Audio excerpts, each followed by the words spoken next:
Who do you hate more, Maria or Himeko? Oh, Himeko, easily. Maria's a kid. Himeko doesn't have an excuse. Best bodyweight workout for watching you read Umineko? Well, the great thing about Umineko is that you don't need to see the visual part to get the full experience because it will describe the visuals for you. So you can do whatever you want. Just pop some earbuds in. You should give Maria the Himeko voice. I am not doing voices for this playthrough unless I'm really vibing with it because it's very long and it's already going to be tiring. I don't know. Oh, man. I don't know if I can do voices.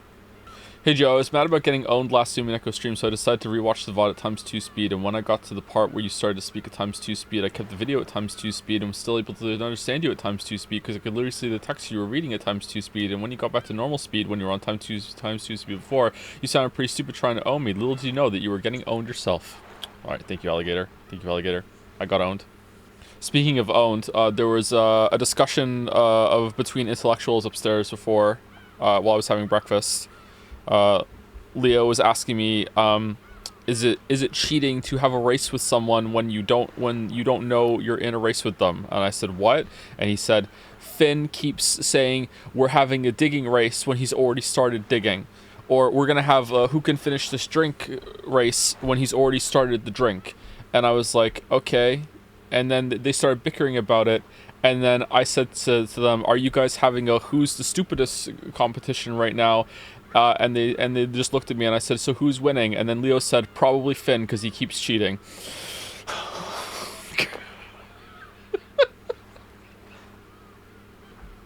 How many mana coins for the full Joe Tingles Umineko read? Oh, all of them. All of them. We have to stop the marble races. I started reading Umineko and realized how George is literally you. Really, George? What a compliment. Thank you so much. When George enters a room, everyone looks. When George starts talking, everyone shuts up and listens.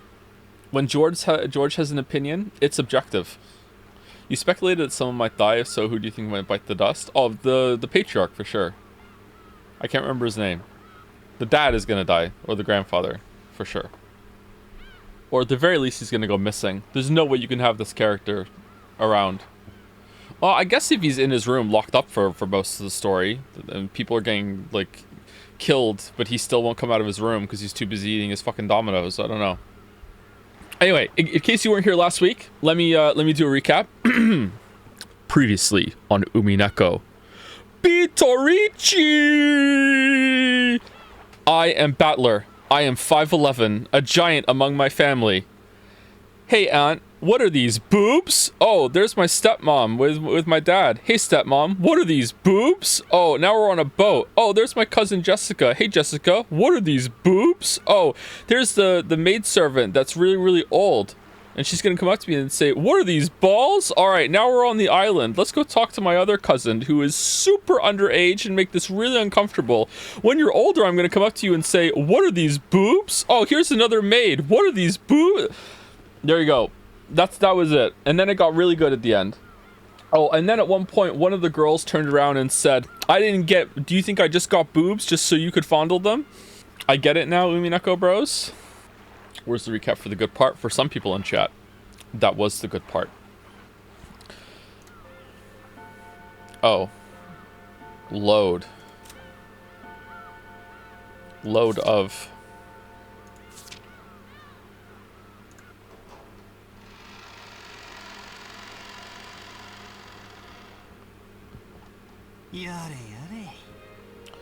I got to the second paragraph of the Wikipedia summary of this game and went for a wild fucking ride, let me tell you. Wow, the second paragraph? How long did that take? How many Umineko-inspired run-on sentences were in the first paragraph? I would like to see the notes. Where is it? System? Yeah, okay. Oh, it's all full. Okay. There are 2 gaps, though. Okay, so this is Kinzo, aka Old Man Kiru. How's the sound? Are we too loud or what? It's fine. Okay. Ushiromiya Kinzo, the aged head of the Ushiromiya family head. Even though it has already been announced that he is just a few months to live, he is brimming with energy. Though he amassed a vast fortune in the past, he never made any announcements regarding the inheritance, which worries his children. He is strongly influenced by the West, and is a rabid fan of the occult. His study is packed with mysterious grimoires. So he's basically Hideo Kojima, alright? Alright, so as a somewhat serious recap that's very, very brief, basically we're on an island called Rockinjima, where this family has their estate, including a huge mansion, but that's not also where all their vast fortune lies. There's other things they have going on too outside of the island. This guy's the head. He's presumably about to die. When he dies, his children, which are this guy, this woman, this guy, and this woman, these are the 4 blood relatives of this guy, are going to inherit the fortune from him. Okay, so they've returned to the island for their yearly club meeting with their spouses, although Rosa did not bring her spouse because she killed him a week before she came. I'm kidding. She didn't bring her husband for some reason. I don't know why. And they're come back to the island to have a yearly family meetup, but also this time to discuss the inheritance because he should have died already. And that's about it. That's all you really need to know. Except for maybe a couple of weird things with the servants. These two have said that they're oh, she has a tattoo. Why don't they have it? Is it like a branding? Anyway, these two have said some very disturbing things about how they're treated in here, but they're disturbing in a way that they don't even seem to really think that there's anything wrong with how they're being treated, although this guy seems pretty unhappy. They've referred to themselves as furniture. They've also... She was also completely willing to let Battler fondle her because he's an honored guest and she's just a maid. He didn't actually fondle her, though. He seemed actually really put off by it and really disturbed that he wasn't being called on his bullshit. So that's an interesting link so far. And also, at the end of the stream or the story, these 4... By the way, I'm doing this as much for me as for you guys, by the way, so I can, like, recap what happened last time, okay? And these 4 had a huge blowout fight at the end of the stream, because it seems like these two are this is the eldest son, and he lives on the island with her and their daughter, and it seems like they have already started spending the inheritance. It's not confirmed yet, but it seems like they've already started spending it even before he's dead. And these 3 are understandably very upset about that, even though they don't seem to be like the best people in the world. In fact, all 4 of them kind of fucking suck, to be honest. She is the best character so far, but she's the best character in a way that she's not like I love her, I want to hang out with her, I never want to hang out with this person ever, but she's awful, but she's the best character. She's the most interesting, she's the most entertaining. She absolutely hates her. Hates. Oh my god, she hates her. Okay? And to the point that she has, like, recruited everyone else in the family, him, her husband, maybe even Kairi, to just wage this passive-aggressive that turns actually just regular aggressive war against Natsuhi. This guy seems really passive so far. I'm surprised. But yeah, that's that. The children... well, I say children, but they're young adults, except for Maria. The children are here. We are this character. Although I don't know if this is the kind of story that we're going to stay this character. Maybe that's just we're him for most of the time. George is here. Everyone loves George. It's the famous dog of the story. And Jessica is their daughter, and that was the first "What are these boobs?" But yeah, do we want to read some of the previews or no? She was born with weak bronchi and is sometimes assailed by sudden asthma attacks. Okay, here's the problem. There's no fucking way that anything that we read here isn't going to be explained 3 times in excruciating detail when it becomes relevant. There's no fucking way, you know? What is this, asthma? It looks like she's having an asthma attack. She was having an asthma attack. The asthma attack came suddenly. Is that an asthma attack coming suddenly? And then from behind the door, Playmate thinks you're having an asthma attack. Asthma asthma attacks are when you can't breathe. So you're saying that you can't breathe? Yeah, you can't breathe because you're having the asthma attack. That's what's going to happen. We don't really need to do it. There are no tips, Chatter. Can we see the portrait of the not blonde girl? She's absolutely not blonde. Hey, she might be blonde when we see her, but this is clearly auburn. I don't know what the hell you guys are talking about. That's blonde as hell. Have you never seen someone with auburn hair? Objectively incorrect? Okay, take a picture, open your favorite image manipulator, whatever, and go to the eyedropper, and then sit corrected, my chatter. There is no way this is blonde. Maybe when she's in lighter lighting, she is blonde, but she is not blonde in this picture. What color is the dress? White and gold, of course. White and gold? Wrong. Okay, so we're about to get started for real. It's been 16 minutes, which is, par for the course around here. I'm going to say a quick thank you to any bits and subs that came in, but then today I think I'm going to take it a bit easy on reading chat, and we're just going to try and get through it, because otherwise we're never going to finish this not a game story. And I would like to move it along. So I might be a bit distant, we'll see. But if something catches my eye, I might want to start talking to chat, but we'll see how it goes. Also, I want to talk a little bit about IGUS, because I think some people don't understand the point I was making yesterday, and I want to clarify because I just want to clarify. But I'll do that on Tuesday, because that's not the Persona. This is not the Persona stream. Oh no, it's not going to be a fight. I just feel like I didn't make my point clear. It's not Chowder's fault. It's my fault. Okay, Big Allen Gaming has resubscribed with a JPH point. If you don't want to continue Umineko Joe, at least do an any % speed read. Oh, that's guaranteed, just so we can say that technically we finished it when we didn't finish Steins Gate, because most of my life is now devoted to pissing off the Steins Gate fans, because, wow, just make the Persona 3 people look reasonable, let me tell you. Holy shit. Kolelex for the resub as well. To be honest, which streams are you looking forward to the most, Persona 3 or Umineko? I love all of my stream children equally. I enjoy whichever one I'm currently streaming the most. There you go. There you go. Thank you, The Boulder, for the resub.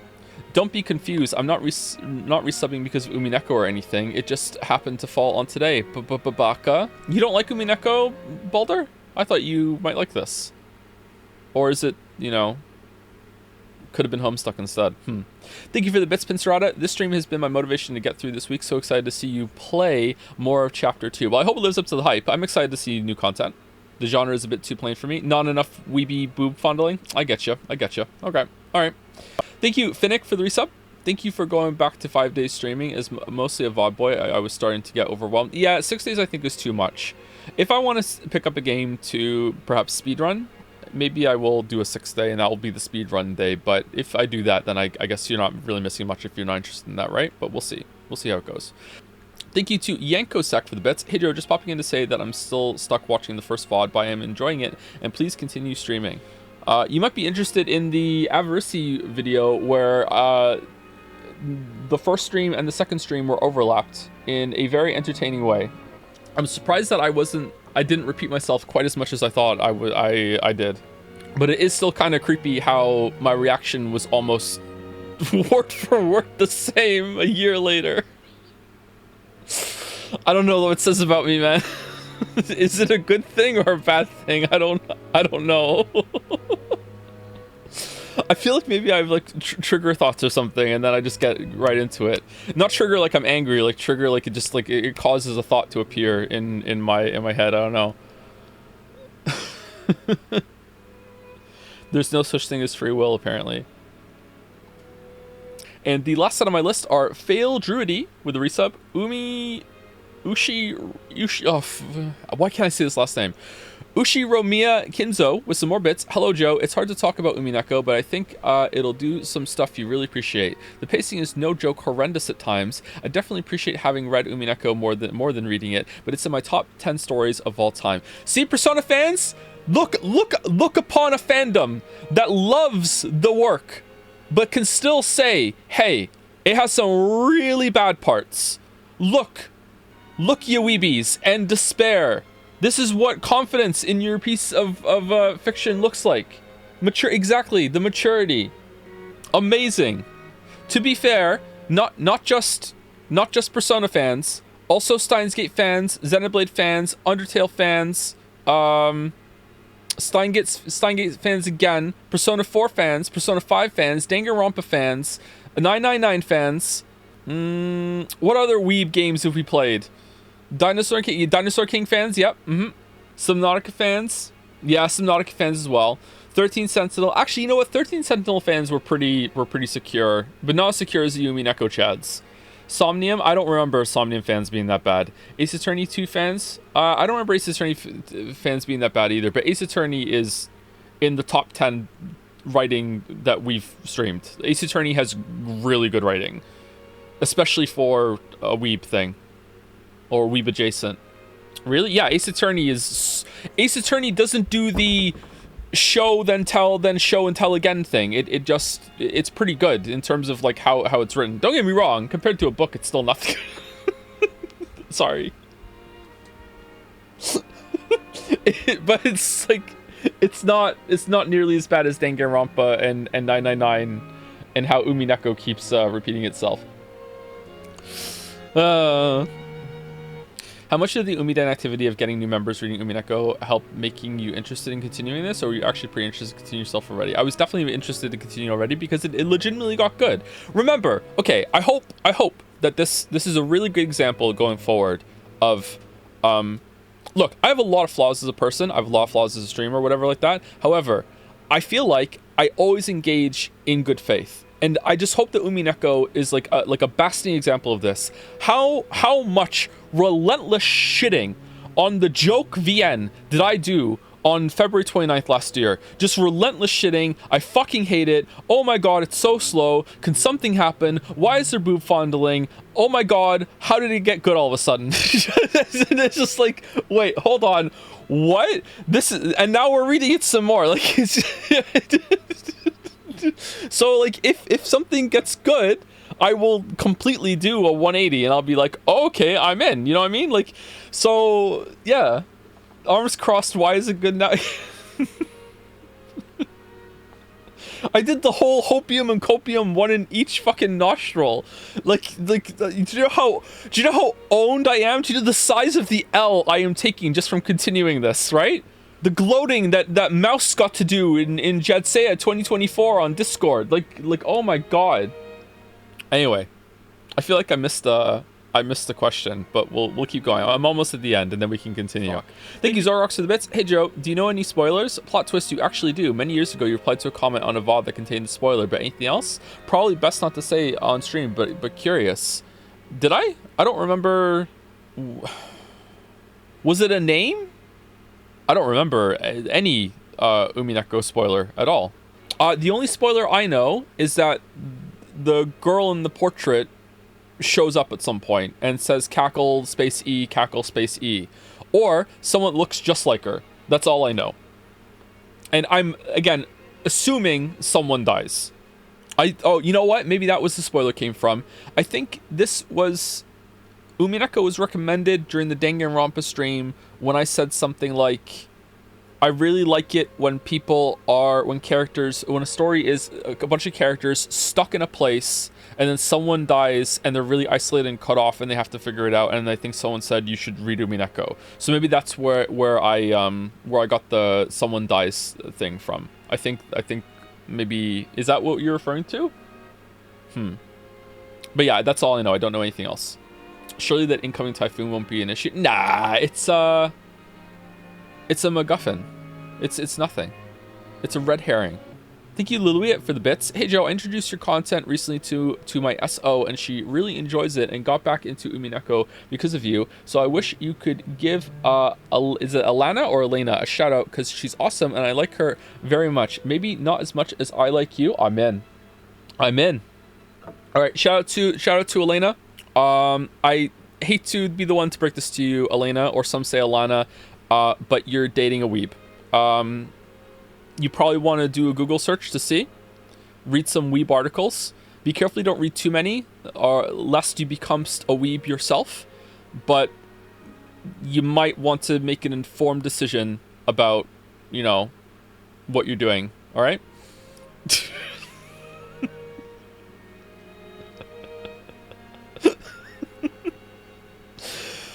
Corey Wyatt for you watch Umineko, you actually like that show? It's trash. That's a lie. I actually kid George. Who do you kin? No, I did it wrong. Battler? I did it wrong. I haven't done that in so long. How do I do it? I need to practice. I need to do it again another day. New spider noise. I still have it? Okay, good. I messed up the speech before it though. Okay, Avarisi is resubscribed with Joseph Anderson. I think we're on Joe at this point, right? I was watching your recent Persona 3 Reload streams and I cannot help but notice that you are pronouncing the baby incorrectly in the Mass Destruction, originally Persona 3 OST song. It should be baby, not baby. You should say it like the B in bidet. No, the be in bidet instead of the B in Bikoi. Please correct yourself in the future so that you may fully enjoy the masterpiece that is Mass Destruction. Peace. Or pace. I guess that's why I'm not enjoying it. Yeah. If only we were playing the original with that syllable change back. Thank you, Eversy. Thank you, Mokai Sautome, for the resub. I began reading Umineko in 2008, and I'm still reading it when the game was still being translated. 17 years later, it still occupies a huge amount of my time, still a space in my mind and soul. Sorry, I'm just ad-libbing your message. I'm so rude. I'm sorry. Thank you for giving it an honest try, and I look forward to your adventure. I'm looking forward to it too. Maybe someday today in the stream we're going to be able to even continue. Just riff it over there. I'm sorry. A lot of people seem to hold this in high regard. And that's it. Here we go. Thank you, Jelly. Here we go. All right. Oh, there's a marble. Not play it myself, but did you ever expect the witch girl in painting to not show up? I didn't even know there was a painting. Like I redeemed a marble. Is Dinosaur King a valid choice? I mean, if you want me to sit down and deliberately watch all of Dinosaur King, I already have it on DVD. So, like, I guess so if you want to. I've seen some of the episodes of that already because Leo likes it. What the fuck is that? Dinosaur King is what you want to be. Yeah, make your move. Come on and make your move. Alright, here we go. Prehistoric dinosaurs aren't extinct anymore. See them fight, watch them roar. Watch out because they're right next door. Do. The past is in the present. Do. The time is twisted upside down. Do. These fossils are colossal. Do. Only one can wear the crown. Dinosaur King is what you want to be. Yeah. I love that show. Some episodes, huh? I mean, Leo has watched it, I think, all the way through twice. But I haven't sat down and watched it all with him. Are you really doing Dinosaur King? Which dinosaur are you? I'm T-Rex, so you can't be him. I'm a Stegosaurus, the most stubborn of the dinosaurs. Yes, okay. Dinosaur King is in. All right. It's basically Pokemon with dinosaurs. All right. Let us continue. Battler. Sheesh. That must have made grandmother pretty jealous, huh? Okay, so last interruption. How is the voices with the sound now that I'm speaking over it? Too loud? Too quiet? How are we doing? Good? Okay. What are these, Boop? I'm not really sure, but that might actually be true. Apparently, grandmother believed he was cheating on her with some blonde.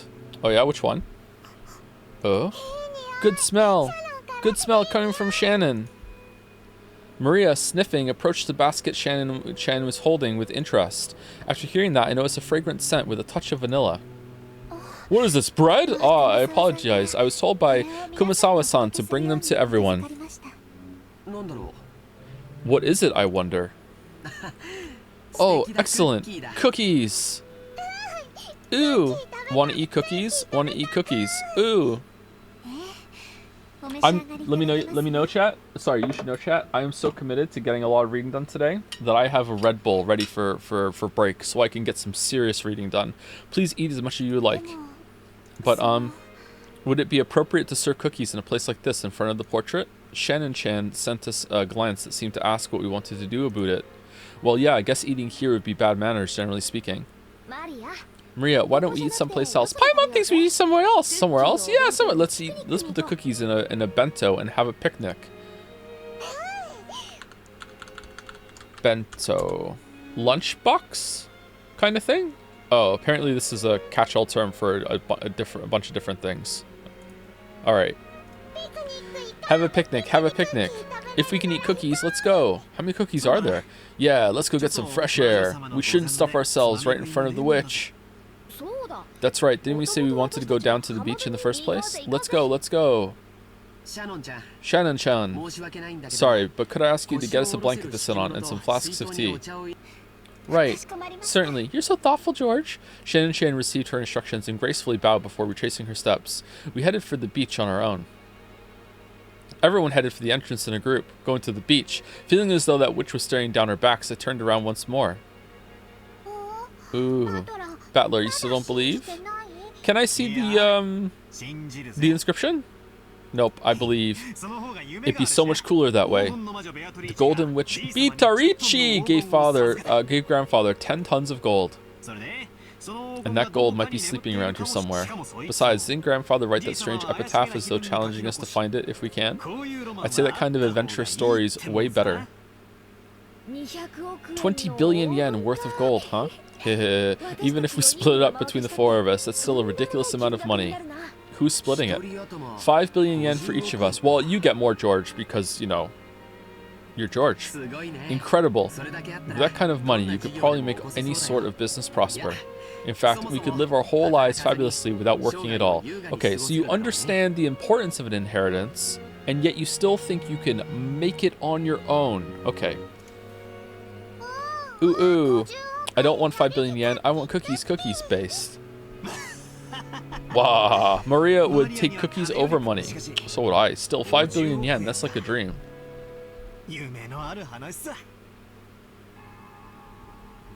Money can be exchanged for many cookies? Explain how. Ridiculous. Oh, we're back to the good part! Is it possible that you all truly believe in Father's legend of the gold? Of course we don't believe that story about a witch giving him gold, but someone did, but there's no mistake about the gold itself. The fact that Father obtained gold bars from an unknown source has been confirmed in several ways. We've heard that before the president of the Marusu company died, Father showed him a large pile of gold somewhere. Father used that man's claim as proof that there were 10 tons worth. That's just nonsense of a senile old man. Along with Father, he was just fabricating a story. You can't take it seriously. If that gold didn't exist, he wouldn't have been able to gather so much funding. Before the president died, he was a person with such a sincere personality that he earned the respect of many in the business world. He wouldn't have become a partner to such fraud. And speaking of fraud, and Aniki, the president of Marusu, definitely saw it. 10 tons of it, clearly, with his own eyes. Even more, Dad let the president take one ingot at random and have it examined. The results of the examination showed that the 10 kilogram ingot was 99.99% pure. Isn't pure gold really soft? How much do you need to combine gold with to make it so it can stack in an ingot? I thought pure gold was really soft. He said that the Ushiromiya family crest, the one-winged eagle, was imprinted on it. Almost instantly, the Ushiromiya legend of the gold spread amongst the fixers of the business world. It's really soft as relative to other metal. I thought pure gold was so soft that you could kind of compress it a little bit with your fingers, with your hands. It's not that soft. I'm thinking of sodium. Am I thinking of something else? You can scratch it with your fingernail. You can dent it though. If you had a pair of tongs, maybe you could make an indent in it, but not with your fingers. It's soft but not that soft. It's fragile but not that fragile. Okay. You can, with effort, bend it. Okay, I go to the gym, so I... Gold from an unknown foundry has a poor rate of conversion into money. Thinking that it was a chance for decisive profits, they accepted it as collateral, and as a result, Father was able to receive massive loans. My arms are super weak. Actually, I probably couldn't do that. Is there no limit to the absurdity you're willing to accept? How old are you people? Are you still taking that nursery tale you heard as children seriously? Where is the proof that this 10 tons of gold even exists? We just told you, the president of Marumu. Aren't you just parroting the lies of Father and a few of those close to him? Of course it's just a story, but still, Aniki, the amount of money Dad raised required a suitable amount of collateral. Even if the gold itself was just a rumor, it is an undoubtable fact that he showed them a treasure of comparable worth. It was just an illusion of money created by our penniless father. He acted as though he actually had gold that didn't exist, fooling his sponsors. It was probably the gamble of a lifetime. Luckily, his use of those funds proved successful. God, I hope that's true. If the Korean War demands hadn't come and the Ushiromiya family had not been restored, father would probably have been hounded after as the crook of the century. So you're saying the gold, and that's why I take after him with these stupid fucking hotel ideas. So are you saying the gold never existed and father made it all up? It was a fiction. Why are you calling him father? You're not his son. Of course. And because of that, the illusion of gold became a mere inconvenience once he'd achieved enough success. That's why, later on, father added all that about a witch and black magic, weakening the credibility of the entire story. In other words, he revealed that the illusion of the gold was a fabrication. If he claimed to have received the gold from a witch, no one would believe that it existed at all, right? It's also possible he said it for all of your sakes. Nevertheless, here comes some stupid offspring wanting to divide up this non-existent gold along with the rest of the inheritance. Okay. So put your money where your mouth is, bud. Say, alright, if there is gold, you three can split it up and I'll take the rest of the cash. If you think the gold and treasure is so real. There you go. See what they say. Rosa, don't tell me that even you believe in a fabrication like this. I can't prove whether or not father really had gold, but I will tell you that I asked George if he thinks it's real and George says yes. Oh my god, George said it was? I guess it's right then. George is never wrong. I just want to claim my rightful share as one of father's 4 children. Oh, it seems even you have started to talk that way, Rosa. I see, so that's what you're all getting at. You're trying to claim that I'm attempting to keep all the gold for myself. Nissan, you've gathered best girls on the screen, you've gathered a massive supply of funds, that's a fact. You know what my favorite thing about Eva is? It's not her attitude, it's not that she can kick really high. It's not, what are these boobs? It's not her tattoo. It's not her gloves. It's that she's blonde.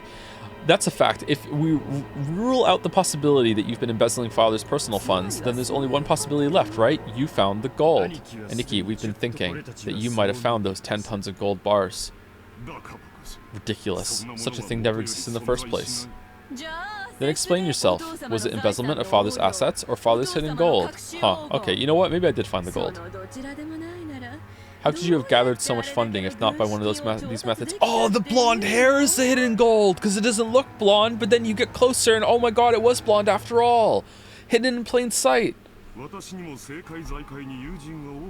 Even I have many friends in the political and financial terms, financial realms. Is Kraus blonde according to you? Kraus is definitely more blonde than the painting, but it could be a light brunette. I would accept someone calling this blonde. I think I would accept this as blonde. I have earned their cooperation, nothing more. And on that matter, I have no responsibility to explain myself to you. You understand, don't you? There are some topics that ought not to be spoken of. What? If you insist on that point, that's all well and good for now, but Nikki, Dad doesn't have long. Nobody can ensure that he'll live to see this day next year. The inheritance process will begin at the instant of Dad's death. Will it? We'll arrange for lawyers and accountants who are impartial to all of us and have them inspect Dad's financial situation. At that time, if it comes to light that you've unjustly interfered with Father's money, you understand, right?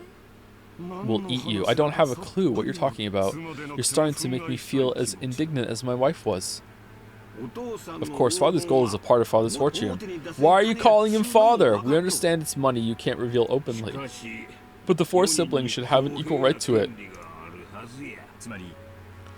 Yoshi, make you like your name and hide. You shouldn't be talking. Only blood relatives talking. In other words, we're gonna have your financial situation investigated as well as Dad's to determine whether you're hoarding the gold or not. Isn't this a great opportunity? Right now, prove the existence of your so-called support from friends and acquaintances. That way, we can sportingly apologize for foolishly doubting you. Right, Rosa? That's right.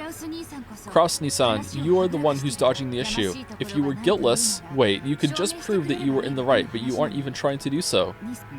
However, Nikki, we still have to consider your position here. As Dad's representative, you're probably bearing a larger share of the burden than we are. We've been living terribly relaxed lives until now, so it wouldn't be fair for the rest of us to complain without taking your efforts into account. Oh, it seems you cannot make up your mind whether to flatter me or slander me. Please get to the point. Basically, randomly investigating nitpicky aspects of father's wealth seems like a pretty crude way to go about it. I love nitpicking. As you said, Kraus-Nissan, there may have been movements of money that are difficult to explain. We've come to consult with you today while fully aware of that point. Both sides stand to gain from talking about this now. Okay, becoming more casual and American as time goes on, a consultation? Ho. When the inheritance is divided, you'll be rewarded for your years of hard work taking care of Dad by an agreement that's generous in your favor. Don't misunderstand us, Nissan. We aren't saying that we'll abandon our rights, but when we make our claim for what we deserve, we might as well offer a generous understanding for your position. That's what we mean. In other words, if you accept our conditions... Okay, so basically they know that Kraus has put himself in a hole, and they are willing to get him out of the hole if that means it's a smoother transition of the inheritance and Kraus is not going to put up a fight, because I guess they think that Kraus maybe has a claim that he could take all of the inheritance or way more than the share they're willing to give them, or maybe they know something that Kraus doesn't, or maybe there's something about the gold. Huh. Then when the inheritance is divided, we'll leave the investigation of father's financial situation to you, Krasny-san. I feel like they know something he doesn't, which I don't understand how that could be when Kraus is the one that's living here, but I wonder what that means. All the siblings from Eva downward suspected that... Downward? Oh, from Eva downward suspected that Kraus was trying to steal their father's wealth. Okay, isn't that just all of the siblings?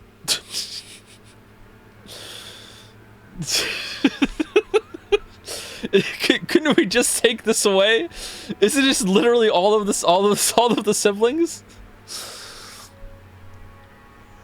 Except, well, isn't that in the sentence? Like, all of Kraus's siblings, basically, right?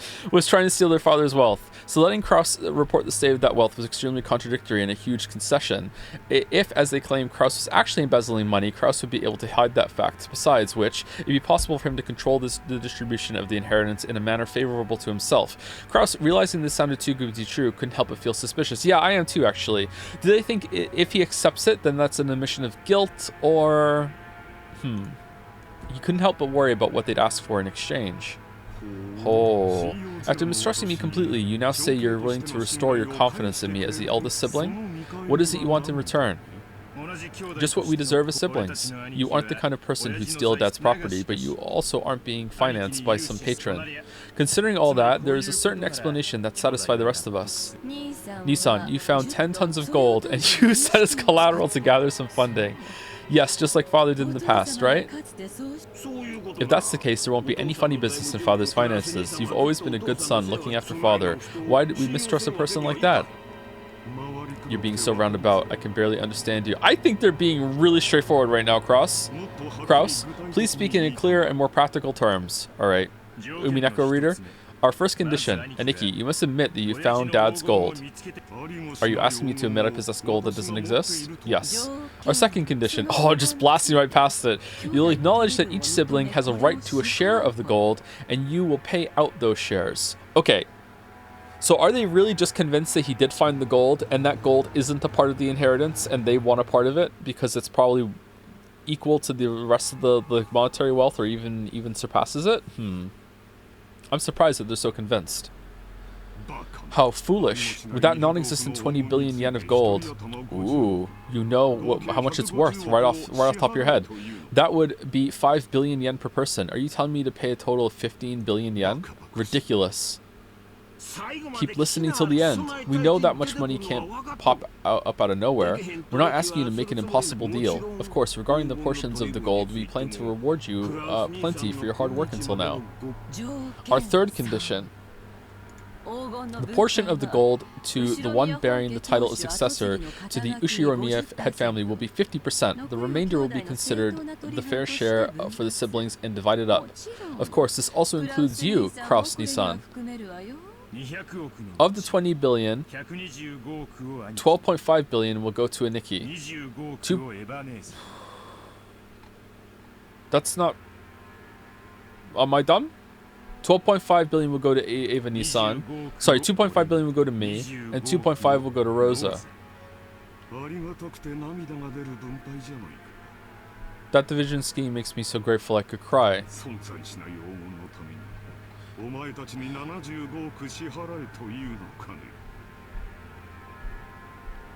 It's 50% plus another one? Okay, so as Ushiromiya head family, that is considered another entity than being a sibling. So he gets the Ushiromiya head family share and a sibling share. Okay. Someone in chat said I'm being a little dumb for not understanding that right away. I don't think so, but okay, maybe it's a financing thing that I don't know, so I'll accept that. That division scheme makes me so grateful I could cry. So you're saying for the sake of the gold that doesn't exist, I must pay you 7.5 billion yen. What's wrong? Nissan, your share is 5 times the size of ours. These are such good terms, I'd be jumping for joy. Okay, now I think that they think they think the gold doesn't exist, and they're just doing this to get even more money and put a squeeze on him, but who knows? Hehehe. This is pretty smart on their part, actually. They've backed him into a corner now. So if there is gold, he's going to have to admit to it. And if there isn't gold, he's going to have to admit to embezzlement. And if he doesn't want to admit to embezzlement, he's going to have to pay them out with money he possibly can have and then have to be bankrupt or whatever. Or he's going to put himself in a really bad situation. The other ones are better. Okay, so yeah, they've completely fucked him. He's in such a corner right now. Our fourth condition, the gold will be liquidated and distributed along with the inheritance at the time of father's death. However, as a deposit, 10% of our portions are to be paid to us promptly. These payments must be made before March of next year. What do you think, Krasny-san? This is an ideal chance for you to restore the trust regarding your handling of father's assets, isn't it? So Kraus must be in such a shitty situation that he's going to take whichever one of these is most palatable to him. Sounds like the fourth one, maybe. Because I don't think he has the money. Of course, it might be impossible to get a whole 7.5 billion before father dies, but it should be possible for you to manage a deposit of 750 million, right? Paying 700 million in half a year might sound like a pain, but you should be able to manage it with all your friends in the political and business spheres. Normally, we'd hope to receive the 7.5 billion right now, all at once, but out of concern for you, we'll show our sincerity by asking for only 10% of that for the time being. The remaining 90% can wait until the inheritance is distributed. See? Even you'd be capable of managing a mere 10% to show your sincerity. Okay. So, sorry to keep interrupting it with speculation. Hopefully you're enjoying it and it's not too tiring. But I wonder if...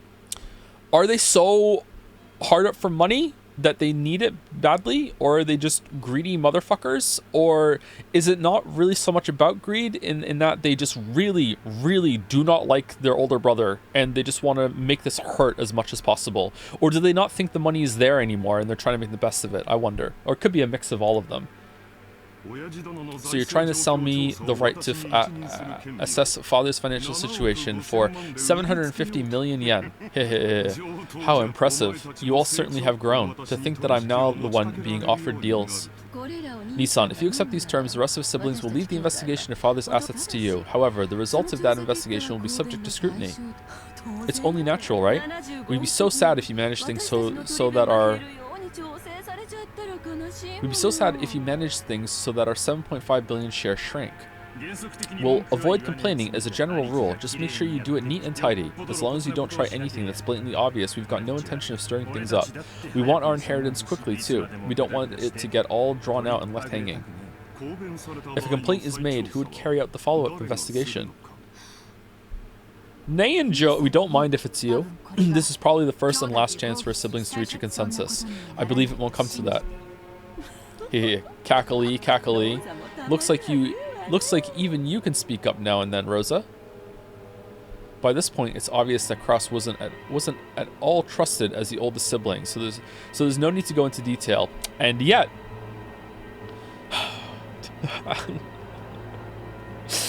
the scene is so good, and then here's just a nugget of shit. I'm sorry, I know it's nitpicky when it like to be like, it's just one line, who cares? But at the same time, it's such an unnecessary line. God damn. The formerly tyrannical oldest brother had always abused his privileges and violated the other sibling shares. It was in response to this that the other three, now adults, were finally teaming up and striking back for the first time. Sorry, but there's more. Our fifth condition. This decision must take precedence over Father's will. Precedence over Father's will. Later on, we don't want some will to appear and make this decision completely irrelevant. Wait, what? Can you do that? Okay, so do you think that the dad is going to leave everything to Kraus? And you're trying to supersede that with an agreement that you already made with Kraus beforehand? Holy shit. I see that you're very cautious. Then let me ask, if the gold really were found, what would you do? Liquidate it, Lameo. Since you'll be making payments for us for what the gold's worth, the rest of us really don't care if we ever see the gold or not. You can think of our share as an advance payment. I mean, I'd like to see it. Giggle-e, giggle-e. It's good to have dreams, isn't it? You plan to turn this island into a resort, right? You might stumble upon the gold by chance during construction. Eva let out a high-pitched laugh. Kraus watched but didn't even flinch. Okay, so you don't think there's gold. This is just a complete hustle. Alright, I respect it. Let me add a seventh condition before I accept. You all never come back here. Fuck off. In the situation that any sibling other than myself finds the gold, they will immediately turn it over to me. Yes, yes, of course, we'll hold on to it for you. Okay, so you think there is gold, and you don't. Alright. I like this gold back and forth, Giggle. Also, you will be nice to my wife. Nope, nope, no can do. Nope, deals off, deals off. It was a play on words. Of course the others, who were forcing Kraus to pay money for some non-existent gold, wouldn't save Kraus his portion if they actually found it. From the beginning, this deal had been nothing more than a threat directed at Kraus. Regardless of the actual facts, it was still extremely likely that Kraus was embezzling his father's assets. When Kinzo faced death at last and had his inheritance distributed, some unpleasant facts would surely come to light that could easily become fatal to Kraus. The others had spotted this weak point and were threatening their brother. Yeah, we know, their brother under the veil of compromise, trying to wring a huge sum of money out of him. However, they had forgotten one thing. They'd forgotten that their brother's brain moved so swiftly, at least when it came to cunning and guile, that they'd been forced to band together to combat him.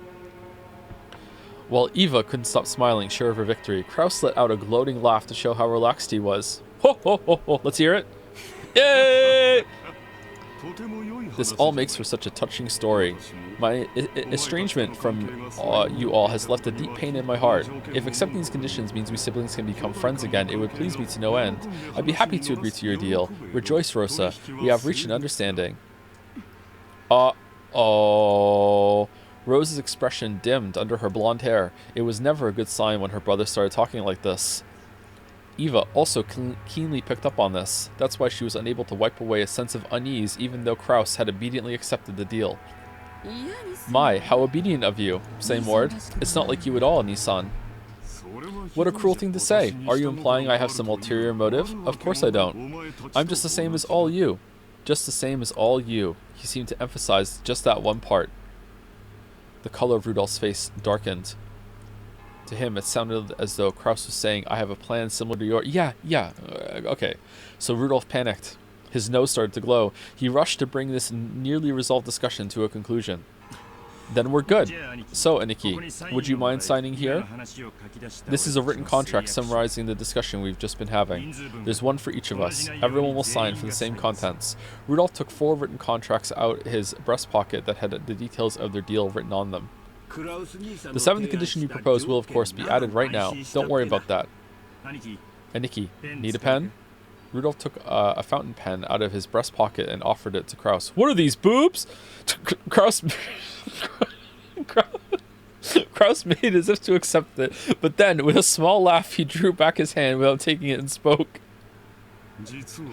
Actually, in order to ensure that this agreement is properly executed, I'd like to propose an amendment on just one point. As soon as Kraus said that single sentence, all of the siblings felt as though something ominous was creeping up their backs at the same time. That won't do. We've already decided, haven't we? Just stay quiet and sign it. Why are you in such a hurry, Eva? Of course I'll sign. I promise the share of the gold going to all of you will be 7.5 billion yen. I also promise that, when Father's inheritance is distributed, I will cleanly and neatly liquidate it. However, there is one point I simply must insist that you compromise on. What are you talking about? What don't you like? The part about promptly paying 10% of your share, 750 million yen. As you point out, my financial situation is far from prosperous. While I can guarantee that I will collect on various future investments, I must admit I am quite poor at the present moment. In short, I have absolutely no money that I can move around right now. I am incompetent and my business sense is dull. Since I am the loser you all claim me to be, I don't have the power to move 750 million yen in just half a year. That can't be true. Are you trying to deceive us with such a half-baked trick? Hey, you're the one who said it. You're the one who said that I'm short-sighted and I was too early. Just your words. At the time of the division of the inheritance, I will liquidate everything at once. Remove the condition that I must pay you 10% in advance.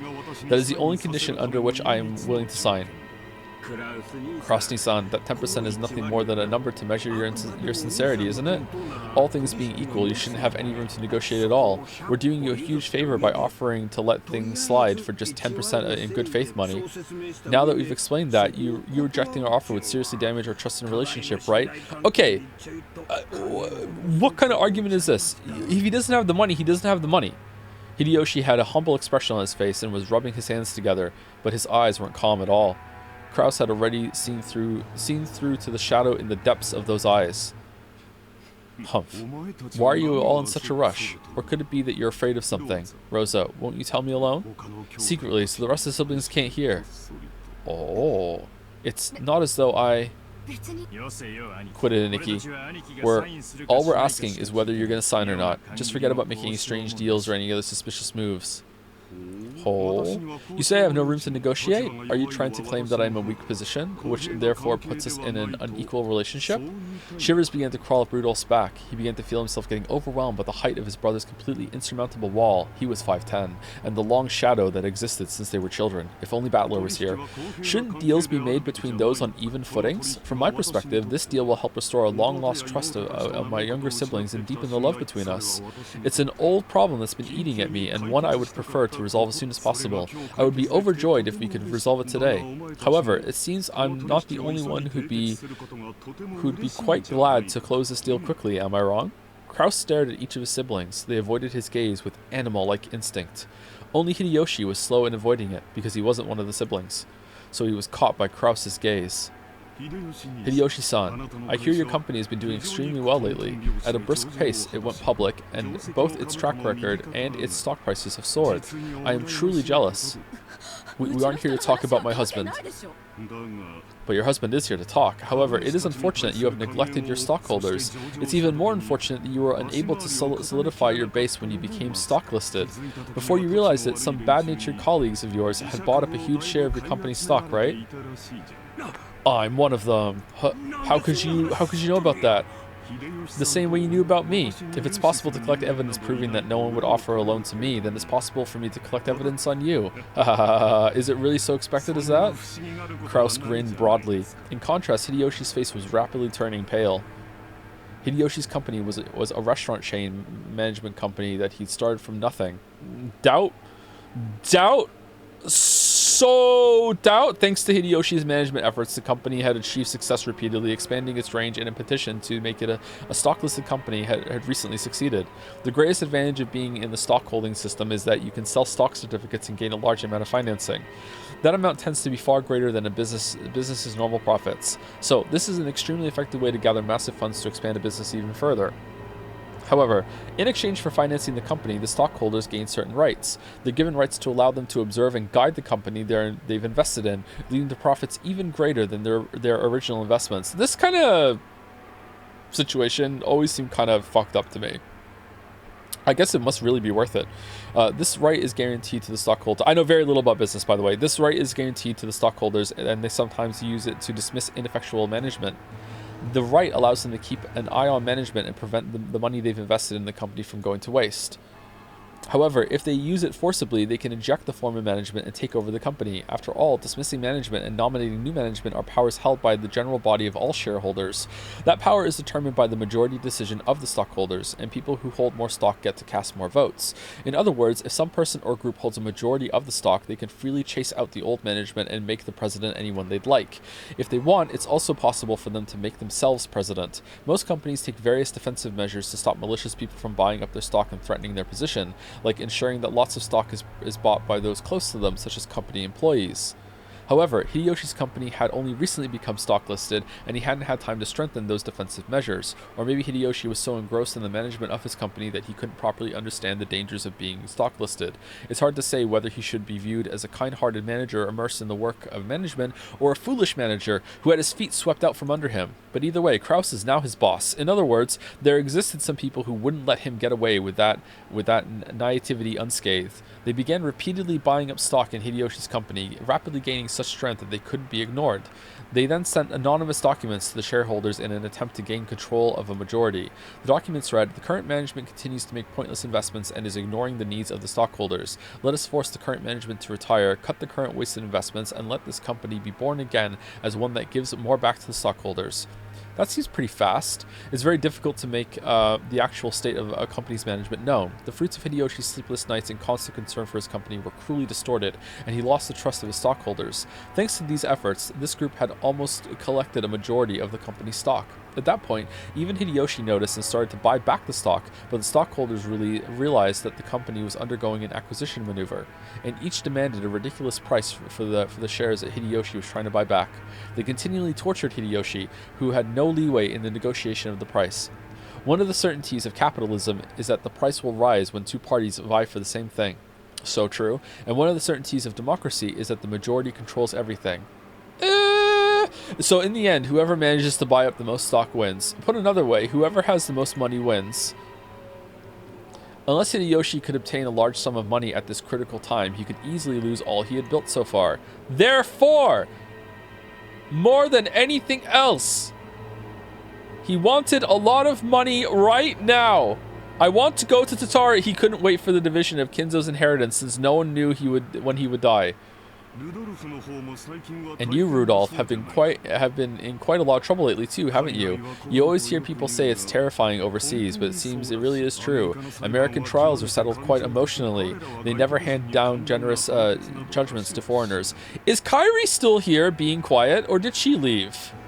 Nanjo left. Is Kairi still here? Weren't you advised by your lawyer that making a settlement with the other party would be more economical in the long run? Oh, what's this? Alright, well, it's just some trouble from work. No big deal. Nothing you can't settle with money.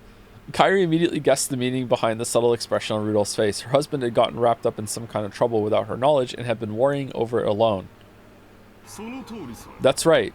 In this world, anything can be settled with money. After all, it can even buy back the broken bonds between siblings. America is very fussy about the violation of rights. But with money, anything can be settled. Long live capitalism. Though rumor has it that the settlement money could be as high as several $1 million. Oh man, that's like a trillion yen. Rudolph had been building a large amount of wealth with a certain type of niche industry. However, a niche is a niche. It definitely wasn't a business exposed to the light of day.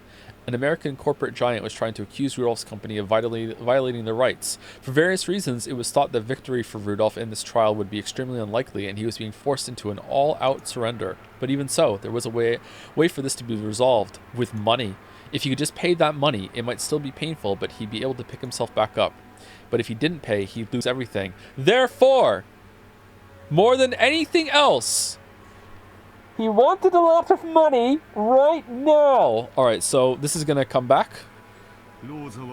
Rosa, you're a good and noble little sister. You wouldn't get yourself involved in a dangerous money game. They're gonna be standing over the pile of gold later, and you have a chance to kill someone to take the gold for you. And right before he kills him, it'd be like, therefore, he wanted. You wouldn't get yourself involved in a dangerous money game. However, your soft-hearted nature has brought you trouble, hasn't it? In my opinion, becoming a co-signer for anything isn't something one should enter into lightly.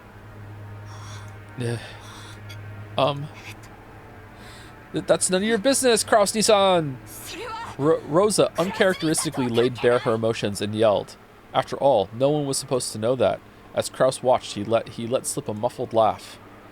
Without exception, every one of them, more than anything else, wanted a lot of money right now. In other words, the situation had been reversed. After all, the person the younger siblings were threatening was the only one who had no urgent need for a large sum of money. The other three, however, wanted a lot of money quickly, no matter the cost. Okay, so it's not just I want money because I have money, I want more money. They're desperate for it. Okay, so they have needs. Obviously, I think if they lost what they had, their companies are, they'd still be well off. So it is just, in the end, it is still greed, but they don't want to lose their standard of living. Okay, but they need it for that. All right. Kraus was extremely sly. He had known of their Achilles heel from the beginning. I'm surprised there was a reversal here. Even so, he had not been certain. Therefore, he had hidden his knowledge until the very end, striking back only after analyzing their attitudes. If it were possible, I would like nothing more than to raise some money for my adorable siblings in their time of need. But unfortunately, I have nothing on hand. If you know any sponsors that might be able to raise a whole 750 million, I suggest you try there first. Krause's elated words were so obviously detached from what he actually felt. The other siblings could do nothing more than listen, grinding their teeth. If they could think of a sponsor that convenient, they wouldn't have kept up the charade. They had entered this huge battle specifically because they had exhausted all other options. However, if you do insist on relying on your big brother, I wouldn't mind using my influence to help you find such a sponsor. Oh wait, I do believe you said that I have no influence. Well then, I'm afraid it won't be much help to you. God damn. Yeah. Krause's low, gloating laugh began to fill the parlor. Man, I don't know who to root for here. The younger siblings who had been driving the oldest brother into a corner until a moment ago could do nothing more than grimace and grind their teeth. Eva, don't make me laugh. I guess. Sat upon. As if I'd ever put myself in your debt. Don't make me laugh. Don't make me laugh. I'm laughing. If we relied on you, how exactly would you help us? I told you, didn't I? All I can do is find other sponsors for you. Of course, I will negotiate for the highest interest rate possible. Damn you. Taking advantage of us. Honey, please calm down. I am calm. I'm extremely cool. I'm not owned right now. I'm not owned at all. I'm actually extremely calm and cool right now. Not owned at all. I'm chilling, actually. I'm listening to some music. I'm laughing. I'm not mad. You bastard. Kairi grabbed her husband's hand, but that action made him feel even more pitiful, so Rudolph shook it off. Krause laughed as though watching something highly amusing. Fucking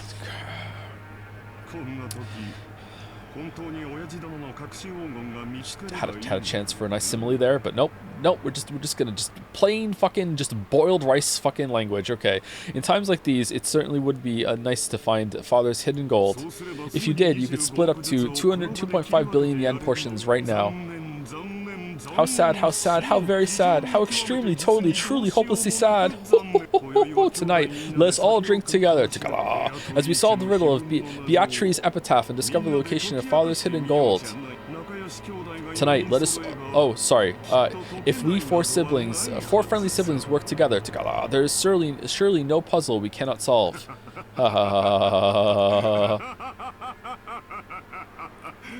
Man, I'm starting to root for this Krause guy. Natsui crying in the chat. Man, this painting is everywhere. Humph. Quite an entertaining scheme. Well then, what are the conditions they've attached? Well, whether or not Krause-sama actually discovers the gold, he'll pay Iba-sama, Rudolph-sama, and Rose-sama a total of 7.5 billion yen for their shares. Okay, so they signed? Or what? Alright, so Canon is reporting to Kinzo? However, 10% of that will be paid before March.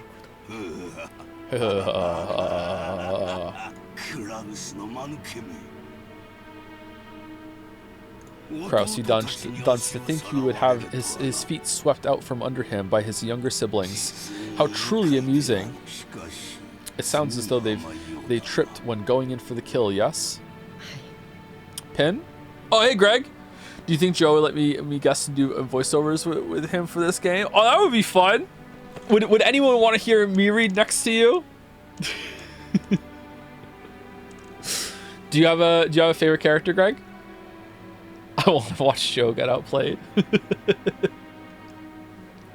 I actually don't know this IP, but it looks amazing.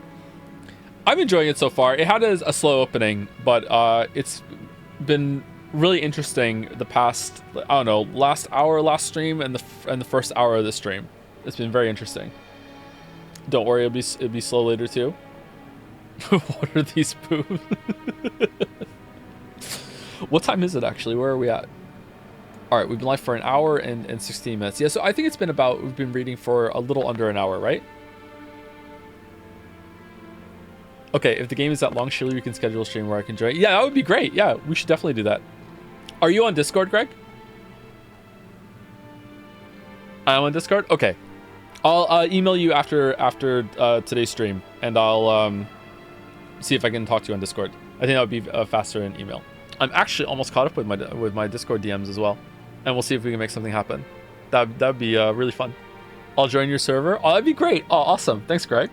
Oh, that's pretty exciting. Okay. All right. Thank you. Okay. All right. All right. I'm a little stun locked. Okay. Clean the server. Oh no. What is Jads? Oh, do you want to hear the song? What is...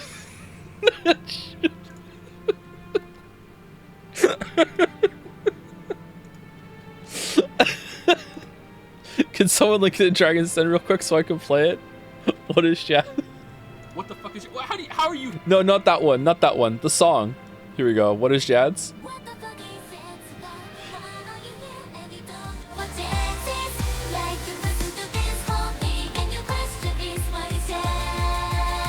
What do you mean? What is Jad's? Jad's Joseph Anderson Discord server. That's just the name of the Discord server. What is...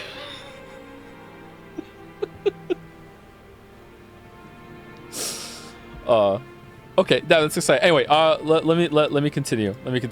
Hold on. Let me get my window. All right. Yes. Kraus-sama exposed the fact that Eva-sama and the younger siblings all have an urgent need to get money. Is there even any need to expose such obvious facts? That irresolute, incompetent man? Irresolute? Am I saying that right? Irresolute. Irresolute. Irresolute, not irresolute. Irresolute. Irresolute. Irresolute. Okay. What are they doing now? That conversation has been put on hold for the time being. Now, Beatrice Sama's epitaph is being discussed. So they're trying to solve the riddle and find out where my gold is hidden. So there is gold. Yes. Okay, I wasn't expecting Canon to report to Kinzo. Kinzo set down his spectacles and snorted. Will the miracle be fulfilled first, or will those fools expose the gold first? What a show this will be. At the very moment those fools solve my puzzle, I will suffer utter defeat. They can suck my corpse down to the last fragment of bone. The greed of fools can allow great magic to bring forth a miracle, and yet, if the fulfillment of the miracle comes first, Beatrice will be resurrected again. The smile I've been chasing half my life will be restored. Oh. I don't have to read that one. Soon will come the sacred night when we shall bet upon a miracle, and the game of demons shall begin. I will surely prove triumphant and survive. I'll let you have the lives of all those others. I don't need wealth or honor or assets or gold or anything. All I want is to see your smile one last time. Cough, cough, cough. Kinzo choked, apparently in great pain. Canon got closer and tried to pat his master's back, but Kinzo motioned for him to stop. Do you know why I went to the trouble exposing the hidden location of the gold in a place that everyone can see? No. It is because magical power is determined by risk. If the number of people who try to discover Beatrice's gold is great, and the danger of them succeeding is great as well, then the power of magic will bring about a grand miracle if we succeed despite the odds. I really like bullshit magical rules like this.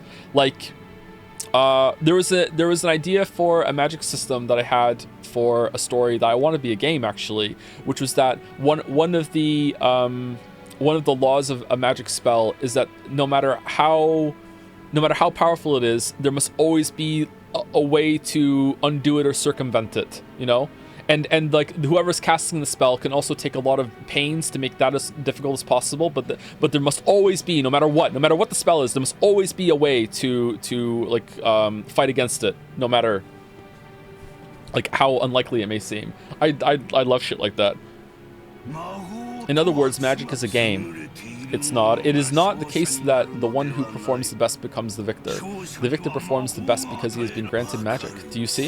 It is similar to how the miracle of life can be granted only after winning against the divine odds of several 100 million to 1. Is this a little difficult for you? My apologies. That's fine. It all comes down to this. I will give all that I have built up to the one who solves the mystery of Beatrice's epitaph. Man, they love showing chandeliers in this. Wealth, honor, gold, and the inheritance of the Ushiromiya family, everything that I have established. My children certainly aren't the only ones with the right to attempt to solve this riddle. Anyone who solves the riddle will have the right to gain everything, even you. Yes, however, I couldn't possibly understand such a difficult riddle. Of course, I made it difficult, but you must try to solve it as well. That will form the seed that summons the miracle of my magic. If everyone attempts it and everyone fails, that will be that. However, if the miracles come together and give birth to magical power, it will happen. Beatrice will revive. That is why you must attempt it too. Everyone must attempt it, and in doing so, they will give strength to my magic. Do you understand? Yes, I will try. You know what? I believe him. For a long while, Kinzo repeatedly muttered to himself, agitated and clutching at his head. Kanon stayed where he was, alert and unmoving, until he was given the next order from his master. Kinzo eventually realized this. Very well. Leave me. There is a bag of sweets on the liquor cabinet. You can take some with you as a reward. I'm fine. Okay, so has the insignia. Not every servant has the insignia. Is this a bastard child or bastard grandchild? And Shannon is as well? Or, like, I'm surprised you let him in.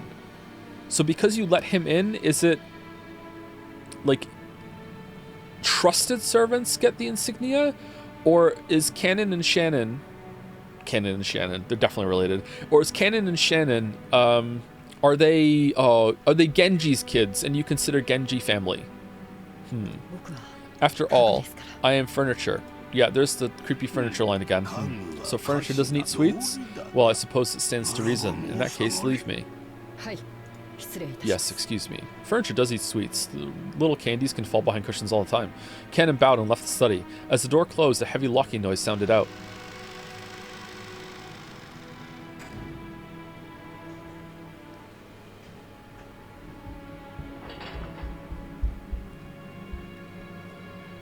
But it was not the sound of Kanon locking the door. It was the door locking automatically.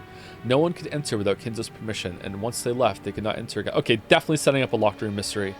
It was a mechanism that Kinzo, unable to trust his blood relatives, had created to seal himself up in his own study and isolate himself from the outside world. Does he have a bathroom in there? He was already unable, or at least a sink. He was already unable to trust anyone accepting.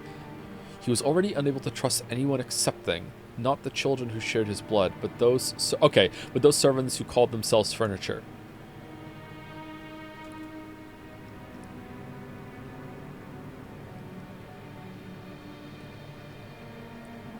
Yeah, you have the insignia too. Nanjo-sama, how are you feeling? Ah, Genji-san. It's just that there's no place for me to be anymore. With a bitter laugh, Nanjo turned to face the door to the parlor. That look was apparently enough to tell Genji what Nanjo wanted to say. For the most part, Genji also understood the family situation.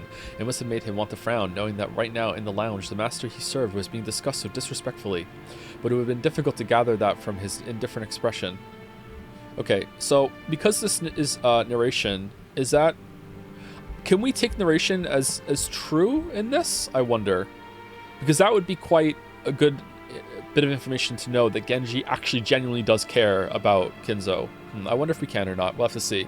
But it would have been very difficult to gather that from his indifferent expression. Still. Have we spent more time as the floating narrator now than we have as Battler? And is Battler the floating narrator? I don't think so. Maybe? Still, I don't understand. Why did Kinzo-san have something so provocative written, I wonder? Nanjo looked at the portrait of Beatrice. No, he actually directed his gaze beneath the portrait at the plate of the epitaph, with the epitaph. I do not presume to understand the master's thoughts. However, I'm sure he had a deep reason for doing so. Okay, can we see the epitaph, please? So, like I can try and solve it, and therefore give Kinzo more power when I can't? Since long ago, when Kinzo-san played chess, he would always prepare his moves according to some far-reaching judgment. Yes, sometimes even to make moves I couldn't understand. For an average person like me, it was impossible to see through to whatever he was planning. Sometimes I wonder if this might be some kind of will in the master's eyes. Perhaps he wishes to hand over his wealth and title to the one who can understand it. So you're thinking he may have wanted the four siblings to work together and solve the riddle before some outsider like myself solved it. Kinzo-san may speak of his children in insulting terms, but perhaps he also wants them to repair the relationship. He's being mean to them for the right reasons. Oh man, look at this blonde. It certainly... How? It certainly would be heartwarming if, as Nanjo had suggested, this epitaph had been made to repair the siblings' relationship. Okay, you know what? Real quick, just in case I'm being ignorant of how some people or some cultures use the term blonde. Does blonde just mean not dark hair to some people? Because if that's the case, all right, if that's what that word means to you, then I agree. But if blonde means, you know, yellowish light hair, I don't see any yellow here whatsoever. Like this is auburn. I would say this is ginger before I would say it's blonde. You're colorblind, Joe? Really? Guys, I fetishize blondes, therefore I'm an authority on this. It's a kink, not a fetish. And yes, true, Chad in the chat. Yeah, It's literally brown or ginger. I know, right? Am I just being trolled? Have you heard of the descriptor dirty blonde? Yes, and this is not it. It certainly would have been heartwarming if Nanjo had suggested this epitaph had been made to repair siblings' relationship. I really want to read it. However, both Nanjo and Genji knew that nothing could be more impossible than this. They'd known Kinzo longer than anyone, and Kinzo trusted them more than his own relatives, but even they could not guess at his true motives. The master always says that everyone has the right to try and solve the riddle, even if they aren't a member of his family. What about you, Dr. Nanjo? No, it's a little too difficult a puzzle for this senile old man. Actually, I once wrote this epitaph down on my notebook. Night after night, I would try to solve it before going to sleep. But it really is hard. He was pretending not to care for a second there, and he's like, nah, whatever, I'll just say it. It looks like we might have some free time to relax and consider it before someone comes to get us. What do you say, Genji-san? I am nothing more than furniture in service to the master. Oh, even you say it! Gold and assets are necessary to me. Ma, you're very modest. I imagine that's why Kinzo-san trusts you so much. If so, I am honored. As Nanjo lightly laughed in response, he once again looked at the epitaph. How did the furniture line get established if even Kinzo is nicer to them? Maybe he's nicer in his older age or something, or maybe taking the sweets was a trick for Canon and he knows better? Huh. Behold the sweet fish. Oh, is this the epitaph? Behold the sweet fish river running through my beloved hometown. You who seek the golden land, follow its path downstream in search of the key. The epitaph on the portrait called My Beloved Witch Beatrice goes as follows. Behold the sweet fish river running through my beloved hometown. You who seek the golden land, follow its path downstream in search of the key. The fuck does that mean? As you travel down it, you will see a village. In that village, look for the shore the two will tell you of. There sleeps the key to the Golden Land. The one who obtains the key must then travel to the Golden Land in accordance with these rules. On the first twilight, offer the 6 chosen by the key as sacrifices. On the second twilight, those who... How big is this epitaph? On the second twilight, those who remain shall tear apart the 2 who are close. On the third twilight, those who remain shall praise my noble name. On the fourth twilight, gouge the head and kill. On the fifth twilight, gouge the chest and kill. What are these, boobs? On the 6th twilight, gouge the stomach and kill. On the 7th twilight, gouge the knee and kill. Skyrim. On the 8th twilight, gouge the leg and kill. On the 9th twilight, the witch shall revive, and none shall be left alive. On the 10th twilight, at journey's end, you shall attain the power of the Golden Land's treasures once and for the last time. The witch shall praise the wise and bestow 4 treasures. One shall be all the gold from the Golden Land. One shall be the resurrection of all the dead souls. One shall be the resurrection of the love that was lost. One shall be to put the witch to sleep for all time. Sleep peacefully, my beloved witch Beatrice.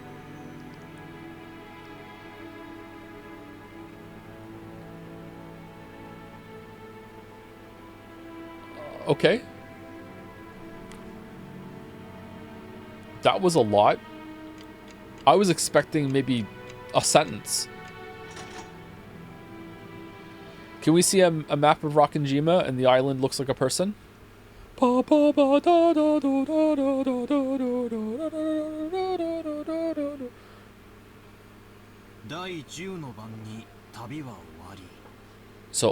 on the 12th twilight, the journey ends, and you reach the Golden Land. You really are diligent, Maria. You did a good job writing this all down. Ooh, I forget a lot, so I always write things down. Mama told me to. There was a notebook inside the handbag Maria was always carrying around. Okay, so you can write. So you're not stupid. You're just odd?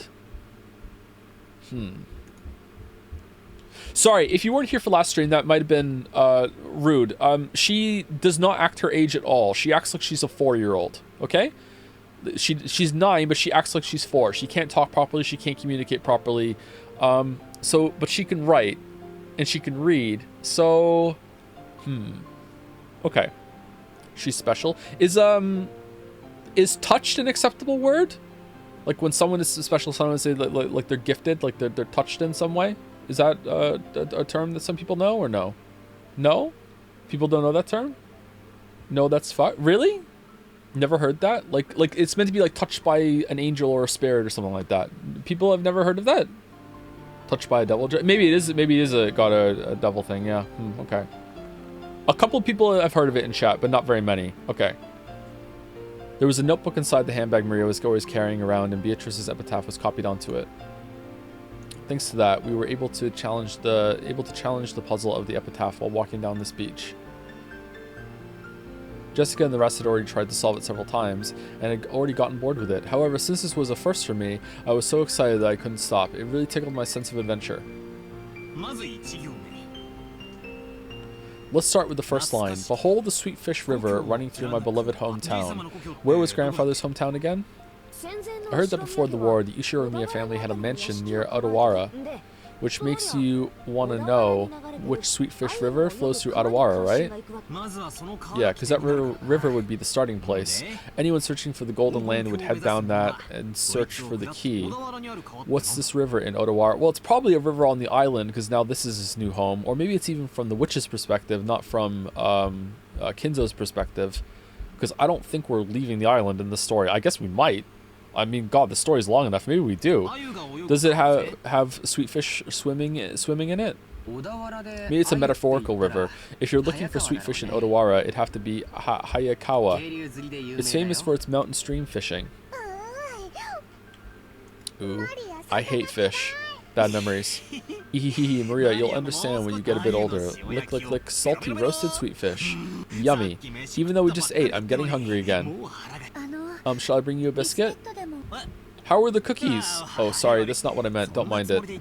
Shannon-chan was faithfully keeping us company since she didn't have any afternoon chores for a while. I would have thought that, since she's a servant, accompanying us would force her to take care of us and tie her out, but that didn't seem to be the case for her. On the contrary, she seemed to enjoy joining in on a conversation with people close to her age. When I asked, I heard that she was the sort of worker whose room and board were supplied by her employer, so normally the only person close to her in age was Jessica. What about Canon? Too young, maybe? A couple years younger?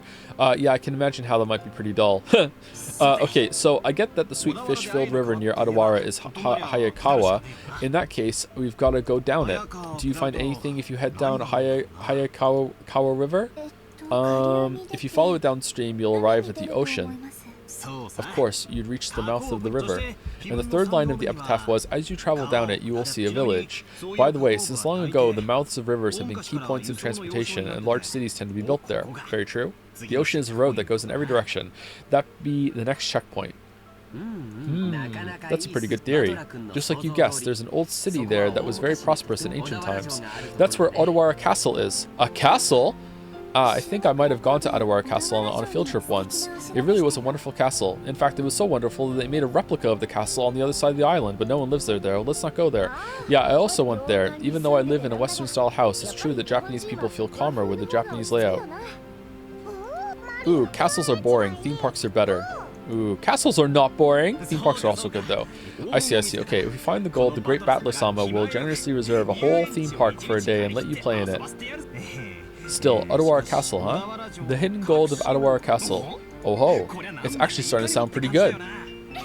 Well, we figured out that much 2 years ago. The village down the river where the sweet fish swim in Odawara, we figured it was probably somewhere near Odawara Castle. The problem is the next line. Okay, let's see where Battler's strange reasoning can take him. Jessica grinned broadly. She seemed to be implying that she would have solved the puzzle long ago if it was that easy. Look at characters getting new information and then actually discussing the new information they just received, having fun, like enjoying themselves, showing a little bit of their character while they're discussing and theorizing, instead of being introduced to a fucking robot or a talking dog and then having one line and then right back to school. Who cares? Not going to discuss it. Whoa, a robot's on the team now? Who cares? It's fine. Just keep going. We don't need to have a talk about this. We don't need to theorize why there's a robot, how they have the robot tech, what Ikutsuki even meant by that. You know why? She can talk to dogs? Could you talk to anyone else? Look at this, man. Look at it. Damn it. I'll definitely find it and keep it for myself. The fourth line, in that village, look for the shore the two will tell you of. I don't know what it means by the two, but anyway, the shore. Okay, gotta be like a rock formation or something, or a landmark? What does it mean by the shore? No, wait. Or two towers? Is there any place near the shore, or with shore or kishi in its name? I've heard there's a place called Soga Kishi in Adawara. Huh? Wow, you sure know a lot about it. Yeah, that's kind of suspicious, actually. What could that mean? Shan, are you trying to solve the riddle and get the gold too? That makes us rivals. It's not like I'm interested in gold. It's just that George-sama told me about it before. And I love George. That's because George's been pretty quiet, actually. That's because we reached the same conclusion 2 years ago. Oh, sorry. George is being quiet because George has already solved the puzzle. And wants to let his cousins have the enjoyment of figuring it out too without spoiling. What a Chad. We even went to the trouble of laying out a map and looking it up. It was about 5 kilometers to the north of Odawara. We definitely found a place called Sogakishi there. However, after that we get stuck. The 5th line doesn't say where the key is hidden in that place. Maria-chan, could you read it for us? Ooh, there sleeps the key to the Golden Land. Ooh, I could read it.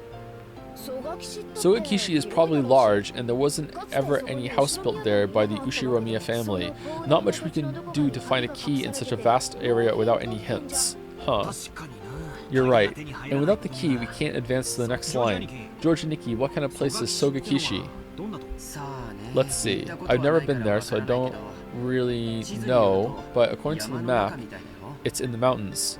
Alright, Sodakishi. So you look at the map, and where Sodakishi is written on the map, you go and stand where the key is in writing, and then you dig, and that's where the key is. It's under the key. I'm pretty sure it was at the base of Mount Asama. Something doesn't feel right. You expect the riddle pointing the way to hidden gold to be a bit more exact. I get the feeling that even the part about Sodakishi was a mistake. Well, I think it could be Sodakishi. It could be talking about some house the grandfather lived in when he was a kid that we don't know about. After all, the first line mentioned his beloved hometown. Shannon, you've served grandfather alcohol and stuff lots of times, right? Hasn't he ever talked to you about his past? The master almost never speaks of the past. However, he talks of the great Kanto earthquake as though it was someone else's story. So he may have been living far away from the Kanto area. The Ushiromiya family may have been living in Adawara, but not all of the branch families were. Grandfather often called himself part of a branch family, the least connected to the successor. And that means the beloved hometown might not even be Adawara at all. I never heard anything about grandfather's hometown, and I doubt he'd actually tell me if I asked. If the so-called beloved hometown isn't referring to the Ushiromiya family's roots, then the Adawara theory is wrong from the beginning. Of course, this doesn't completely remove the possibility that it was Sogakishi. For example, perhaps he lived in Odawara when he was very young, but then moved far away later. I don't understand what you're all talking about. Ooh. Maria had been completely left out of the conversation, and she now sat puffing out her cheeks in boredom. So basically, if we can't even agree on the starting point for this dice game of gold, we're totally stuck. But wait, after the first 5 lines, the thing we end up finding is a key, right? Even if you don't have a key, it's always possible to bust through a door. Can't we just skip the first 5 lines and start figuring out the rest? Oh, I hadn't thought of that. Oh well, we're just wasting time anyway. Let's hear the rest of Battler's reasoning. But in the next part, it gets dark really fast.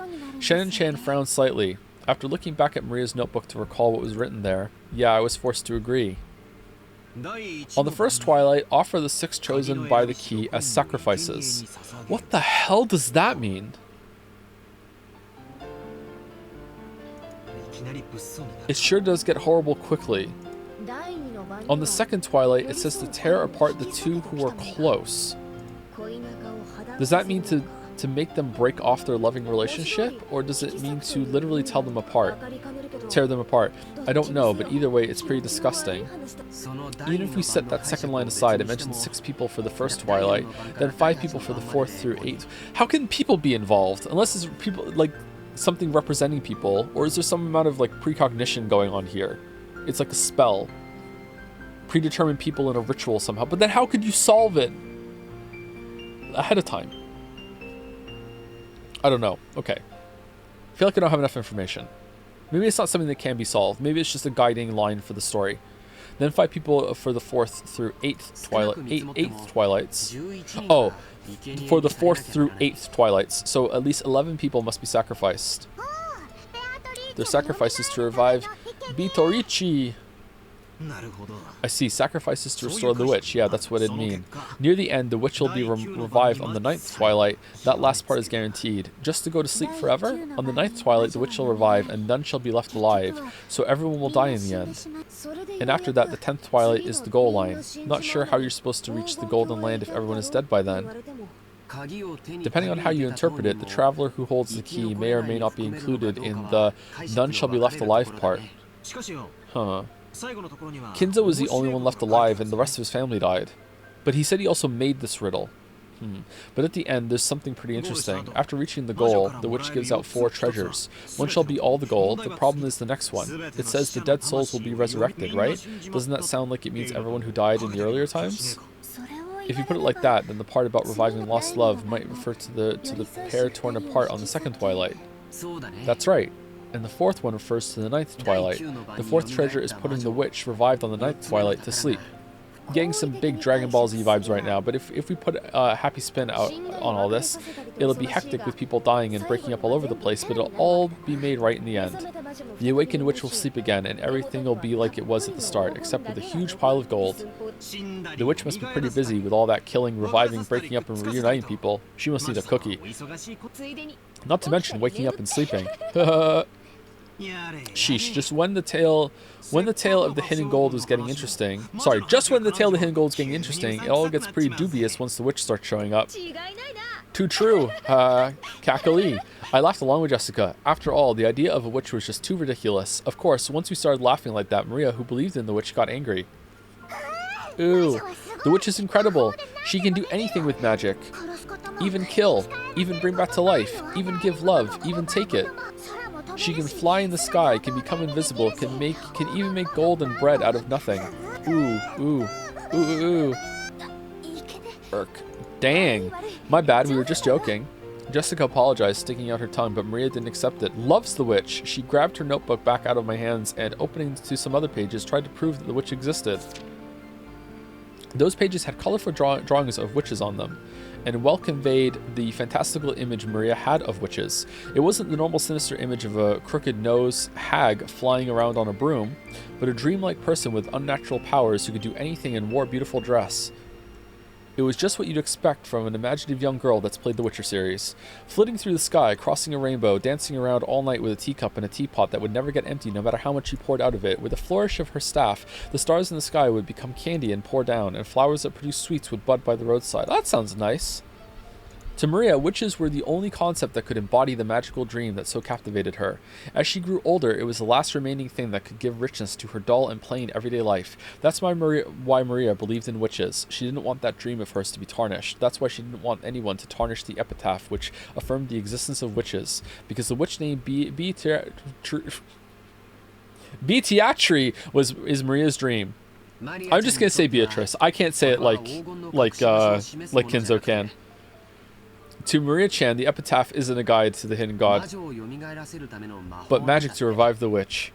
So it was the single link between Maria and the witch. Maria was very angry and clung to George and Nikki. Jessica and I scratched our heads and apologized. It might not be possible to smooth things over again, like the time she got mad in front of the portrait. Can I have a flashback, please? Maria didn't seem willing to be so easily consoled. If this was Persona, I would have gotten one. Unlike Jessica and I, who hung our heads wondering what to do, Shannon-chan timidly opened her mouth. Maria-sama, did you know? There's a ghost story about Beatrice that has been passed down amongst the servants. Yeah, that's right. Shannon, tell us about it. I don't really know, but it's apparently pretty famous among the servants. What is this? A ghost story? Yes. It seems it's a story from before we were born. I also heard about it from my mother. Yes, it has been passed down since the time of the mansion's construction. George's mother is Eva, right? I'm just trying to make sure I'm solidifying all these facts. George's mother is Eva. right? Yeah, for sure. Okay. George is really nice, coming from Eva, and Hideyoshi seems kind of a little twisted as well. Is George gonna go sicko mode later on, maybe? Maybe George is not as nice as he's fronting right now. Past down since the time of the mansion's construction, the servants of that time whispered that the mansion had two masters, one of the day and one of the night. Or maybe none of the kids are like the parents, because Jessica seems not like her parents either, and we're not definitely like, God damn it, what's his name? Rudolph. Battler's not really like Rudolph. Well, he is in one way, but in the other ways he's not. The tale that Shannon told was just like a typical campfire ghost story. If there was a forest with a witch living inside it, then of course the witch would come pay the mansion a visit from time to time. At some point, this ghost story naturally sprouted up between the servants. When people do the rounds a second time to check doors, windows, and locks that were supposedly closed, they find some of them left open. Lights that were supposed to be off were turned on, and lights that were supposed to be on went out. Things left lying around would disappear, and things would appear when no one had any memory of putting them there. When any of these things happened, the old servants would say that the witch had visited the mansion invisible and was playing pranks. If you lived in an estate on an island, and that was the only estate on there, would you even lock the front door? Maybe just out of habit? I wonder if you would. I mean, you would if there was a witch. See? She exists. Beatrice exists. Yeah, she exists. Long ago, it was always right before leaving for school that I wasn't able to find my bag and stuff. Okay, again, school. Is there a village on the island that I don't know about? Where's school? Are you going on a boat every day to go to school? Or are you homeschooled? I don't think so. I think you go to school. Maria puffed out her chest with an ooh. Or do you only live here sometimes and the rest of the time you live off the island boarding school or whatever? I wonder what that is. Maria puffed out her chest with an ooh as though this was final proof of the witch's existence. If I open my mouth, sorry, that's not criticism. That's not criticism, by the way. I'm not saying it's a plot hole. How could you get to school on the island? Oh wait, hold on. I don't need to explain that. This isn't a Persona game. My bad. Sorry. Everyone understands what I'm doing. Okay, never mind. My bad. Sorry. If I opened my mouth, Maria would probably be hurt again, so I didn't. I mean, you hear this kind of story everywhere. Depending on the place, they might blame it on a dwarf or an elf. The only difference is that they call it a witch on this island. Of course, walking around a vast, elegant mansion at night would be a little unsettling. It's an island devoid of people. Are we having fun, chat? Since the mansion is so drafty, walking around on the night of a thunderstorm would certainly be eerie. In addition, some servants have also seen will-o'-the-wisps and glittering butterflies dancing around. All right, will-o'-the-wisps to me looks like kind of like a floating ball of fire. It might not be hot. Sometimes they're like white. They're usually pretty small, right? I think that's what they are. I wonder if that's what they mean when they're talking about it right now. All right, glittering butterflies dancing around. Canon-kun also saw something like that when he went patrolling one night. And recently, you often hear servants talking about strange footsteps heard inside the mansion near midnight. We've whispered together that Beatrice-sama in the portrait sometimes makes herself invisible and walks through the mansion. Nah, it's Kinzo going through his secret passages. It happened a while ago, but even I have heard footsteps while patrolling at night that resembled these stories. If I had a big mansion, I would definitely have secret passages all over the place. I would love a secret passage. Phew, that's scary. It's a dream of mine to live on a house on the ocean that's big enough to have secret passages. But there's nothing to be afraid of. Beatrice-sama is another ruler of this mansion separated from the master. So there's no need to be unnaturally afraid. If you respect her, I hear she won't do anything bad. However, she can be quite terrifying if you don't disrespect her, right? Correct. I've heard that just before I began working here, someone who spoke badly about Beatrice-sama fell down the stairs and quit after receiving a large injury to their back. Oh no. Because of that, there was a rumor between the servants that Beatrice-sama's anger had been brought down upon this person. Anger will definitely be brought down on Battler and Jessica. Ooh, oh no. I'm sorry. I don't want her anger brought down upon me. I apologize, Maria. Of course I apologize to the witch. I'm sorry, Beatrice-sama. Please forgive an outsider's nonsense. I'll apologize as well. I'm sorry, Beatrice-sama. Will the witch be able to forgive us now? George, the Chad, didn't have anything to apologize for, so he didn't. Ooh, don't know. Witches are fickle, so they forgive when they want to, and don't when they don't. Just like streamers. That's no good. Maria-chan, isn't there some kind of good luck charm that could prevent Battler-kun and Jessica-chan from suffering Beatrice-sama's wrath? Maybe something that can block against magic. By relying on Maria, who is proud of knowing the most about witches, George was trying to revive her self-esteem. Once again, I've got to admire his ability to calm kids down. After taking a moment to cross her arms and seriously ponder whether there might be a charm that could save us, she started flipping through the pages in her notebook. I thought it was just a scribbled diary, but there also seemed to be quite a few pages that looked like they'd come from a book on black magic. Maria solemnly considered a group of these pages, which contained things that looked like magic circles. Apparently, grandfather wasn't the only one with a black magic hobby. When Maria finally found what she was looking for, she snapped the notebook shut and threw it into her handbag. She then began fishing through that bag's contents. There seemed to be various jumbled up things in there. After a while, she took out various pieces of junk, although they were probably important magical items to Maria, and repeatedly threw them back in, saying they were wrong. It was all a little humorous, just like when Doraemon took out the wrong tool. The blue cat thing? I think I've seen this once before. Just a still image. Is it a dog? The story revolves around an earless robotic cat named Doraemon who travels back from the 22nd century to help a boy named Nobita Nobi. Okay. Is it a kid's show? It looks like it's a kid's show. Yeah? Okay. Super popular kid's show? Alright. Finally, she seemed to discover what she was looking for. With a face that was unimaginably cheery when compared to the intense expression she had worn until now, she held those out to Jessica and me. Ooh. I grabbed it and saw that it was a very cheap-looking charm. It looked like a bracelet made from a plastic rosary with a scorpion-themed medal attached. Aw, metal! Have you ever seen those cheap Zodiac-themed accessories? The kind you might win in a Crane game at an arcade. Crane? It really looked like something like that. There were two of them. Probably one for me and one for Jessica. Oh, if Umineko disparages the crane, we can have another great vegetables moment. We do not tolerate disparaging the crane here. However, the very fact that there were two of them made them feel even more like cheap manufactured goods, making them pretty hard to think of think of them as magical items. That was hard to read. I'm sorry. You're giving these to me and Battler? Ooh, with these charms, you don't even need to worry about Beatrice, because scorpions have the power to ward off magic. It's true. Huh, really? Didn't know scorpions could do that. Battler doesn't believe. Ooh. I'd said too much and angered Maria again. Maria took out her notebook again, pointing out various pages as she went on and on about how the scorpion had such incredible holy power and that had been used in magic repelling magical circles since ancient times again. I've heard about that from some of the other young servants. Something about how the scorpion is drawn as a magic repelling symbol in sorcery. Huh, really? The scorpion protects against bad magic and calamity, and emerald brings peace to the heart. Therefore, its effects are twofold. Ooh. Alright, you really know a lot about this. Okay. It's true. The scorpion wraps around the emerald and protects it. Yes, that certainly does sound like it'd work well. I really wanted to make fun of those worthless looking charms, but as I watched Maria explaining with all her heart and realized that she'd found them for our sakes. With all her heart, didn't realize it. Okay. I started to feel like it might actually work, even if it was just a prize from some game center. The material quality of the charm didn't matter. Well, that's more interesting than like a child psychic that can see ghosts or whatever and doesn't really have any interest in understanding like what's going on. Just can Lamayo. It's like a hobby instead of just the power. What mattered was the strength of her feelings. Even I don't think of myself as the sort of loser who'd laugh at something like that.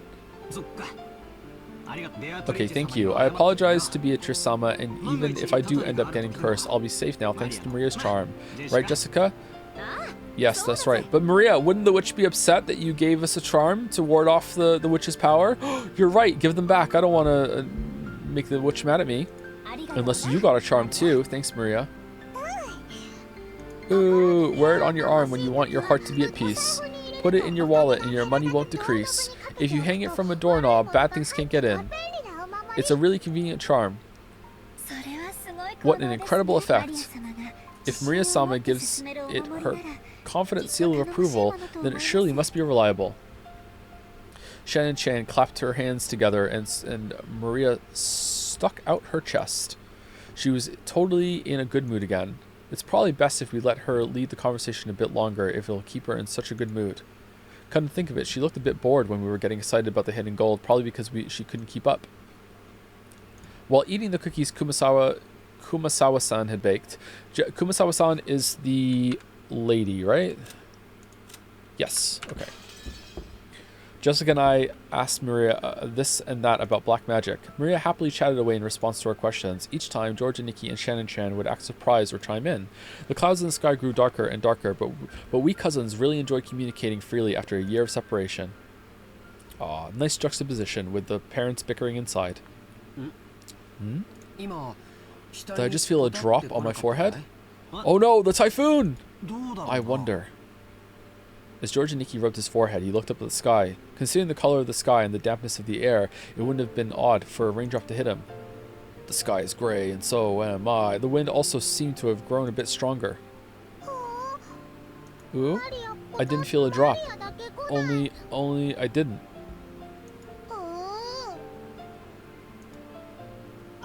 Don't worry, neither did I. Okay, I understand. Anyway, I'm sure it'll rain so much tonight that everyone will get to feel plenty of raindrops. That's right. Maybe we should head back soon. Shannon Chan looked down at her watch. It was probably well into the evening by now. Is it already time for you to return to your work? Yes. Thank you very much for allowing me to enjoy some time together with you all. Tell Kumasawa-san thanks for the cookies. Okay, everyone, help out with the cleanup. Shannon Chan declined our help, saying that this was a servant's job, but picking up a dropped fork before the waitress has to is like my purpose in life. My god, the callback. The callback to the making the waitress pick up the fork line. What the fuck? I love Umineko. That's still just a weird line. Who the fuck does that? Seriously. We folded up the blanket, gathered up the trash, and helped clean everything up. Ooh, the trash is getting away. If this was a Persona game, there would have been a flashback to when he said about the waitress with the fork line earlier. I won't let it escape. I'll grab it before Maria does. I'll grab it. Ooh. Maria, don't get your shoes wet. You'll get in trouble. To Maria, chasing after some trash sent flying by the powerful winds was just another game. By the time we finished, the wind was blowing pretty strongly. Probably a good time to head back. You've all helped me out a lot. Thank you very much. It looks like you're really out of time. It's okay if you head back first. George and Nikki perceived from her hurried appearance that very little of her free time was left. This doesn't have to be free time, though. It could be, hey, we wanted a servant here to serve us cookies or something, right?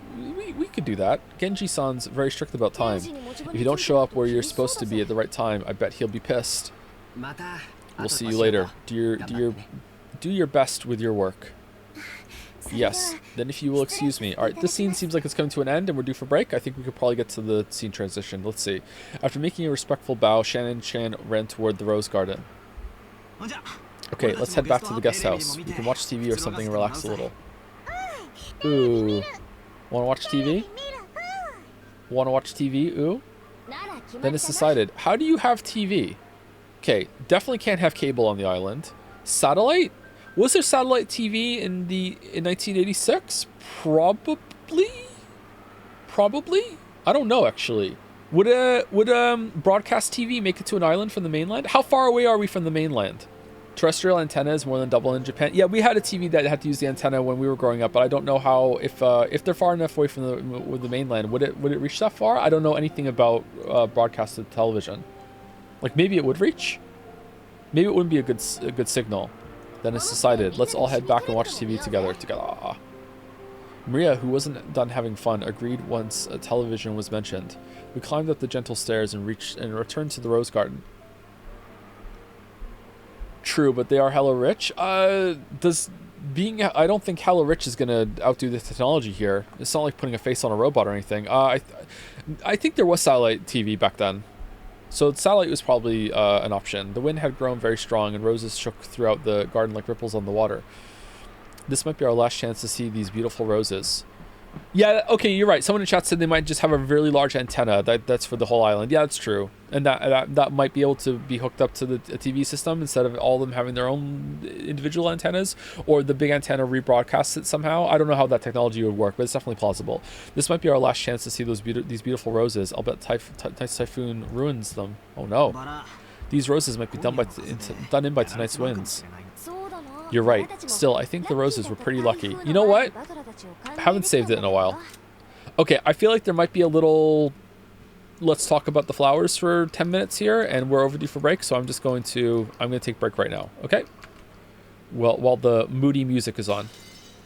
Anyway, I'll be back in 5 minutes. If you've been sitting the whole time, get up, walk around, get a drink, brush your teeth, Do what you need to do. I'll be right back. I played both Higurashi and Umineko and enjoyed neither at all. I wonder what I'm doing with my time.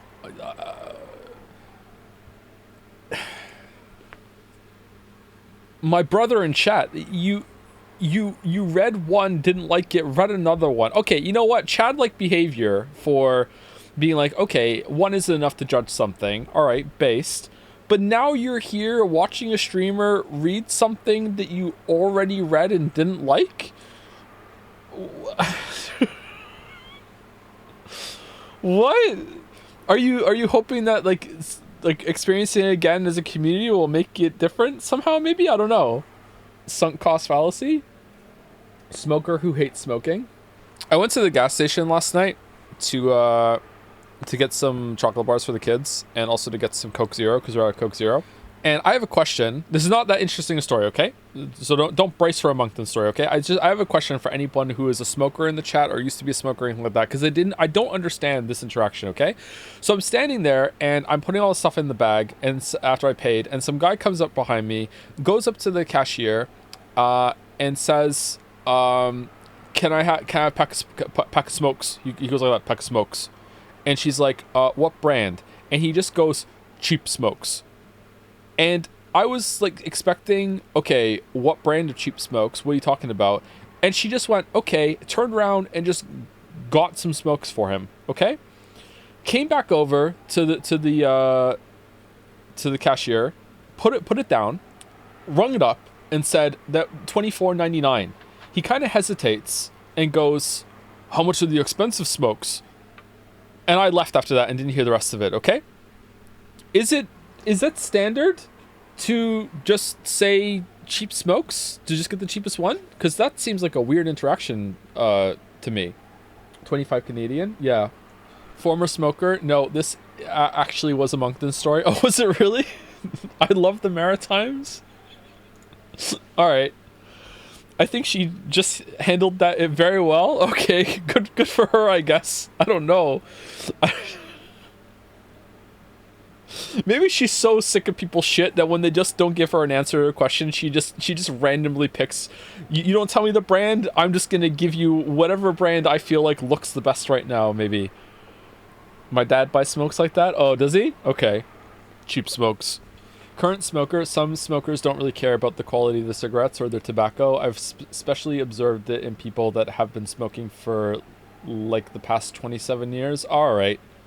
My parents, like I said before, many times on stream before, my parents were big smokers. My dad presumably still is, and they had a specific brand. They would only smoke one brand, but maybe it was the cheapest brand. I don't know. Every Christmas, they would get like a huge carton of them, and they were really happy about that. Just so many cigarettes. I wonder how many cigarettes were in there. Easily hundreds. Oh my god. My brand. 500 cigarettes. I don't know why, but Jads loves that gif. Anyway, that was the intermission for Umineko. I feel like we're reading at a decent pace today. I feel like I'm reading better than I was last week as well. I'm more engaged. I'm enjoying it quite a lot, actually. There hasn't been any part of it today that I felt has been slow. There have been a couple lines that I think could have been cut, but only a couple lines. So I feel like today's going quite well. It's interesting. So let me say a quick thank you to some people that subbed during that read, and then we will continue with it promptly.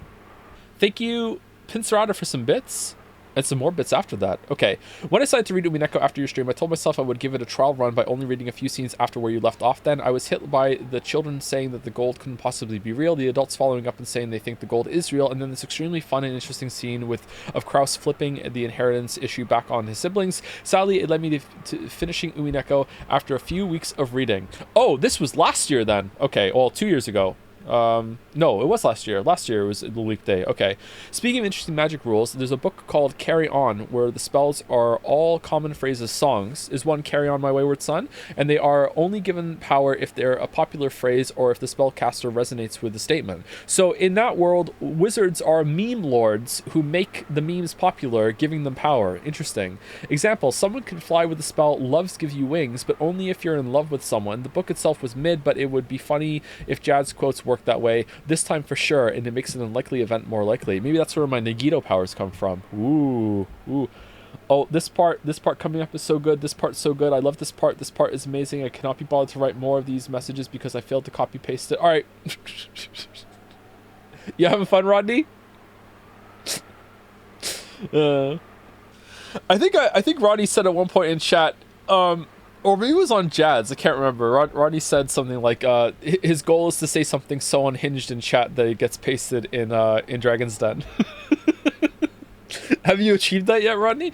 Don't give away my secrets? Oh no, I'm sorry.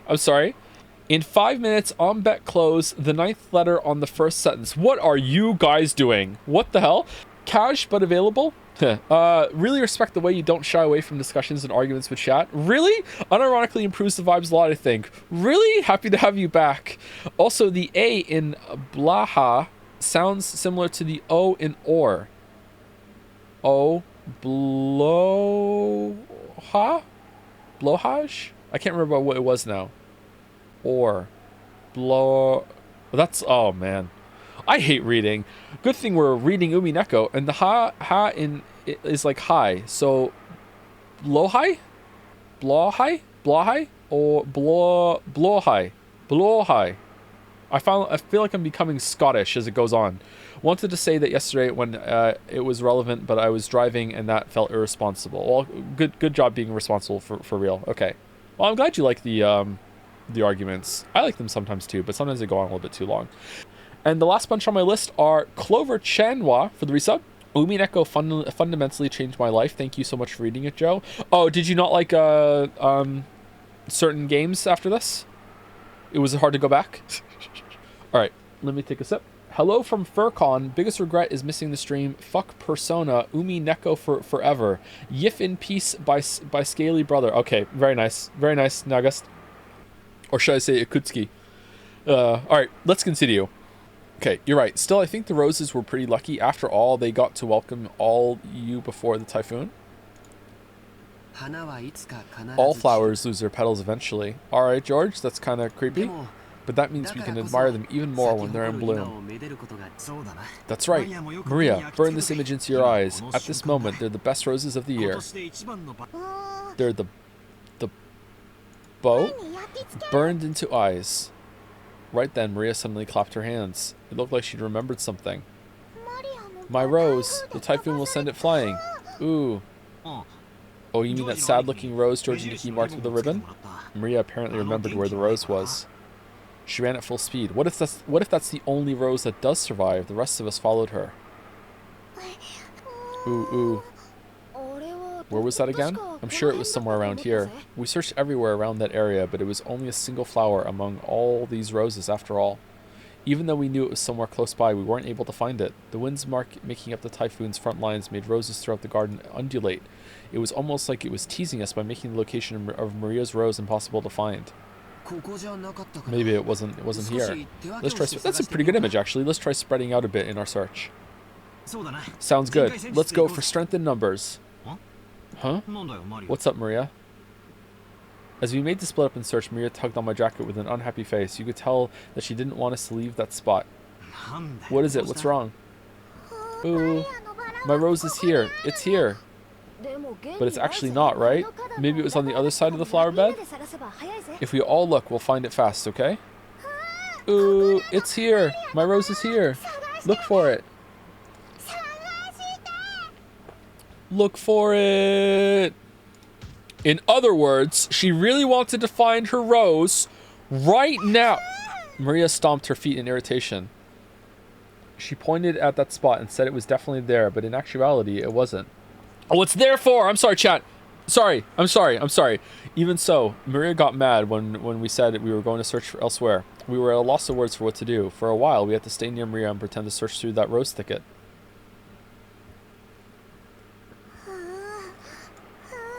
Ooh, not here, ooh. Maybe she's saying that it should be here, but isn't. Maria became increasingly irritated. Can you change to American dub, please? This is an American site. My weeb, I am the American dub. I am providing the American dub. You're hearing it. Oh man, Maria's really losing her temper. There's going to be the Joseph Anderson VA patch. after this. People who want to listen to it can have my voice reading the whole thing to you. It's going to be hell to clean up and cut out all the introductions with chat. Or you know what? They'll just leave them in. So, sometimes Maria starts to really care about pointless stuff. Editor's note. Joe is laughing right now because there was an interaction he just had with chat about the possibility of him being the VA in a future mod for this game, but we cut that interaction out because you can't see it. I guess she gets what she wants. That's okay. Editor's note. The laugh continued for here. Sometimes he laughs for no reason, but yet you just laugh anyway because his laugh is infectious, even though you don't know why he's laughing. You can't find something that isn't there. That's not good. Just when we were at a loss of what to do, Maria called out in a loud voice.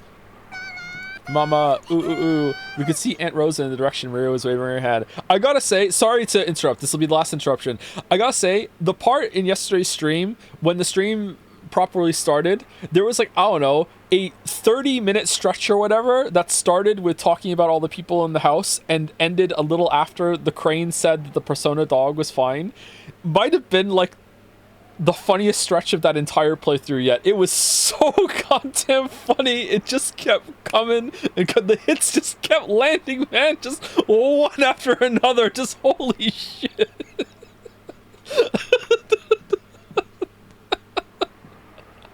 And then when you sit down with, I don't know if anyone else found this as funny as I did. When we sit down and watch the video with the Akihiko, and he's like, in one corner was Akihiko, and in the other corner, and I just went, a dog. I just lost my shit.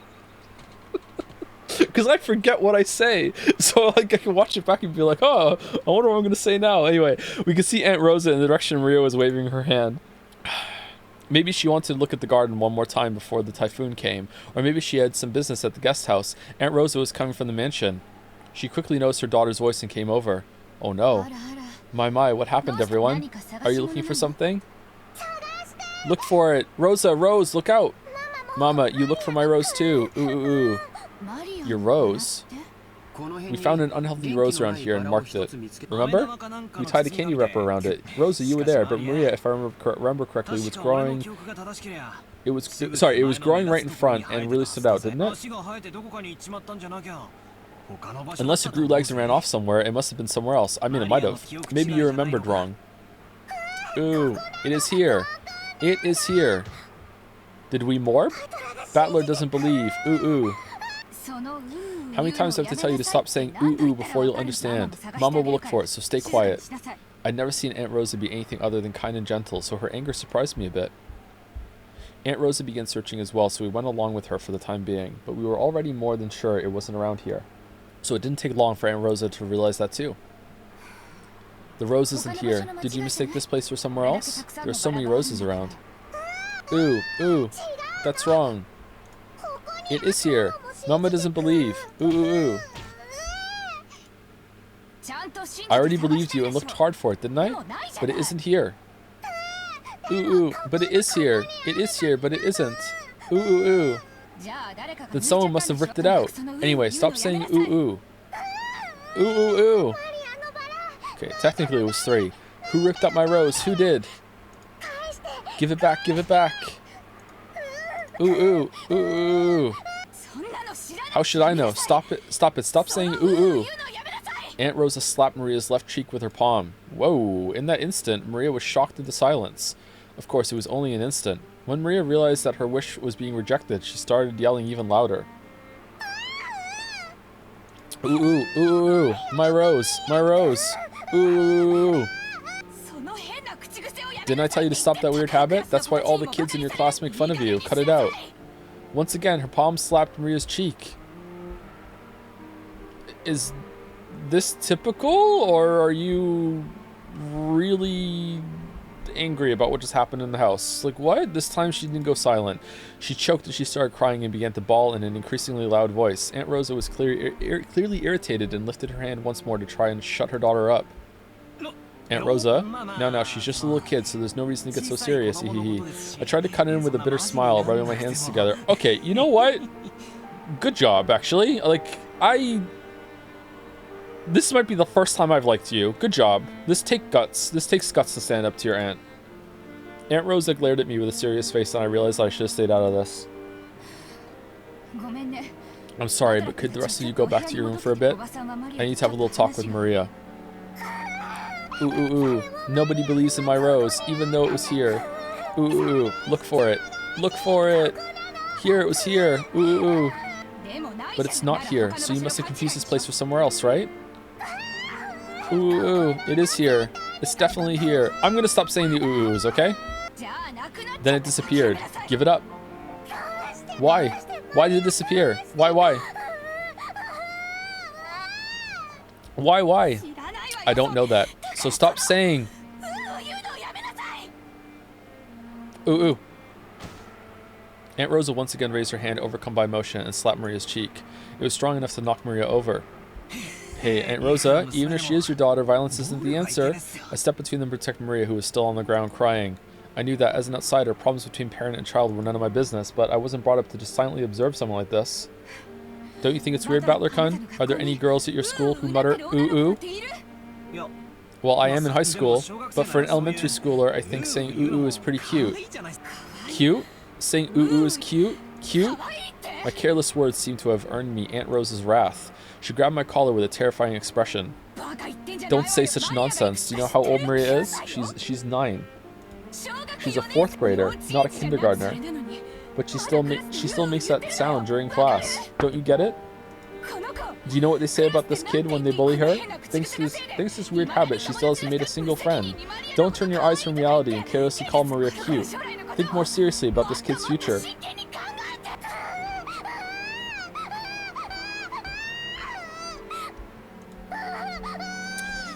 Okay, so let me preface this by saying that hitting a child is never the answer, alright? Rosa does have a little bit of a point, okay? This is kind of weird, and the kid is very irritating. She absolutely should not be hitting her, and there should be a better way to go around this, okay? Battler is 100% right to stand up to Rosa right now, okay? But, yeah, it is... Like, imagine how many... Let's say Rosa is being 100%, what do you call it? Truthful, honest, okay? Genuine right now, okay? This might be a situation that's a problem that's been there for like years in the making at this point. You know what I mean? Like no friends, constantly have a problem in school, won't stop making the noise. Like, obviously it's not Maria's fault, and Rosa is not handling it well whatsoever. But I can kind of understand Rosa's frustration a bit. She's taking it way too far. But yeah, Battler is right here, mostly. I told you stop making that sound. Did I tell you to stop it? Yeah, this is fucked up. Yeah, this is absolutely fucked up. This is not handling it well at all. Aunt Rosa struck Maria's quivering head, from which an increasingly unhappy voice was rising. I wonder if this is typical. Is this just because she came out of that room? I kind of feel like it might be typical, which is really messed up. I tried to stop it, but Aunt Rosa pushed me away. My back hit George and Nikki. A long time ago, Aunt Rosa also thought of it as nothing more than one of Maria-chan's baby words, but now that it hasn't been fixed even midway through elementary school, she's been worrying about it a lot. Oh my god, I'm agreeing with George. How she talks isn't really that big of a deal, right? She'll never make it as an adult if she's like that. So even though it isn't fun to watch, this is a problem between parent and child. No. Sorry, George. Disagree with George. You hate to see it? Well, even I get chewed up by mom all the time because of how I talk.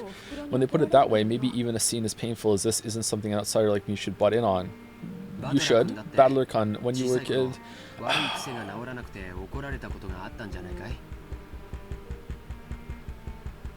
Yeah, you still should. It might cause a lot of trouble for you, but you still should. Didn't you have any bad habits that you couldn't fix that got you into trouble?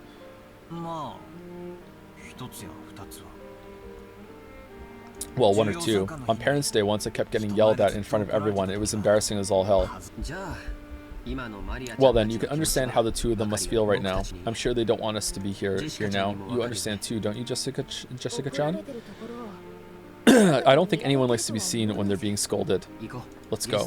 We'll return to the guest house. Then after Maria-chan comes back, let's welcome her as if nothing happened. That's probably for the best, isn't it? We thought George and Nikki's point was probably a reasonable one, and we may have been eager to use that reasonable-sounding argument as a justification to retreat from this heart-rending scene. Jessica and I nodded at George and Nikki, and we all left. We called toward Maria, telling her that we were going to head to the guest house, but she didn't seem to hear, and we felt sort of guilty and shameless. Shameless? After saying it? In that case, look by yourself as much as you want. Mama doesn't care. I'll look for it. I'll look for it by myself, even if Mama doesn't care. In the typhoon? Have it your way. After blasting her with those last few words, Rosa spun on her heels and quickly returned to the mansion. Maria probably viewed that as a cold gesture meant to injure, but that wasn't Rosa's intention. Man, Rosa, like, going from the nicest of the aunts and uncles to just immediately, like, the worst one in one scene. Holy shit. It was because the hand with which she had so emotionally struck Maria's cheek was still numb. It was because if she stayed there screaming, she might again be taken over by her emotions and continue slapping her daughter's cheek over and over. After Rosa left, Maria was left alone in the rose garden. The wind began to blow stronger and stronger, and every once in a while a raindrop would fall on her forehead. However, Maria couldn't leave that place, not until she found that poor wilting rose. It had definitely been there. Even so, it wasn't. Even though she knew the place, and even though it had been there, it wasn't. Yeah, it wasn't. Maria bitterly stared at the place it was supposed to be and thought frantically, maybe the angle I'm looking for is wrong. I'm sorry, looking from is wrong. Maybe the height I'm looking from is wrong.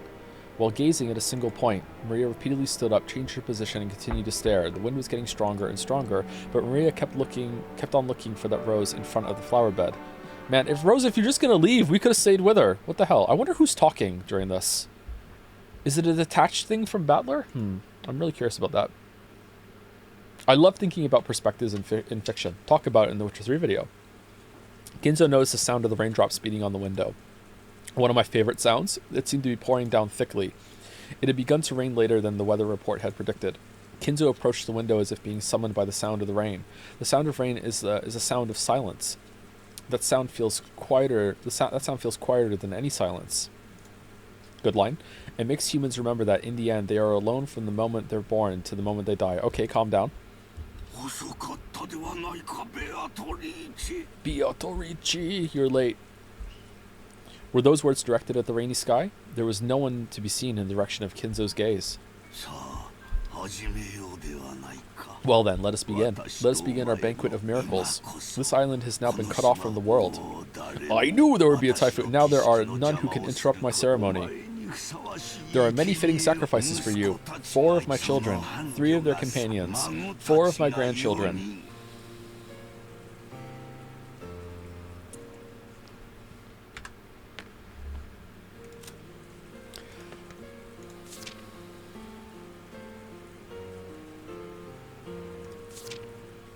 Wonder if those numbers match to that.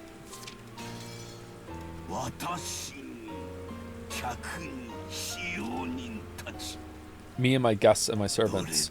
You may devour as many as you please. The key of fate will select the sacrifices in accordance with the demon's roulette. If that roulette chooses me, even I will become your sacrifice. Damn. Alright.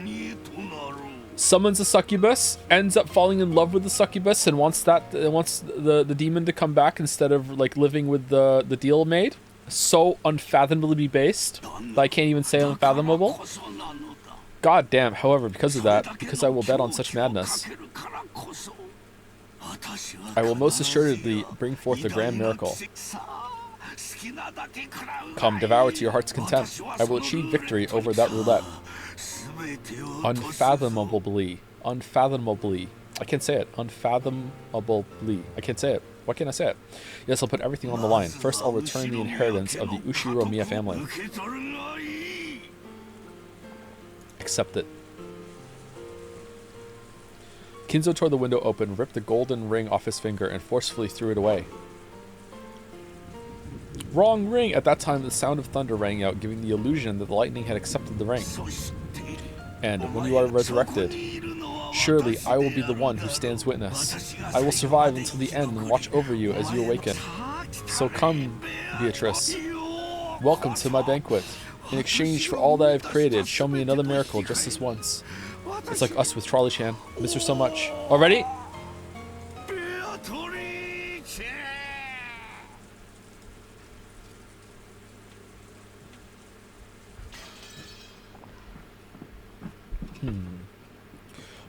the glass shattering?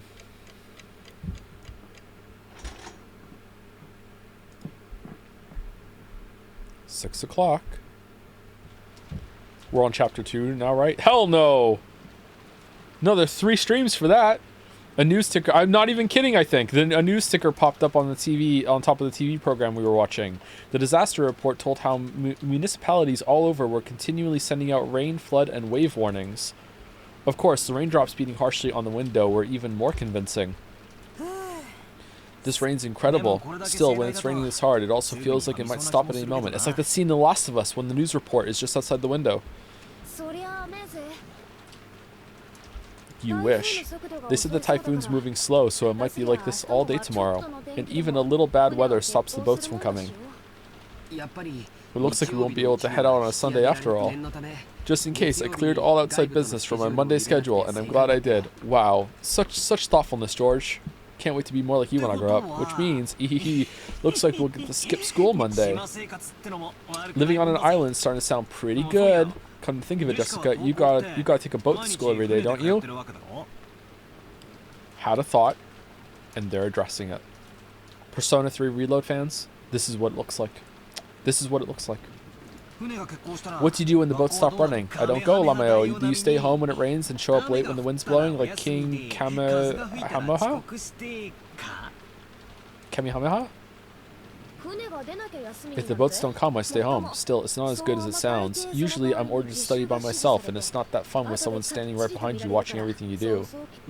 During the rainy season, does the weather ever stay bad for a long time and make you miss a bunch of days in a row? That does happen sometimes. Still, I get a call from my homeroom teacher every single day who'd sourly guide me on how I should teach myself and what I had to turn in. Yeah, you're probably a hassle student for them, yeah. She can't skip school as easily as you're imagining, Battler-kun. She's got to follow the rules for people that travel to school by boat and get a good amount of studying done, and also has to get up super early to account for the boat trip to get there as well. Must have been better when they got the fast boat for you, huh? It'd actually be easier to just go to school. In my own room, I get distracted and can't concentrate. After being made to do nothing but workbooks for several days straight, it's pretty hard to handle all that mental stress. When I get into college, I really just want to go to some dorm and quickly say goodbye to this inconvenient island. Hopefully my room has a camera that I don't care about. Ah, okay. By the way, what do you do when the weather's good in the morning, but it then gets so bad on your way home that the boats are closed? Oh, good thought. I didn't consider that. Yeah. Do you spend the night at school? That actually happens a lot. Because of that, they've built some lodgings there for people who can't get back to the island they live on. Okay, so you're not the only one that travels via boat from an island. Alright, that's where you'd spend the night. Sometimes when it gets really bad, you can't get back home for a few days at a time. Someone commuting to school or work on a train packed to twice its capacity might carelessly think that commuting by boat would be pretty interesting and fun, but it sounds like it comes with troubles of its own. Shut up, George. You hear thoughtless tourists saying stuff like that all the time. I've had enough of island life. I really want to just graduate high school and say goodbye to this island. But there are all dorm schools even for high school, right? Why'd you choose that Nijima school of all places? I've wanted to go to one of those from the beginning, but Mom's always going on about how I need to learn manners and discipline as a successor. So I ended up sticking close to home even for high school. Man, I hate this island. I just want to go live in a city. I don't care if rain or even spears fall from the sky, as long as I can move to a city where I can wear casual clothes and sandals and can get to a convenience store in less than 5 minutes. Hold out just a little longer, just a bit more, and you'll graduate high school, right? I can't wait a little longer. Jessica stretched out and reclined in the sofa. Maybe it was a bad time slot because there weren't any interesting programs on. Meanwhile, Maria just blew right past the window, and we had nothing to do but languidly kill time, good word, until we were called for dinner. After that episode, Maria never returned to the cousin's room after all. Ooh! Aunt Rosa probably took her back to the mansion. It had to be pretty boring for Maria, all by herself while the adults had a confusing conversation. We thought we might as well head over to the mansion to see her, but the weather really was awful, and since there wasn't much time until dinner, we stayed where we were. At that time, we heard the sound of a humble knock. Jessica answered. Yes? The preparations for dinner are complete. Please come to the mansion. It was Canon-kun's voice. Did he go to all the trouble of coming from the mansion in this rain just to get us? Couldn't you just call us on the telephone? Okay, so there's no connecting hallway or anything from the mansion to the guest house that's the hotel? Probably not. Well, I guess servants at work don't always get to take the most efficient route. Just when I was getting hungry. Let's go. Not even an underground one? If it gets a lot of rain here, they should have included that. George and Nikki turned off the television and stood up. My stomach's been growling for a while. I've always been a huge fan of the main family's dinners. And didn't Goda-san say it was calf steak or something? Oh, I can't wait. Our dinners are always even more fabulous than usual when the family conference comes around. Even I'm looking forward to it. Let's go, let's go. As we left the room, Canon-kun bowed silently and respectfully. Okay, let's go. Is the rain pretty nasty out there? Yes. Take care not to get your garments wet. After seeing the three of us out, Canon-kun appeared into the empty room. Wasn't Maria-sama with you? No, she's not. Wasn't she with Aunt Rosa? Uh-oh. Live chandelier reaction? Rosa was lying on a sofa in the empty parlor, having fallen asleep before she knew it. What an awful person! What, she was bearing a burden that the children couldn't even imagine. That's why she only needed to let her guard down a little before the weariness immediately dragged her into the world of sleep. Realizing this, Genji brought a blanket over to her. When he tried to spread it over her, her eyes snapped open as though she'd been shocked with electricity. Ah. Thank you, Genji-san. When she realized that the thing that had touched her was just a blanket and that Genji had been considerately giving it to her. Sorry, had been considerately... No, I did read it right. Had been considerately giving it to her, she let out a sigh of relief. Did I wake you? What's with the hypervigilance? My sincere apologies. No, it's okay. I hadn't planned on sleeping in the first place. What time is it now? When he was asked for the time, Genji checked the pocket watch that he took out of his chest pocket. It is slightly after 6. Rosa gave her head a little shake when she realized that... Okay, the reading is getting a little worse, so let's see how it goes. Hold on. Rosa gave her head a little shake when she realized that not much time had actually passed, even though it felt like she had slept for ages. Even though she didn't feel rested at all, the drowsiness that had enveloped her must have been pretty deep. Thank you. I'll be fine without the blanket. I mustn't sleep at such a strange time. My sense of time has been completely thrown off. The rain has finally started pouring down in earnest, hasn't it? Rosa finally realized that the peaceful sound that had put her to sleep was actually the rain. The wind's blowing hard too. I wonder if the typhoon's finally here. That's what they said on TV. The typhoon is moving slowly, so they think it will be like this all day tomorrow. Really? So our last chance to see that wonderful rose garden must have already passed by. The rose garden! Maria! From the window, what she could see of the rose garden was completely blurred by the wind and the rain. Maria. That's right, what about Maria? I have not seen her. Did she not return to the guest house? Rosa knew her daughter's nature well, so a chill ran down her spine. Maria was stubbornly honest, and if she was ordered to find something that didn't exist, she would look forever and ever, even in the pouring rain. No! The cousins left before I did, so Maria was alone. Unless someone told her to stop, she'd stay there even if it started raining spheres, without even opening an umbrella. How could I have lost control of my emotions and done such a thing? Okay, good thing that you're blaming yourself, but still, like, what a fuck up. Even though she'd known about Maria's simple honesty better than anyone, she once again lost control of her emotions and done something terrible.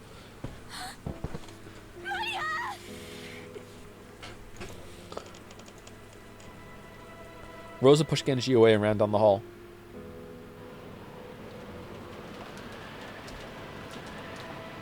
The outside really looked like a typhoon, and the rain was pouring down spectacularly. Maybe because of some aspect of the terrain, the winds weren't typhoon class, so an umbrella wouldn't be torn out of one's hands. What? Even so, it certainly was a windy rain. There was no time to admire the roses being drenched.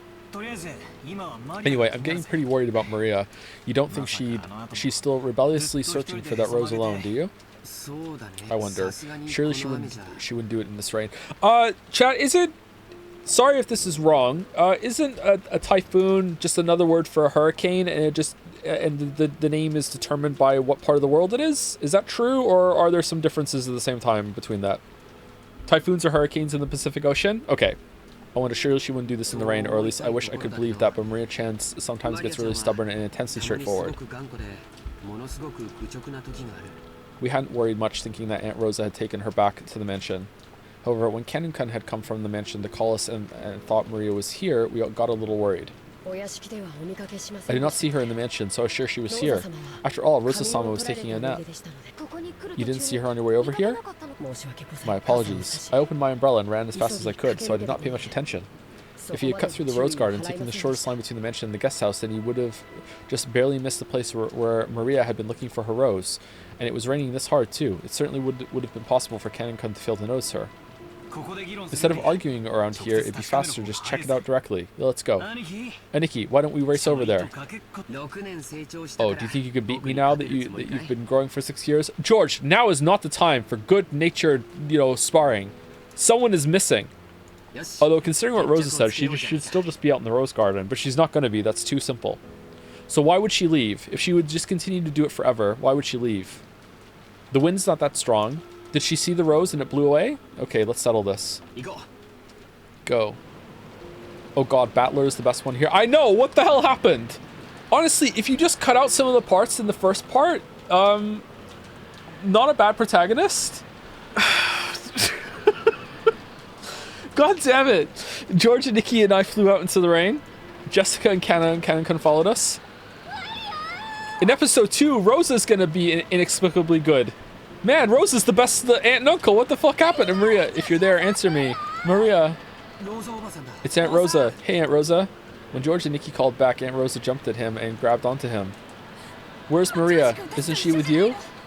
No, we didn't meet with Maria-chan after that. Maria. Vitorici. 6 years ago, Maria was 3 years old. Yep, that tracks. She was a cute and pure kid who just accepted whatever anyone said, but 6 years have passed since then. Yep. She's 9 now, and experiencing the ups and downs of life should have taught her something. But Maria, are you telling me you're still as innocent and pure as you used to be? Maria! As I circled the rosebed, something white unexpectedly turned to face me. It was a white umbrella. Maria was crouching down, holding a white umbrella and still searching for that rose. Oh, good! Oh, okay. Her face, which had turned bright red from her crying her eyes out, was dirty with water and mud. It was a truly pitiful sight. Maria... Are you still looking? Ooh, can't find it. Can't find my rose. Ooh. Maria had probably been here since the rain started pouring down. Her shoulders were freezing. She looked tired to the bone, but fortunately, since she was holding an umbrella, she wasn't completely soaked. The umbrella probably came from the handbag Maria always carried around. Thank goodness. Didn't Rosa specifically say something about not having an umbrella or not using an umbrella? Or am I'm not saying that because how does she have an umbrella? I'm saying that because that shows that Rosa misjudged her daughter. And I like that detail. I think she did say something like that, didn't she? Seriously, thank goodness. Battler-kun, thank goodness you found her. Maria! I'm sorry, I'm so sorry. Aunt Rosa threw her umbrella aside and hugged Maria. But then she said, ooh, and Rosa's face darkened. It's not here. My rose isn't here. Ooh. I'll look for it with you later, okay? So just put it on hold for today, okay? Put it on hold for today. It looked like Maria still wasn't able to accept it, but she no longer had enough energy left to resist. Jessica and Canon caught up with us. I'll have a towel ready in the mansion immediately. Put it in the dryer first so it's nice and warm. Maria, were you here this whole time? I'm sorry for being such a bad mother. Aunt Rosa, why don't we head back to the mansion for the time being? If we stay here, Maria will catch a cold. You're right. Maria, let's go. If we don't get you cleaned up, Grandfather will be mad. Ooh, hungry. It's already time to eat. You did a good job holding up, Maria. Once the weather gets better, we'll all go searching together. We couldn't stay in the rain forever. We took Maria with us as we headed back to the mansion. Maria apparently wasn't as worn out as I thought. When she remembered we were having calf steak for dinner, she started chanting, I'm hungry, hungry, ooh, ooh, and returned to her usual spirited self. Aunt Rosa didn't chide Maria for saying ooh, ooh. Okay, what was the point of the scene then? I see, so she had an umbrella on her. Maria sure is good at packing the right stuff. I didn't bring an umbrella. Is she going to get sick now, or is this establishing that she'll just wander off later or something? Then well, she didn't wander off, so it's establishing that she will fixate on doing a task if told to? What, then how did you get the white umbrella you're holding? I borrowed it. Some caring person must have brought her an umbrella. Oh, shit! A normal kid will look for shelter once it started raining, but Maria was too stubborn to give up so easily. So maybe that caring person gave up on telling Maria to find shelter and then decided to at least give her an umbrella? I see, I'll have to thank that person. Who was it? Vitorici! Yeah, the name Maria Cheerful. I just got a little chill. Ooh, I just got a little chill. Oh, man. Was that the island's witch? Rosa took a deep breath and asked again, trying to do so in a way that wouldn't damage Maria's good mood. Really? That's wonderful. So who was it? Who brought you that umbrella? Who? Beatrice. Maria immediately realized that her mother didn't believe her and started crying out unhappily again. Nah, I just got it from my bag. I'm just fucking with you. So Rosa stopped pursuing the subject. It'd probably be faster to ask whoever lent Maria the umbrella during dinner rather than ask Maria herself.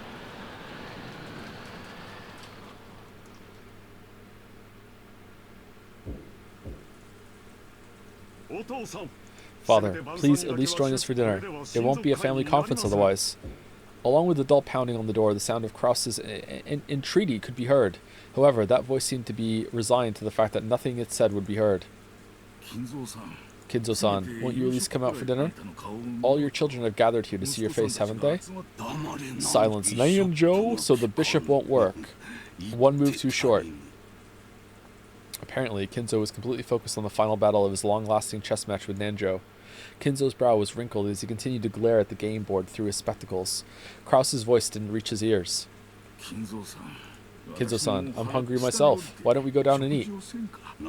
Go by yourself if that's what you want. Let me consider this next move for a little longer. We are going to finish it tonight. Otherwise, it's doubtful we'll finish before the world ends. Nanjo rose from his seat, hoping this would prompt Kinzo to do the same? But Kinzo's eyes never left the chessboard. He knew well that Kinzo always displayed a blind concentration when it came to chess. But he'd never seen Kinzo concentrate as hard as this. It was almost as though Kinzo was telling the truth, and there would never be another chance for them to continue their contest if they didn't finish tonight. It seemed that no matter how obstinately he called out to Kinzo, it wouldn't reach the latter's heart. Nanjo gave up and headed to the door that Krause was still banging on. The door to the study opened. Krause was taken aback, thinking that maybe Kinzo was actually coming out. However, Nanjo was the one who appeared, and Krause let out a sigh of relief. Dr. Nanjo, his father? I'm sorry I couldn't be of service. Right now, this room is Kinzo-san's whole world, and it's about to end. Nanjo shook his head with a completely defeated expression. Krause raised his fist once more and banged on the door, shouting, Father, can you hear me? We're heading down now, but please join us anytime you feel like it. All of your children are waiting for you. His voice was very loud, and he was making a racket pounding on the door. There was no way it wouldn't reach Kinzo's ears. Well, it certainly was reaching him, but he ignored it anyway. However, unlike the time he'd been called down for lunch, he didn't fly into a rage. By now, Kinzo was calm at heart, almost as though he'd taken on a philosophical view and turned himself over to fate. Neither dinner nor the faces of my children interest me in the slightest. I will only leave here if Beatrice is resurrected, or if I am chosen as a sacrifice for the key. Genji, another Domino's pizza. The demon's roulette has already started spinning. What meaning does dinner have at this point? As though the painfully loud banging on the door completely failed to enter his hearing. Kinzo silently thought about his next chess move, still in his philosophical state. Just as always, Kinzo's figure couldn't be seen anywhere in the dining hall. Krause, wearing a bitter smile, returned with Nanjo. Father says he's still not feeling well. He truly regrets missing this once-a-year opportunity to sit together with his gathered family. Eva and Rudolph sniggered. Given Kinzo's personality, there was no way he'd show signs of regret, and none of his relatives showed any regret in his absence. Then why don't we start dinner? Goda, begin. Cheese? Certainly. Well then, if you will allow me. When Goda was told to start the family conference dinner, his biggest time to shine of the whole year, he nodded with a broad grin. I don't trust you, cheese man. May I ask who lent Maria an umbrella? When Rosa timidly cut through the silence of the dining hall, everyone noticed. An umbrella? What's this about? A short while back, Maria was in the rose garden when it started raining, and she apparently borrowed a white umbrella from someone. I want to thank them. Okay, there must be more servants than Goda, Canon, Shannon 2, Canon 3. There must be more than that on the island, right? Or is it? Maybe it's just them? I'm gonna guess there must be more. Maybe it's just them? It wasn't one of us. After you left, we moved to a different room and had a friendly chat that whole time. Haha, that's right. Even after that, the siblings had a real friendly chat. The word friendly fell awkwardly from Hideyoshi's lips, so even those who hadn't been present could tell the conversation hadn't been a pleasant one. No. At the very least, it couldn't have been me, Eva Rudolph, Hideyoshi-san, or Kairi-san. Like, is this really it? Is there anyone on the island that we've seen that isn't here? Servant, servant, servant, servant, other servant, Nanjo. I don't think so, but is there any more than these 4? So 5 servants? I'm gonna guess yes, but it's possibly no. Maybe it said, I can't remember. At the very least, it couldn't have been me, Eva Rudolph Hideyoshi-san, or Kairi-san. We were together the whole time, even after Natsui-Nisan and Rosa-san left. The whole time until the meal started. It was probably Natsui. Nisan went up to the study with Genji-san to call father. At that time, the rest of us went straight to the dining hall, so it wasn't one of us. Couldn't have been a servant kind enough to lend an umbrella? So it was you, Goda-san? I have been in the kitchen the whole time preparing. My sincere apologies. And also, your story is distracting me from my important luncheon. Have some respect. This calf steak didn't make itself. Goda looked slightly disappointed about missing this chance to show off. At that time, Shannon and Kumasawa appeared, pushing a serving cart loaded with hors d'oeuvres. Hors d'oeuvres. Then what about Kumasawa-san or Shannon-chan? Yes, has something gone wrong? Is there, like, not many more things awkward than someone making some food and then giving it to you and then standing there, like, looking at you, like, are you enjoying it? Is it good? Let me judge your reaction to it. Like, giving you a YouTube video that they swear is funny and then they're gonna watch you watch it. Like, it's, oh, man. I want to have a degree of separation from the chef who's really proud of the meal, you know? So much judgment. Something gone wrong? Because Shannon had come in part way, she shrank back, mistakenly thinking that the others were searching for the one responsible for some error. Aww. It isn't like that. It started to rain when Maria-chan was alone in the rose garden. After that, someone lent her an umbrella. Aunt Rosa said she wanted to thank that person. Ooh. Beatrice. Maria, her mouth a thin line, said the witch's name in a small voice. Imagine how much Kinzo would want to talk to Maria right now. Pretty amazing, huh? Aunt Rosa explained the situation one more time. As she did, Kumasawa-san cackled with an E. Oh, it wasn't us. Shannon-san and I were preparing the rooms together, so we did not go outside. Like giving a streamer a good weeb game and hoping they love it? Yes. It can be awkward sometimes, actually. I'm sorry I wasn't able to be of assistance. I feel bad when someone really likes a game and they want me to play it and they hope that I really like it and then I don't. I really do feel bad. Preparing the rooms? What do you mean by that? Because of the rain. We thought it would be troublesome for all the guests to return to the guest house, so the servants were ordered to prepare the guest rooms inside the mansion. Oh. Nah, I won't go back to the guest mansion. I'll walk in the rain. I'm cool with that. Really? How thoughtful. Yes, it certainly would be rude to chase us outside in this rain. Could you give it a rest? Even Hideyoshi's had enough of Eva's shit. Yes. After receiving the order from Madam, Kumasawa-san, Kanon-kun, and I started preparing the rooms. Then it became time for dinner, so Genji-sama ordered Kanon-kun to go to the guest house and summon the children. Yes. So did Kanon-san find Maria on the way to the guest house and hand her an umbrella? Ooh. Wrong! Wrong, wrong, wrong, wrong. The person who'd actually received the umbrella denied it. Rosa was troubled. All she wanted to do was give a word of thanks to the person who had lent the umbrella, but she couldn't find them. And she thought asking like this with everyone gathered for dinner would work immediately. Then it was you, Natsui-Nisan. I'm sorry. After everyone's friendly chat, my headache was so bad that I've been resting on it. See, this kind of thing would drive me crazy. Like who gave the umbrella and no one's saying yes? It would drive me apeshit. It's such a modest mystery, but in this position, I would be like, okay, well, someone gave my kid a motherfucking umbrella, and it had to be one of you fucking people. Meanwhile, Weebs in the chat would be like, does it really matter? Let's move on. I'm sorry. I'm tearing into both jugulars today. Therefore, I did not go outside. Then who was it? George Kun and the kids? That can't be right. No, it wasn't us. We were watching television in the guest house the whole time. Actually, we thought Maria had just gone back into the mansion with you. After you slapped the shit out of her, then Ken came, and he asked whether Maria was with us. That's when we realized she wasn't in the mansion. I mean, if it were me, I'd have grabbed her hand and pulled her under a roof before giving her an umbrella. Rosa was completely baffled. One by one, the relatives and servants denied that they had done it, even though it really wasn't something anyone would need to hide. So it's not a murder mystery. It's a who gave an umbrella to a kid mystery. Damn, subverting expectations once again. What amazing writing. So by process of elimination, the number of remaining candidates wasn't large. Of course, it wasn't me.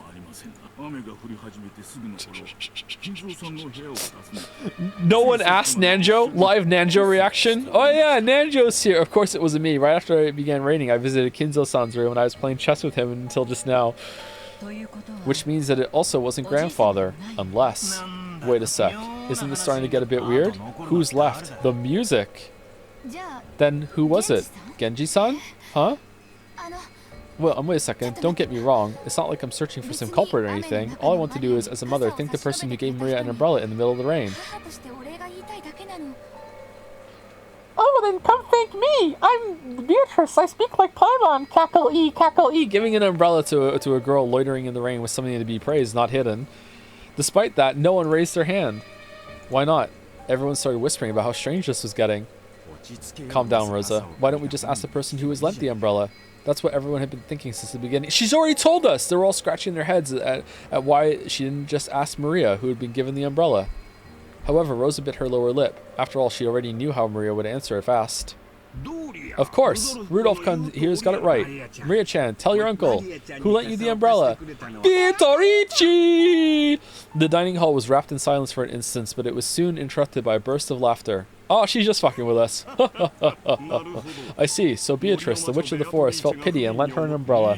What a lovely story. Rosa, there you have it. Rosa couldn't believe it. Even though she just wanted to say thanks for the umbrella, why did everything have to be so clouded in smoke? Cheap smokes. Just like Uncle Kraus said, Beatrice let me borrow it. Ooh, ooh. Borrow means you have to give it back. Haha. Isn't that wonderful? Can we see the umbrella? Is there like an engraving on it or something like that? We should all be jealous of such purity. What do you think, everyone? Kraus was laughing with a face that was clearly mocking, but Maria was overjoyed, apparently convinced that her claim was being believed. How did that work? Does that mean the witch really appeared and lent her an umbrella? Jessica asked me in a small voice that wouldn't carry over to Maria, who was sitting across from me. Has Maria ever been the type to make jokes? And also, don't doubt the witch's existence. She'll get really mad. If we'd heard that kind of story pop out of my old bastard's mouth, we would have just taken it as another joke. However, it was hard to explain it away like that when Maria said it. This was getting pretty unnerving. No way. She's always been frank and serious. I forgot I was streaming for a second there. Oh no. Oh no, I might have started singing some degen song to myself or whatever between lines. That's scary. Oh shit. She's always been frank and serious. She's the sort who'd believe any joke, even ones normal people could instantly tell were lies. I've never even heard of her cracking a joke. Aunt Rosa probably knew better than anyone. It appeared that because of this weird situation, she had no idea what was going on anymore. So, if Maria says she borrowed an umbrella from Beatrice, that must mean it really was Beatrice? We're talking about Maria here, so I can't think of it as some kind of metaphor or joke. What's that? It might be best to take what she says at face value. Then what's going on? Are you saying Genji-san or someone put on that fancy dress in the portrait and gave Maria the umbrella? That's what I was about to say, yeah!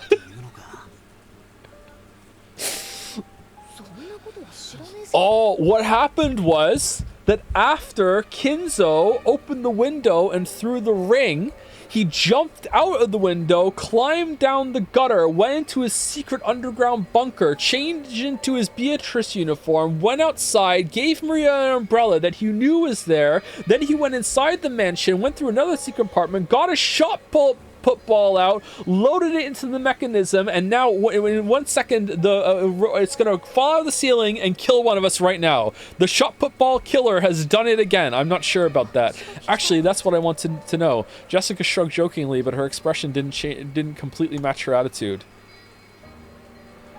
Once the hors d'oeuvres were set out and Goda showed off his vast store of knowledge, the meal began. If I do a joint reading session with Greg, you imagine how awkward it would be? To be like halfway through a scene and be like, hold up, Greg, I need to do my shot put killer bullshit for a second. Give me a minute.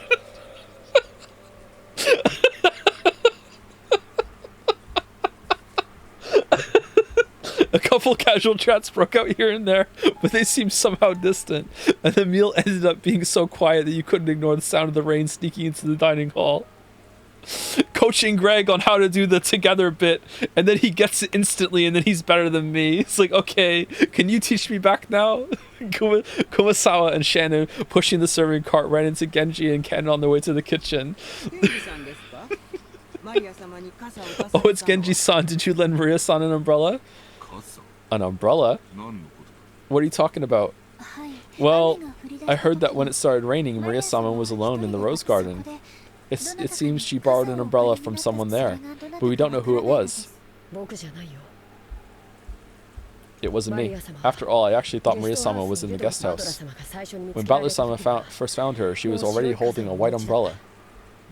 My apologies, but it was not me either. Then could it actually be the master? Both in the dining hall and right here, everyone had stated that they hadn't done it. That left only Kinzo, but maybe he went walking down the corridor for some reason when he just happened to see Maria-sama in the rose garden without an umbrella, and then he went and put on his Beatrice wig and a dress and then gave her one. The master is not particularly fond of Maria-sama. I agree. I can't imagine that for Maria-sama's sake, he'd go to all the trouble of descending the stairs with an umbrella. Oh my, how troublesome. Maybe it has a lightning rod on and he was trying to commit a murder. Does that mean the one who lent Maria-sama an umbrella really was Beatrice-sama? Oh. Kumasawa laughed, just like the relatives in the dining hall who had laughed it off. She couldn't think of any other way to break through the smoke veiling the current situation. Just then, the crisp sounds of hands clapping twice rang through the hallway. They all turned around at once to see Gura coming out of the dining hall. Guys, no one is appreciating my calf steak because one of you motherfuckers dressed up as Beatrice and gave the 9-year-old an umbrella in the rain. I'm very upset. This is definitely going in my live journal. I'm so fucking mad. Okay, everyone. When serving a dinner, proper timing while setting the table is essential. Please immediately see to setting up the soup. Yeah, they know. Genji-san, the women are in the middle of an important job, so please don't get in their way. Kennen glared at Goda for being rude to Genji, a person Kennen respected.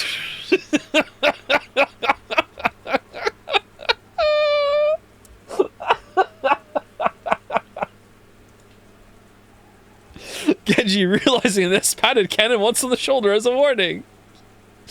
Joe, reading this, expressed how he didn't think those 2 lines were necessary. I just don't think those lines were necessary, chat. He added to make the joke. He thought the joke might not have landed, so he wanted to do it one more time. I just think that those lines didn't really need to be there, and that, if you cut them off, the sentence would have conveyed exactly what it needed to convey. Kennen reluctantly turned away and returned his expression to normal. Obey Goda's instructions. Hurry and prepare the dinner table. Come now, there's no time. Don't dawdle.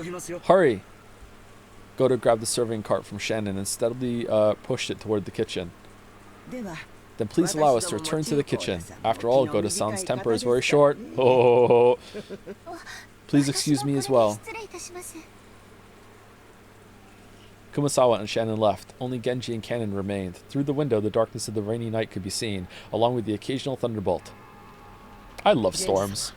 Genji-sama, did Beatrice-sama really return? I don't know. Shall I inform the master?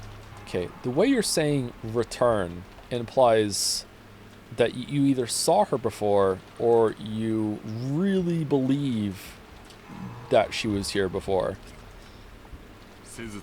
That is not necessary. If she truly has returned, she will eventually appear before the master of her own accord. Oh, furthermore, she is a fickle person. It would be pointless to report to the master only to find that she does not appear. I wonder if this means the master's ceremony has already begun. Probably. However, that has nothing to do with furniture like us. We must continue to return the favor we received from the master until our final moments. Yes, this is furniture's duty. The thunder crashed once more, except for those instants when lightning lit up the sky. Nothing could be seen out the window but the darkness of night. Just as humans rule when the sun is up, those that are not human rule when the sun is down.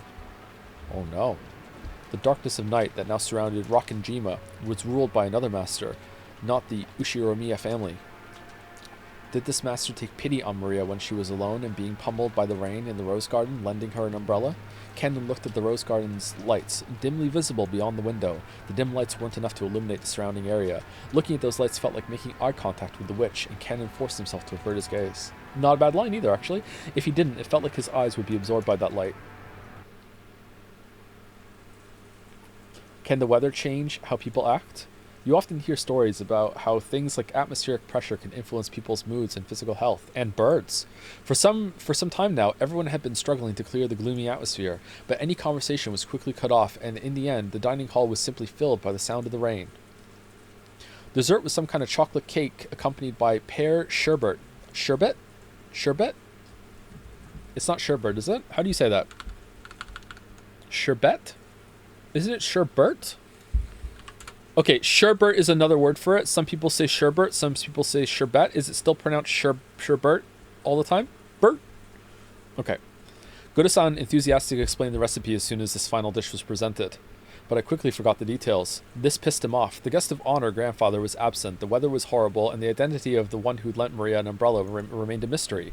When dinner ended, no one felt even one bit refreshed. It was too late now, but I realized painfully that taste wasn't the only important part of a meal. The whole atmosphere was also critical, and also how it looked.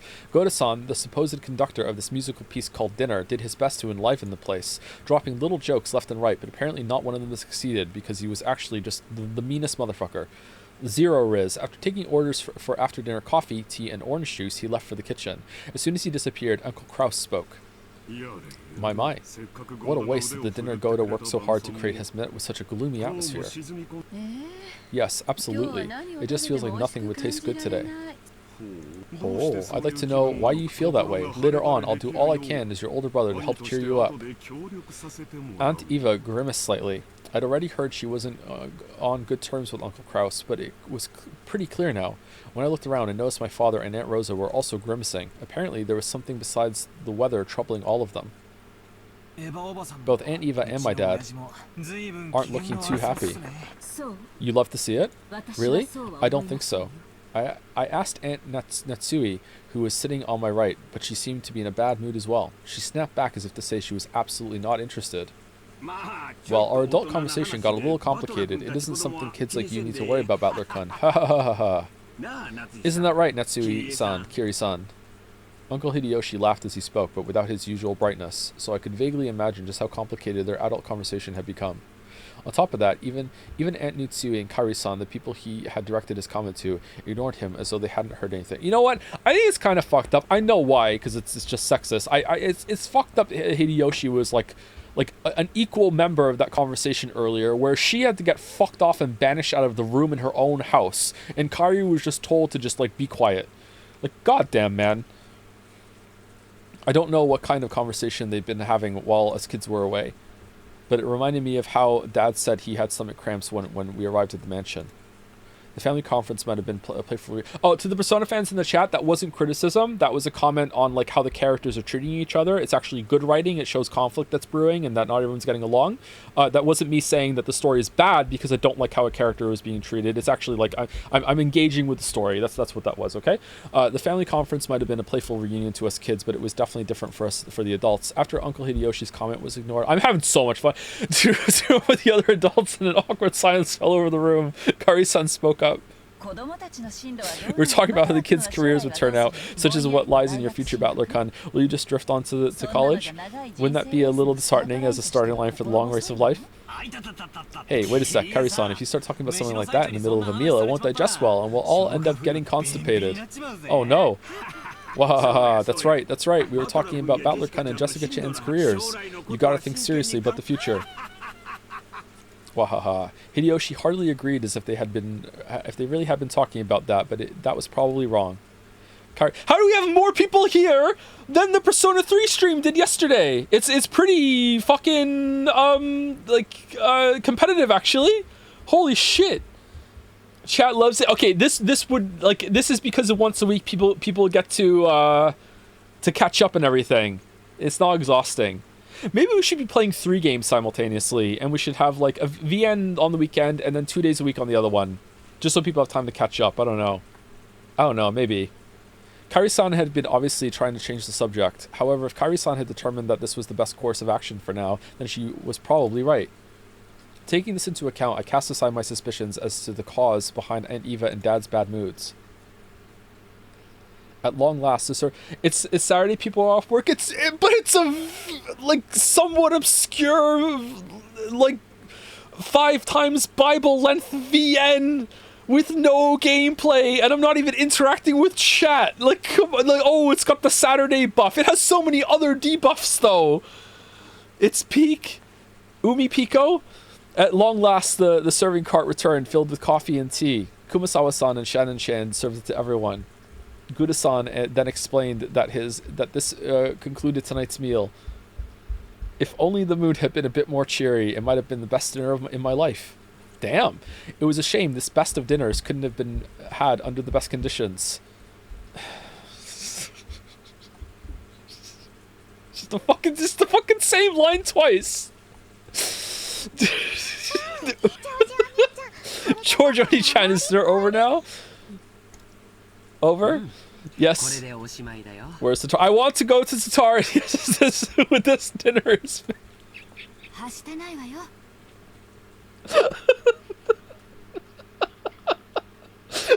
Don't be rude. Stay in your seat and calmly drink up. Ooh.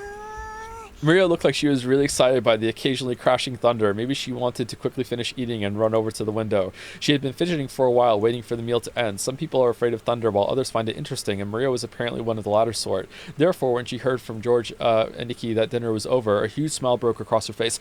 I never used to be afraid of thunder and lightning, and in a way, I'm still not, for my own sake. But since having kids, I gotta say, there's some protective father instinct cuts in. Or takes over. Whenever there's a storm, I'm just so terrified the lightning bolt is going to come in and hit my kid next to the window or something. I don't know. It's a really big change because I really love storms. When it used to storm, I used to go out on a walk because it was storming, because I like storms so much. But now my brain goes, okay, keep the kids from a window. What if the house gets hit by the lightning bolt? How are you going to stop the fire? Make sure you're ready to get everyone out of the house. You know, just so many protective instincts just kick in now. She then rose from her seat, took out her handbag, which she'd set under her seat, never having left it even when she was eating, and began fishing around the side of it. No one seemed particularly concerned by this behavior. Is she going to get the umbrella out? What's that? Where did you get it? George was the first to notice it. As he spoke, Battler noticed it too. Oh shit! They saw that Maria was now holding a beautiful Western-style envelope. On the front of the envelope, the Ushiromiya family crest, the one-winged eagle, was done in gold leaf. Furthermore, the fact that it was sealed with dark red wax made it clear that this wasn't something Maria could have brought as a prank. Maria-chan, what is that? It seemed that Natsui had also noticed the strangeness of the envelope Maria was holding. Her voice sounded too serious for someone admonishing a small child, so the relatives around us finally noticed too. What happened, Natsui-Nisan? What is that? Maria, where did you pick that up? That envelope has... Kinzo-san. When Nanjo muttered that, even us kids could understand why everyone seemed to be frozen solid. It really was Kinzo pretending to be Beatrice. Maria confirmed in Smash. the envelope that Maria held was one of the Ushiromiya family head's custom-made envelopes for private use. In other words, it could only mean one thing. This envelope contained a message from Kinzo. Oh, what is an envelope like that doing here? Now that's an interesting thing to come jumping out at us. Just let me have a peek. Know your place, Hideyoshi. No way, I'll read it. I was told to read it to everyone. By who? Uncle Hideyoshi tried to snatch the envelope out of Maria's hands, but she protected it as though hugging it and didn't let go. Protected it as though hugging it? That's a bit weird. Hideyoshi-san, you can't use force against a child. I mean, Rosa can. Maria-chan, where did you get this envelope? Ooh, I got it from Beatrice when she gave me the umbrella. She told me to read it to everyone after the meal was over. I'm the witches. Me. Messenger. Ooh. Messenger? The almighty witch of the island sure likes to mess around. Does this mean it was in English? Or quote? Or what? Yeah? Okay. Battler tried to joke about it, but no one laughed. I wonder what's written inside of it, Narration. Gonna read it. Okay, gotta say, I don't think we're approaching a cliff or anything like that, but I gotta say, this has exceeded my expectations for a second stream so far. I was really expecting, after that good scene in the parlor, that it was gonna be like another 6 scenes of bullshit, and then another good scene, and then 6 scenes of bullshit, and then another good scene, and so far, all the scenes have been pretty good. I'm sure there will be more bullshit scenes coming, but I was really expecting to have to pay for that good scene of plot. So I'm pretty happy right now, actually. Maria casually opened the envelope. It was sealed only with wax, so she just had to remove the sealing wax to open it. That sealing wax fell onto the desk. Hideyoshi hastily picked it up and stared fixedly at it. He then set it in the center of the table where Natsui, Kairi, and Nanjo stared at it. Can wax be hard to break? I don't think I've ever had to break a wax seal. Imprinted in the sealing wax was the one-winged eagle, which was the Ushiromiya family crest and also Kinzo's personal crest. Could a child do it easily? This is the family head's personal crest. I know it from the letters I have received from Kinzo-san before. Without a doubt, this is his wax seal. But aren't there several things in this mansion bearing that crest? For example, if there was some kind of stamp for wax seals, couldn't someone other than Kinzo-san have used it? No, Kinzo-san would always use a ring on his finger, his proof of the Ushiromiya family headship, when he sealed the wax. Oh, Beatrice got the ring! This shape and complex design is definitely Kinzo-san's seal. Or, after he climbed down the gutter, he went into the forest, got the ring back, and he just threw it out to throw off the scent of the reader because he just knows he's in a story because he's pretending he's in a Danganronpa game. Oh, this is not necessarily so. Anyone in the family must have received a letter from father at least once. We can't eliminate the possibility that someone used that wax as a model to create a fake seal and pass themselves off as father. It's true, yep. They reverse engineered it. I agree with the Nikki. No matter how much the seal resembles Dad's, we can't prove that it's the real thing, so it doesn't prove this envelope came from him. And this handwriting that looks like our father's handwriting. Someone could have studied my father's handwriting and just did that. Just practice and forged his signature at the end. I absolutely agree. I cannot approve of arbitrarily deciding that this letter came from father based on solely on the wax seal. And now that our dad is standing in the hallway door and he's telling us, I actually did write that and do that seal. That could be someone in an elaborate father costume. We can't conclude that it was actually Kinzo that's talking to us right now and telling us that he wrote this letter. Dr. Nanjo, can you be a bit more can you use a bit more discretion with your vague words? Damn, you are just the worst. I apologize. It was not my place to speak. One after another, all of the siblings from Cross on downwards rejected Nando's. What? Rejected Nando's statement, saying that the envelope Maria held wasn't necessarily from Kinzo. They were afraid. They feared from the bottom of their hearts that Kinzo's intentions were written in there, and that it might be some announcement regarding the inheritance that would be decidedly unfavorable to them. Maria, the person who gave you that envelope is the same person who lent you that umbrella, right? I don't know what "oo" means. Is it true? Ooh, yes. Ooh. So in other words, the witch, Beatrice, gave Maria-chan that envelope along with the umbrella? Ooh. Maria nodded forcefully. I agree with my husband. It's a dubious letter handed over by some suspicious person. It isn't even worth reading. There's nothing wrong with just reading it, right? Battler said to Jessica in a small voice, trying to act tough, but Natsui heard him clearly and glared at him with threatening eyes. And then, Beatrice told you to read it after the meal was over, right, Maria? Did Beatrice have a beard? Beardatrice? It's okay, everyone. This envelope didn't come from grandfather, but from Beatrice. Regardless of who actually wrote it, why can't we just hear what's inside before we decide? That's right. Even if father didn't necessarily write it, I'd still like to know what's written inside. Maria-chan, I'm sorry I tried to take it from you by force earlier. I apologize, so will you read it out aloud in front of everyone? Maria, read it. Ooh. As all the relatives stared fiercely at Maria, she spread the letter open with a rustle. Do you think it really did come from Dad? Shut up. She's gonna read it. Impossible. Whenever father has announced something to us in the past, he would always send Genji if he didn't do it directly, correct? I cannot believe that he would use such a joke-like approach. That's right. Maria, a messenger? That definitely doesn't suit father's tastes. Rosa, could this be Maria-chan trying to surprise us by putting on some kind of show? Maria isn't really a kid who'd be capable of something so thoughtful. Gonna read it. Ooh. I'm going back to my own world. The words came out of Maria's mouth, but for some reason her voice seemed different than usual. Uh-oh. Everyone's silent. Welcome to Rockinjima, members of the Ushiromiya family. God fucking that. I am Beatrice, the alchemist for this family, employed by Kinzo-sama himself. Ha, that's crazy. Shut up! Yeah, quiet, yeah. I have served him for many years in accordance with our contract, but on this day, Kinzo-sama has announced the final suspension of that contract. Therefore, I ask that you acknowledge my resignation from the position of family alchemist from this day forth. How foolish, what nonsense. Shut up! I can't stand to listen to it. And now, there is one part of the contract that must be explained to all present. I, Beatrice, lent Kinzo-sama a vast quantity of gold under certain terms.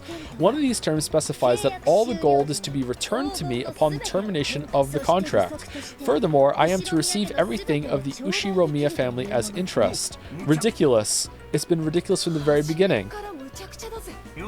So it's basically one of those things, right? Doesn't it sound just like one of those contracts with the devil?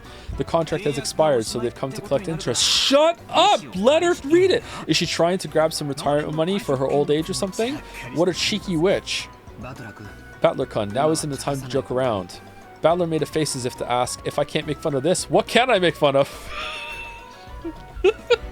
Some of the adults' faces were pale, while others looked dazed. After hearing this, you may feel as though Kinzo-sama has been savagely ruthless. However, Kinzo-sama did append a special clause to the contract so that you would have a chance to preserve your wealth and honor. If and only if that special clause is fulfilled, I will lose my rights to the gold and the interest for all eternity. Because without risk, there can be no magic. A special clause? What is it? It's your older brother. Special clause, Beatrice retains the right to collect the gold and accumulated interest upon the termination of the contract. However, if someone is able to discover the hidden gold of this contract, Beatrice must abandon these rights for all time. The collection of the interest will proceed shortly, but if any one of you fulfills the terms of the special clause, I shall return everything, including the portion that has already been collected.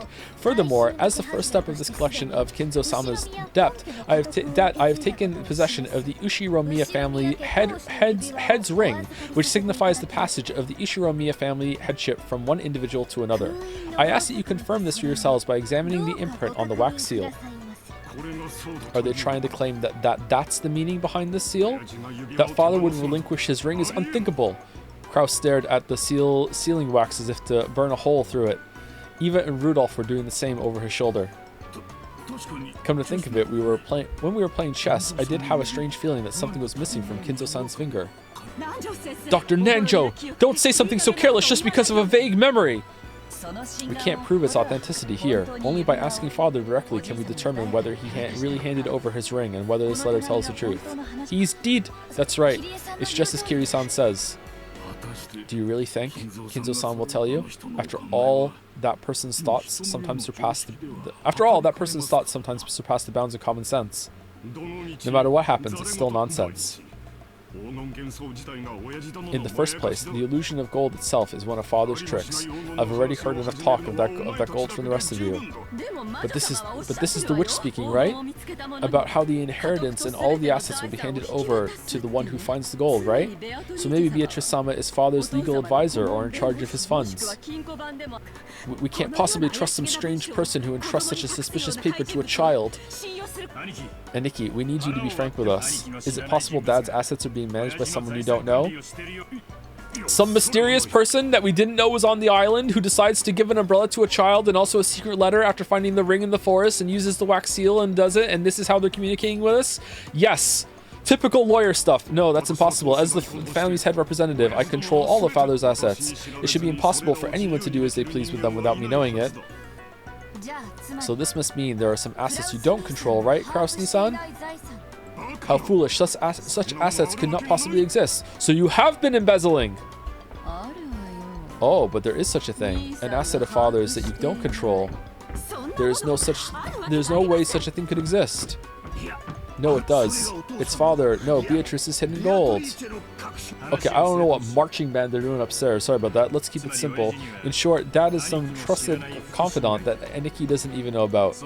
Furthermore, this person has always been in charge of watching and managing the gold. Is Maria even done with the letter, or could it be some eccentric rich person who offered him a loan with rules like a devil's contract? Could it be that this confidant called Beatrice is trying to test which of Kinzo's children is most worthy to be financed by her gold? Kairi's question was one that all the siblings wanted answered. Upon reflection, they realized that Kinzo's strange epitaph had hung in the wall beneath the witch's portrait for quite some time, and while it had long been whispered that whoever solved the puzzle would receive everything, no one had ever clearly stated it. It was just something that everyone had hoped might be true.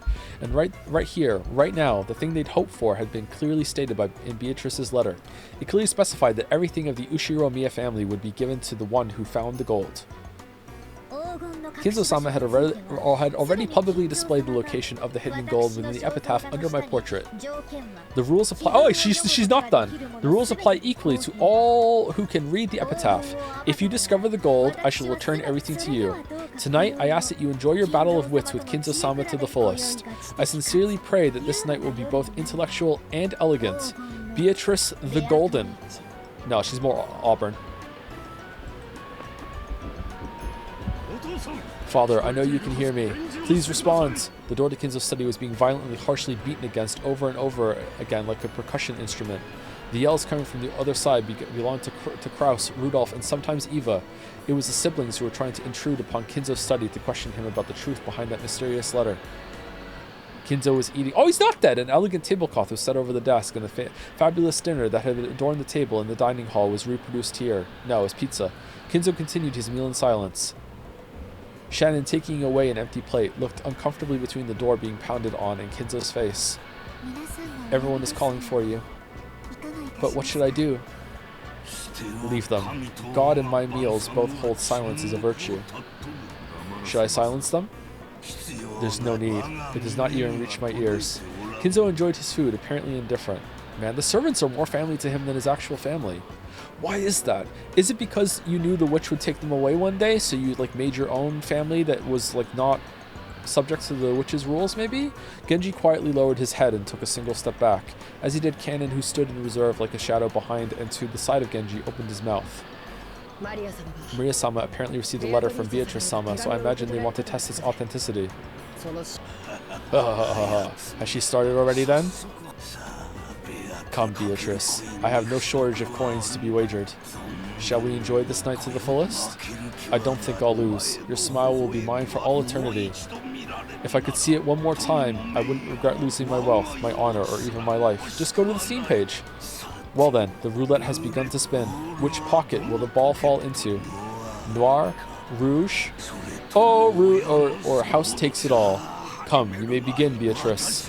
I'll show you the power of miracles once more.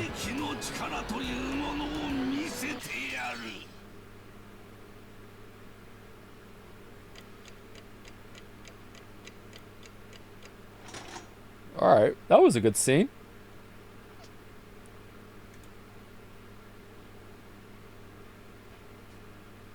Thoughts so far? I really miss Persona 3. This story is making me think too much. I have too many questions, and it's giving me answers. I'd rather just shrug and say who cares and just go into Tataris. I want to go to Tatar! The strange letter that the witch had entrusted to Maria wiped all memories of dinner from our minds. Maria was repeatedly barraged with questions by Aunt Rosa and the other parents, and became increasingly ill-tempered when they refused to believe her.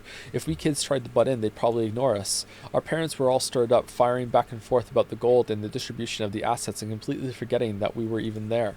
I'd already guessed they'd been talking like this in the shadows, but I hadn't thought they'd be so blunt. It gave all of us kids a considerable shock, like an electric shock. From what we could overhear, all the parents wanted more money as soon as possible, back and forth about grandfather's inheritance, back and forth about the distribution of the gold if it was found, about advance payments in cash. It was so despicable I could hardly bear to watch, even though one of them was my father. And speaking of cash, thank you to Fentyrus for the resub. Thank you Toxin14 also for the resub. Mama, I didn't mean to make you cry. Thank you Lieb13 for the resub. Okay. We have 20 minutes until break, and I need to pee, so I really want my break.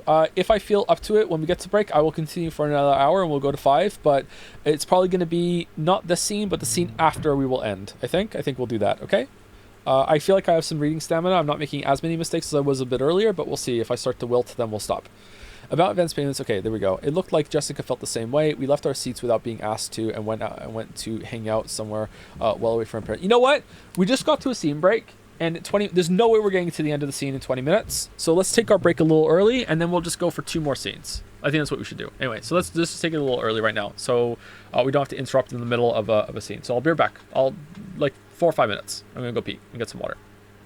You loving this, Mouse? Mouse, you loving this? Look, everyone in chat liking this VN. God damn it, you hate... Alright, I'm back. Damn, man. Almost a 100% enjoying it on the poll. I guess that makes sense, because if you're not enjoying it, you would have left. But still, you don't really see polls that big. Unless you're comparing the Navigator characters in the Persona games. Okay, continue. We left our seats without being asked to, and went to hang out somewhere well away from our parents. I get it. Now I totally see why grandfather hates coming down for meals. I'm so disillusioned with our parents right now. All that about money and the inheritance. I mean, he probably made them this way, Jessica. How can they act like that right out in the open?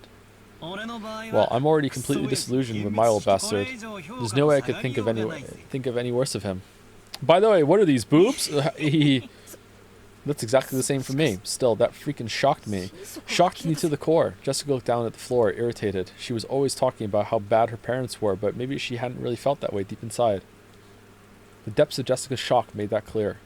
You're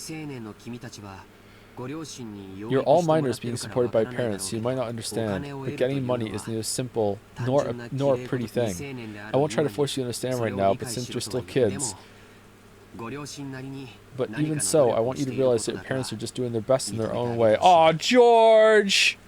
Come on! Oh great, George and Nikki's gotten all mature. George Nissan, I know you're working hard as a full-fledged member of society, but does that mean you turn into a shameless, greedy vulture like our parents whenever you start talking about money and assets? If it were only for my own benefit, then no, I wouldn't want to do that. However, when your family and your employees, your subordinates and their families are all counting on you, there are some times when you must fight. I hate that kind of fight. That back and forth about grandfather's inheritance just makes me want to puke. Okay, so you're not completely wrong. You do have a lot of responsibility. I get it. But at the same time, like, that's not really how the parents are acting here, man. But we don't see how they got to the situation. That's true. Jessica pretended to spit violently. That harsh reaction made the depths of her pain very clear. Let's stop talking about this. All this about grandfather's hidden gold, property, inheritance is our parents' problem, not ours. I agree. At the very least, I think children have a duty to be considerate and stay out of their parents' way when they're talking together.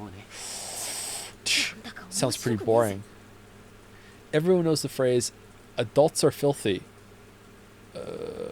I don't, but we had now seen that for ourselves, and that really did give us a considerable shock. George and Nikki was now pretty much an adult, and I'd already been disillusioned with my dad, so the shock wasn't that big for us. George was now filthy, but Jessica seemed to be taking it hard. Apparently she received a bigger blow than I thought.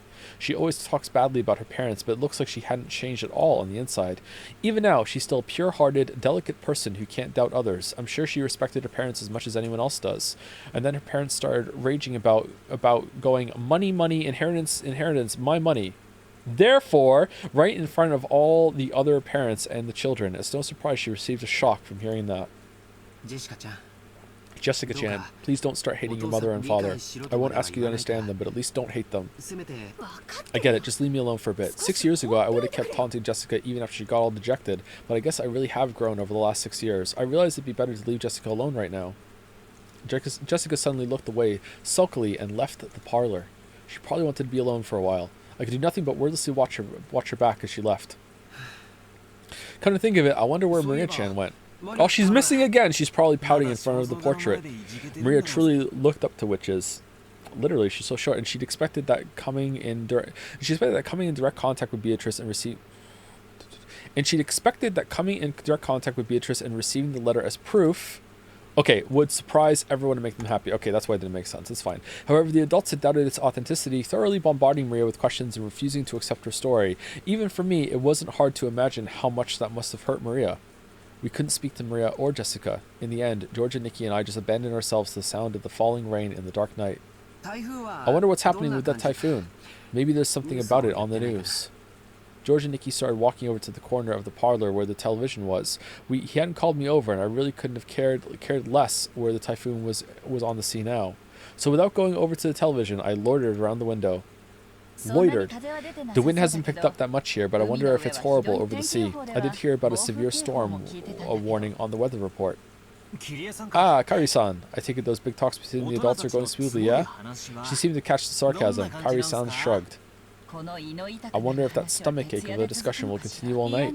It's not going to be fun. Well then, please enjoy playing vultures to grandfather's property as much as you'd like. I feel sick. I'll agree with you on that. If I could just slip away like you, I'd do it. Unfortunately, I can't. Even if I'm not allowed to speak. So you just like Rudolph? You don't feel like you belong here. You really do. Everyone else does. You feel like the odd one out. Again, you feel like more of like you belong more with Battler, George, and Jessica, to be honest. Like, maybe you're just someone that's in between or something. I don't know. We spouses have it pretty rough too. Kari-san took a deep breath, smiling bitterly. That's right. They probably wouldn't let Kari-san speak since she only married into the family. Still, as Dad's partner, she's had no choice but to stay by his side and support him. She's probably had to bear the full brunt of this mental pressure much more than me. I wasn't going to apologize, but realizing that I'd spoken too harshly, I cut the sarcasm for the time being. So how does it look? Are they still stuck on the topic of the mysterious witch Vitorici? More or less. Those four siblings are always piling up secret agreements when they come together to discuss the division of grandfather's inheritance. They're saying that some unknown fifth person has appeared and is trying to make things even more complicated, and there's no way that'll make for a peaceful conversation. Just when you think they're snarling at each other, they'll set up a common front. Natsuhi Nisan's not the only one getting headaches. On the one hand, they all want a larger portion than the other siblings, so they're all rivals. But on the other hand, they don't want 1 yen to be snatched up by anyone other than the siblings, so they're all allies. I hadn't been told the details, but the siblings were apparently discussing how to protect their shares under various situations, setting up ceasefire agreements and rules to prevent anyone from getting an unfair advantage, even preparing to resort to legal action if absolutely necessary. Oh no, not legal action. That they would go this far to preserve their shares was so beyond disgusting that you just had to acknowledge their resilience. I mean, George would like it though. I'm surprised George isn't in there. Tap George in. So basically, Beatrice is like an assassin sent by grandfather.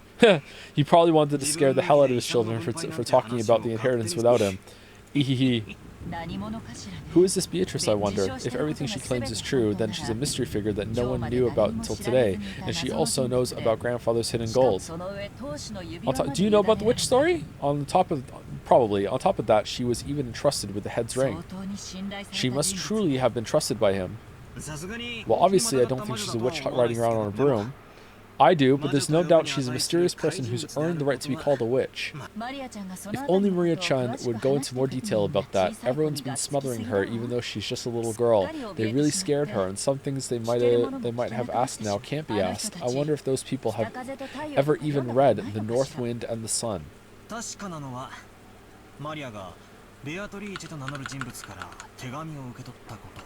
Aesop fable? The North Wind and the Sun had a quarrel about which was the stronger. While they were disputing with much heat and bluster, a traveler passed along the road wrapped in a cloak. Oh, I think I've read this. What we do know is that Maria received a letter from a person who took the name Beatrice. She sure is shy for a mystery person, entrusting Maria with a letter and hiding away even now when she could have just appeared and talked to us directly. Ha ha ha. Hey Battler-kun, do you really think a person called Beatrice actually exists? Who knows? Doesn't it really seem like a false name? Like she's grandfather's representative, so she was given permission to take the name of the witch from his illusions? Oh my god, that would be so fantastic! Just a huge fuck with them for the whole weekend, pretending to be a witch. The whole house rigged with like animatronics and like all the snap of fingers, secret switches and shit. That's not what I meant. Right now, there's a total of 18 people here on Rockinjima. Do you think there's a 19th person? Watch out for them. 18 people. 1, 2, 3, 4, 5, 6, 7, 8, 9, 10, 11, 12, 13, 14, 15, 16, 17, 18. Okay, so there's only 18. So that's it. Everyone here is on the page. Okay. Interesting. Are there really a full 18 people on this island right now? Wondering about that, I began counting on my fingers, and it really did come out to that many. Shit. Do I think that a 19th person exists? Big Danganronpa vibes right now. Oh man, this took some big cues from Danganronpa. What exactly do you mean? Say the line, chat. Just what I said. The person who lent Maria that umbrella supposedly wasn't one of us 18. So isn't it natural to assume that a 19th person exists and that this person lent Maria the umbrella? Well, yeah, it sure looks that way. Do you guys want the music up a little bit? Music? Sound effect?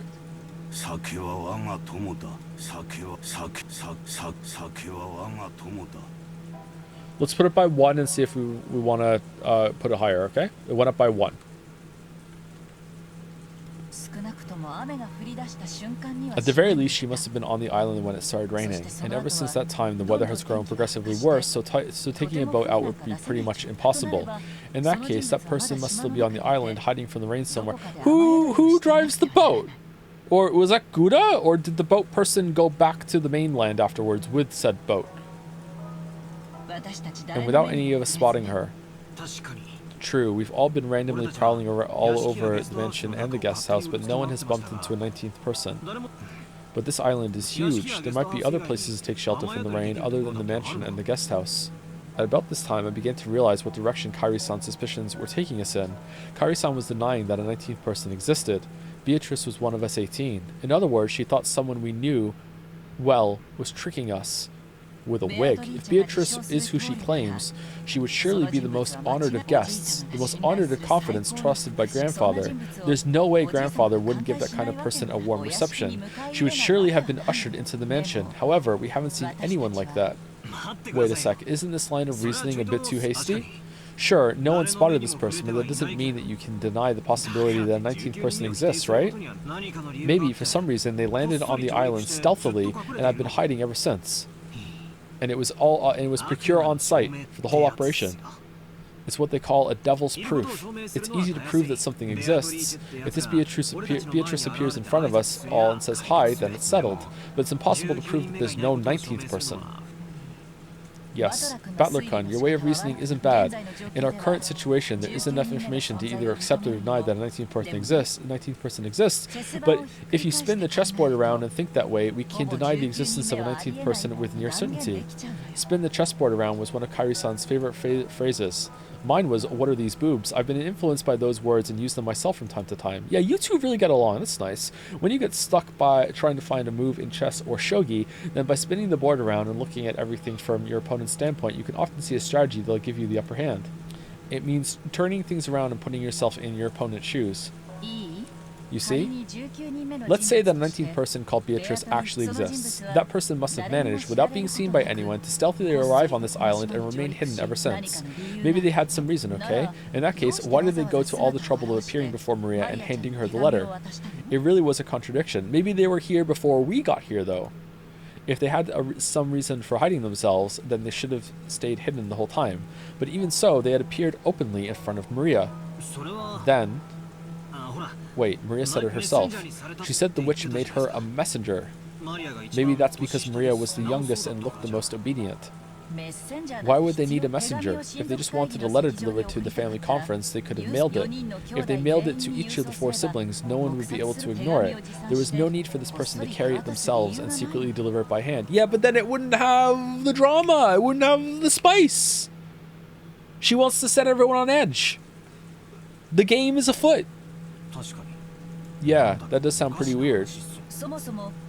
In the first place, if Beatrice existed and wanted to make her presence known to everyone, then she could have just openly presented herself to all of us. Despite that, she chose the vague method of appearing through a little girl called Maria-chan and only gave us a vague impression of who she was. Contradiction. Let's go a little deeper, shall we?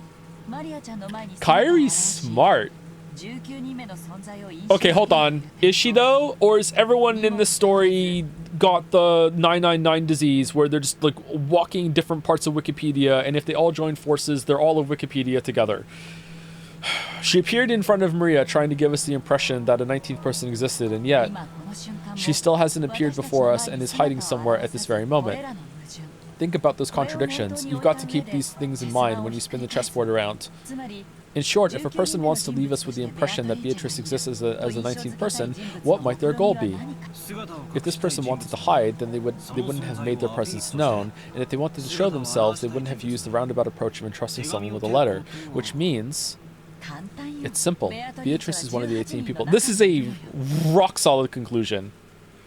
Because, like, maybe I'm wrong to think there's going to be supernatural stuff in this, but it seems like it's leading there, especially with Kinzo. But maybe Kinzo is just nuts. But this is a rock-solid conclusion if you don't immediately think that there's, like the witch can teleport. Or something, you know what I mean? Like, maybe she can't. I don't know. This is very reasonable. All right, it's simple. Beatrice is one of the 18 people.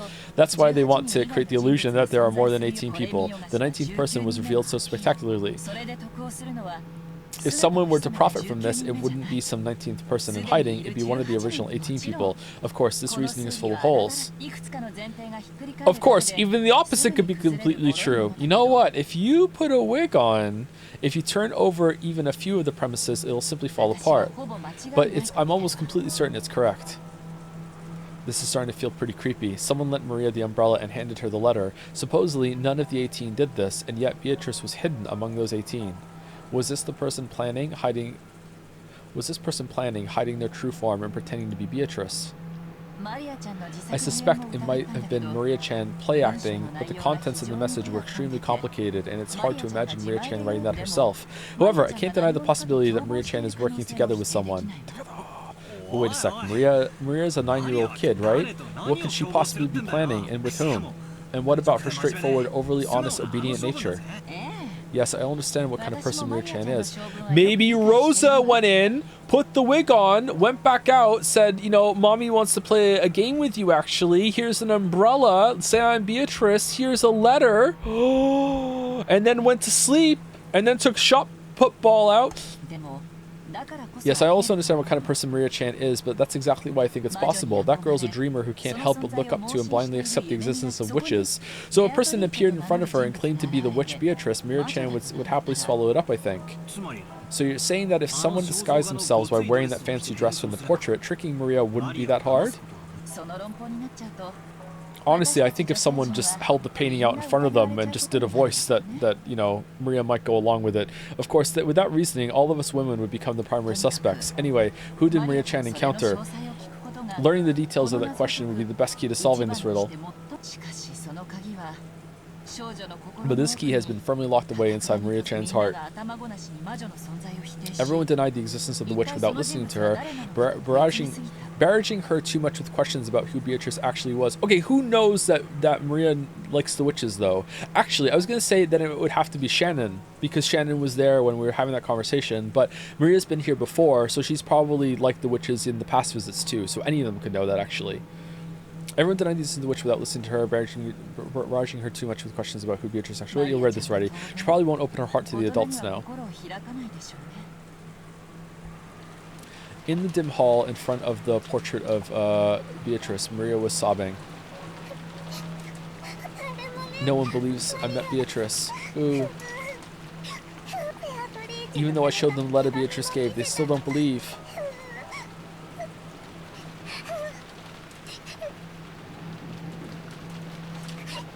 Kick. Are you getting sick? Aw.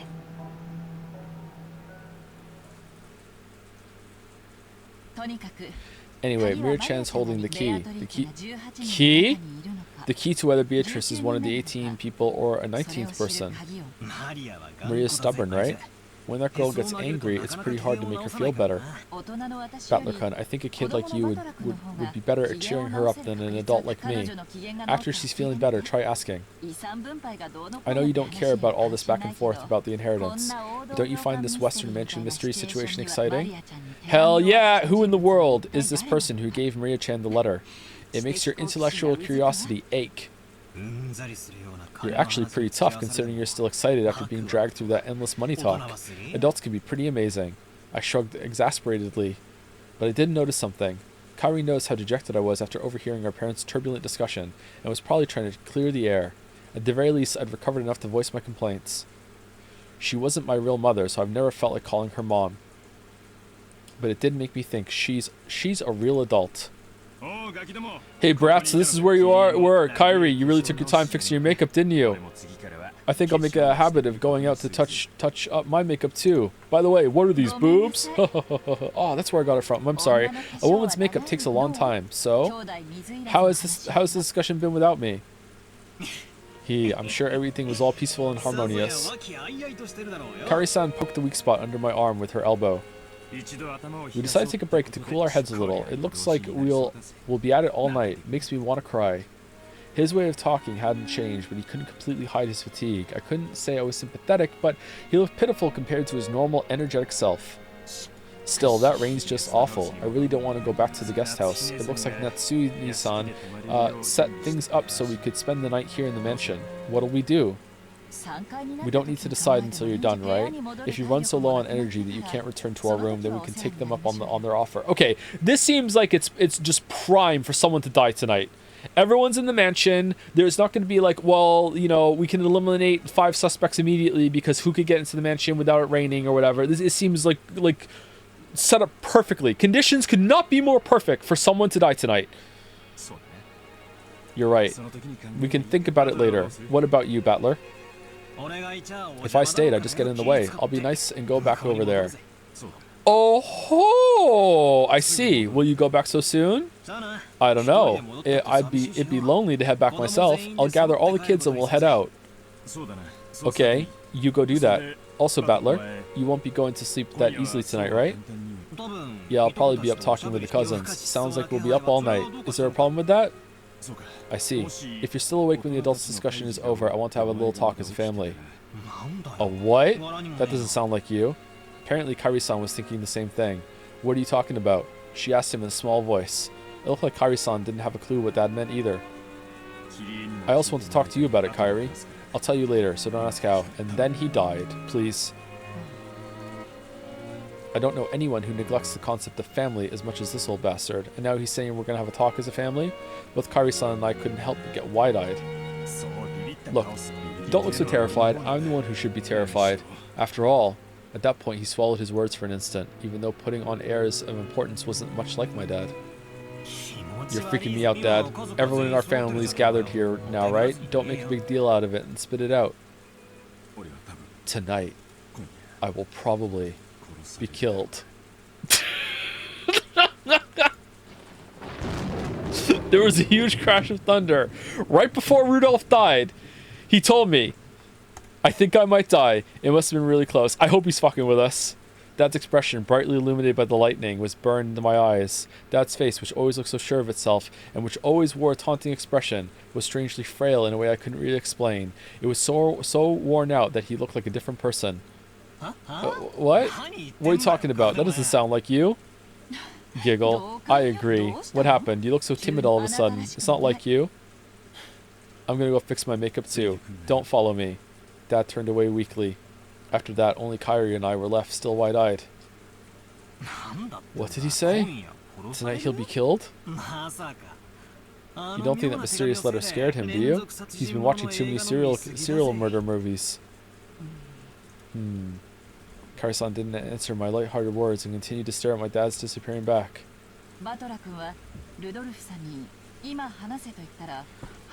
Battler-kun, when you told Rudolph-san to spill the beans right away, he left without telling us anything, and then muffled from the other room. Who are you? Wait, what are these boobs? Get stabbed to death. Oh no! And then later on, 4 hours later. Wait, hold on. Think back to when the murder happened, Kairi. What? We heard him say, "What are these boobs? The killer must have been a woman." Oh my god, you're right. That really narrows it down. The breakthrough we needed, even though he said he had something to say to both of us, he didn't answer you. Why? Spin the chessboard around. What do you see? Sorry, that was dumb. Well, when he said he wanted to talk but then couldn't, that's a contradiction. What can you see, son, by looking from Dad's perspective? Giggle. Yes, I can see something. He wants to talk about something. However, he doesn't have the courage to bring it up. He actually means chase after me, talk to me, and ask me about it yourself. By saying don't follow me, he actually means the opposite. He actually means follow me and force me to answer. Seriously, what a spoiled brat. I thought we had to go cheer Maria up. Wow, can you really call that reasoning? That's ridiculous. Can great private and police detectives deduce the emotions and feelings between men and women? They can't, right? Figuring out the feelings of the opposite sex is even more advanced art than exposing the tricks in different crime cases. What is your profession? Rudolph's second wife, she had already worked alongside him for some time before the death of his first wife, at which time she openly took the position of his wife. Oh, okay. She has served as Rudolph's right hand in several shady pieces of business, guiding them to success. She is quick thinking and well trusted by her husband. All right. Definitely had an affair. If you ask me, romance novels have much deeper mysteries than masterpiece mystery novels. Okay, just lost like 20 whole points. We're down to 80. I see. Is that how it is? I'll stand alongside that spoiled brat. He normally loves to bluff, but tonight he's completely tired out from that heated discussion. He probably wants someone to lean on at that moment. And responding to that need is the role of his partner. Sounds passionate. Then I'll leave that old bastard in your hands. Yes, leave it to me. I called out to Kairi-san's departing back.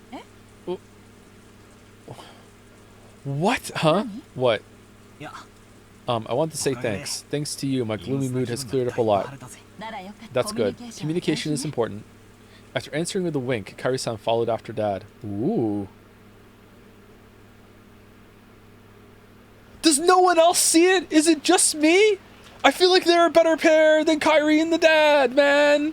I feel like they have more chemistry than Rudolph and Kairi. Does anyone else see it? It's just me, really? Just me? God damn it, I feel like they get along better. Like, I'm not shipping. I'm just saying they have chemistry. Stepmother, exactly. I have the popular vote on my side. Exactly. Natsui could be found in a dimly lit hallway. Now and then the thunder would crash, but this had no effect on Natsui's expression. She looked completely worn out. The discussion that had just taken place between the relatives in the dining hall was repeating itself inside Natsui's mind. Joseph, I'm not talking anything to do with sex or anything like that. I'm just talking about like how they get along. Like I feel like they talk better, but we haven't really seen Kairi and Rudolph talk privately ever, actually, right? The discussion had just taken. So maybe it's I need something else to judge, but he's gonna be dead soon, so we're never gonna see it. The discussion that had just taken place between the relatives in the dining hall was repeating itself inside Natsui's mind. I hate my step-parent trope too, so it's good to see it subverted. Although, I guess with how shit's going in popular media now, maybe it's not much of a subversion anymore. Beatrice had proclaimed that in addition to the gold, all of the inheritance and property of the Uchiromiya family would be given to the person who could solve the riddle. In other words, she planned to undermine the absolute guarantee that Kraus, as the oldest brother, had to succeed the family head. Originally, the other siblings had absolutely no chance to inherit the headship. To them, this proposal by Beatrice was extremely desirable. It was obvious that they would accept it. There was no need to play some clumsy detective game. Natsui knew that this so-called 19th person, Beatrice, couldn't exist. Naturally, Beatrice was nothing more than a fictional character used to pass a message that Kinzo had written himself. As proof, Kinzo had remained stubbornly neutral as to that letter's authenticity. He was completely ignoring these reckless claims that he shouldn't be able to ignore, that he had given up the head's ring. In short, Kinzo had wordlessly admitted that the letter held his own message. Most likely, one of the servants had given Maria the letter. Kinzo had probably worked out an elaborate plan where the dress from the portrait would be prepared, and someone, probably Shannon, would be made to wear it and deliver the letter and umbrella. By doing that, he could make it seem like the witch from the portrait actually existed. And then, hearing about it, Beatrice would get really angry that someone was an imposter and would show it for real. No, if anything, that alone was proof that Kinzo was behind all this. In that case, it was the same as Kinzo trying to butt in on the siblings' private discussion. Just leave the room, Lamayo! But then Kinzo, by announcing that he'd give everything to the person who solved the riddle, could weaken Krause's overwhelming advantage. Now it was certain. Kinzo had eavesdropped on the siblings' discussion in the parlor earlier that day, so he had known how Krause had staved off the attack by the other three, and to make the scales of the battle go back into balance, he had sent out this strange letter, which benefited Krause's rivals. He was trying to push this crazy theory so that Rosa, who had a weak position among the siblings because of her age, would join with Ava and Rudolph. Then, with a 3-1 advantage, they'd be able to overwhelm Krause yet again and make their ridiculous theories get accepted by force.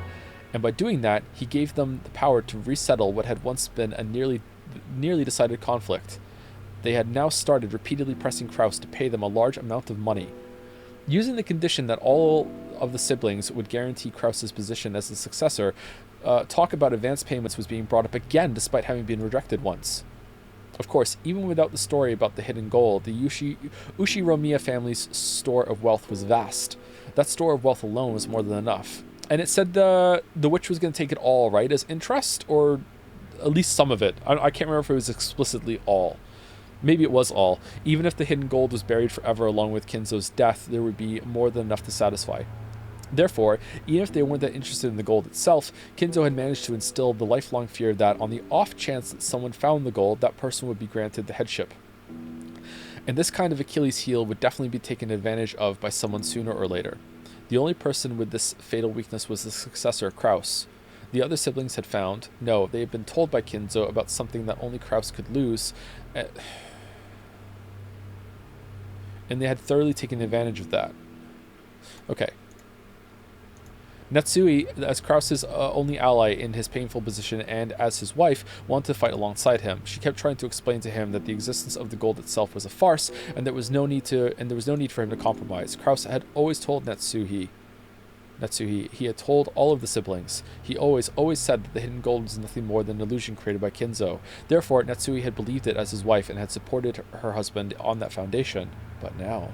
Even so, Natsui's words didn't reach Krause. Even though Natsui had fought so hard and had lent all of her strength, he continued to fight by himself and was trying to compromise with the other three siblings.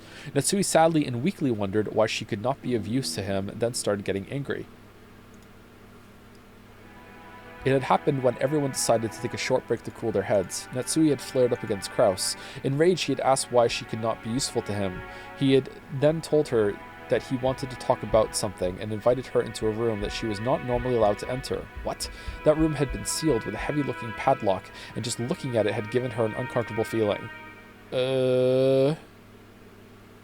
Can we see it? There's no need for you to worry about anything said by those three, or even this suspicious person who calls herself Beatrice. After all, the gold is just a ruse created by Father. You are also calling him Father, just like Yoshi did. Interesting. Okay, so it's a family dynamic thing. Okay. Some families do that. When you marry into the family, you can call your spouse's parents, like mom and dad or something. Some people do that. I think it's a little uncomfortable and weird, but some people do it, yeah. No, not even in law. Some people don't even have the in-law thing. When you marry someone, sometimes you will call their parents mom and dad as well. Some people drop the in-law. Yeah, I don't know if it's common, but some people do it. Yeah, I've known some people that have done that, so it's fairly common. Yeah, there's no way something like that could be found. Your position as a successor is a solid fact. What are you afraid of? Krause removed the padlock on the door. He then motioned for Natsui to enter. Enter. He motioned again. Enter. What? You want me to enter? Paimon thinks he wants you to enter. Enter through the door? Yeah, the door. They said enter. What is this? There's something I want you to see. I've never shown you this before. It's the dark room. Natsui timidly opened the door with a dubious expression on her face. It was pitch black. Oh, it's the red room. The red room is from I can't remember what the fucking thing is called. She searched for a switch to turn on the lights, and since this was her first time in the room, she didn't know where it was. Kraus entered behind her, pushing her in, and when he closed the door before turning on the lights, the two were swallowed up by the darkness. Only the sound of Kraus locking the door rang through the dark. What are you doing? The lights. I'm turning them on now. Wait, are we going to see it, or is it going to be, oh my god, I can't believe this, dun dun dun. Just as he said, when Kraus pushed a switch on the wall, a flickering light turned on and lit up the room. That is, Natsui had her breath taken away. The room had no windows, and at a glance it appeared to be empty. In the middle of the room, a small round table had been set, and the lights brightened only that table, as if it were the leading part in a play. That would have been a good image to show, actually, but I understand they're limited by how much art they can have. On top of the table, a red tablecloth of elaborate design had been set out, covered with dust, and on top of that, something about the size of a grown man's arm had been set down. That something took Natsui's breath away. Grown man's arm? You mean like a forearm, right? I don't think you could have... Can you have a gold ingot that's the size of a whole fucking arm? Surely forearm, right? It's a gold ingot of incredible purity. Without this, no one would have believed in the legend of the gold. He knew all along! It was an ingot of solid gold. Even when in the faint light, it sparkled with a noble and dignified glint. This is not a proper ingot. I don't even know whether it was cast inside or outside the country. What do you mean, proper? It took a high level of skill to make the purest of solid gold ingots. I love this word. It's so fun to say. You can kind of taste the word in your mouth when you say it. I think I've said that before about that word, actually. In order to verify that purity, it was standard to have the original foundry and the name of the bank that guaranteed it imprinted on the gold. However, this ingot did not have that kind of seal. Alright, that's fine. This mysterious... Oh, sorry, it's not fine. That's what he meant with proper. This mysterious gold bar had come from an unknown foundry. Look here. There's nothing to be afraid of. It's just a bar of gold. Natsui, following Kraus's words, timidly approached the ingot. Right here. Kraus pointed at the surface of the ingot. Ingot. Okay. It's not ingot, it's ingot. Natsuhi concentrated on that section. Right there was the thin imprint of the one-winged eagle crest. Natsui's breath was taken away once again. That's right. This is the legendary ingot that Father said he received from the witch that the president of the Marisu witnessed and was allowed to select at random to take back with him. That gained the trust of the fixers in the business world. Okay, could be a prop though? Could be just fucking with you maybe? Did we get it tested independently? I have to use all possible means to find it. I found it before the other siblings could. How could, then... The legend of Father's gold is, it actually exists. The gold that Ushiromiya Kinzo received from Beatrice actually exists. Impossible. So it really does exist. How long have you known? Natsui was shocked. Kraus had always said that Kinzo's gold was just a fabrication, so she had to believe it as his wife. However, the reality was different. Since he held definite proof, he had been more certain than any of the other siblings that the legend of the gold was true. How much was one of the ingots worth? I can't remember. How many were there? There's no way that ingot is worth 750 million yen, right? That ingot isn't enough to have the 10% advance. It can't be. I don't think so anyway. No. Maybe it is actually. I don't know. How many ingots would you need to make 10 tons? It said it was the length of an arm too, so who knows how fucking like big that is. It doesn't look the length of an arm to me.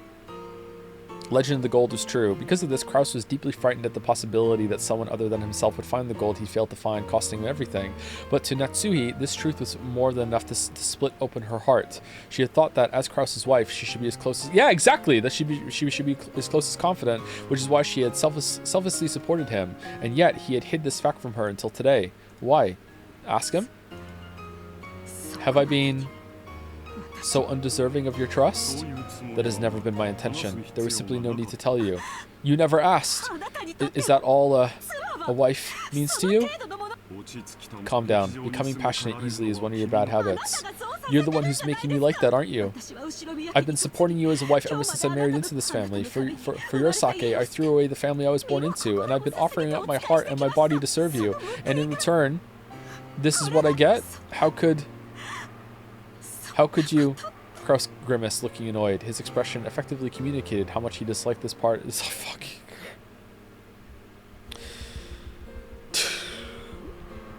Okay, let's trace together with the mouse all of what we could cut out of this screen, okay? So we're going to start here, and we're going to go all down here, over here, up here, up here, up here, left.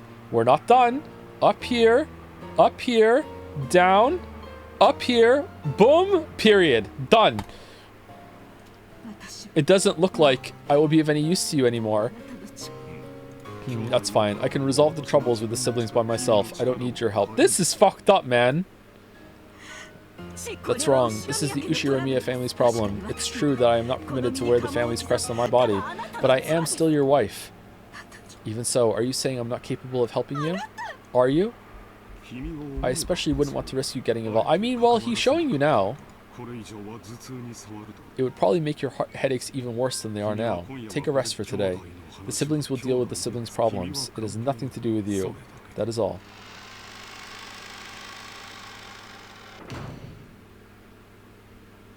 Natsui fucking sucks. You think so? I think she's one of the best characters so far. I really understand where she's coming from.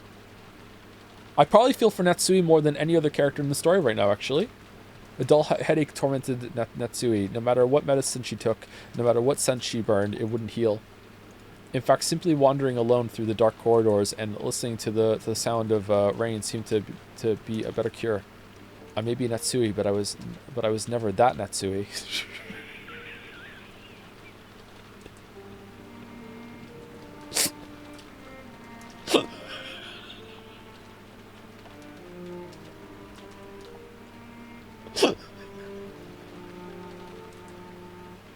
Sorry, I may be Natsui, but I was never Ushiramiya Natsui. I have been despised and treated as a borrowed womb and insulted when I couldn't even fill that role. Even so, I have tried to properly perform my duties as a wife, but now even my husband has rejected me. I've done my best raising my daughter, as if it were the last job left to me. However, I've had no release for my anger and sadness, and they've caused me to subconsciously strain that relationship too. Because I've been excessively strict in Jessica's education, she dislikes me thoroughly. She despises me for having no interest in anything but grades.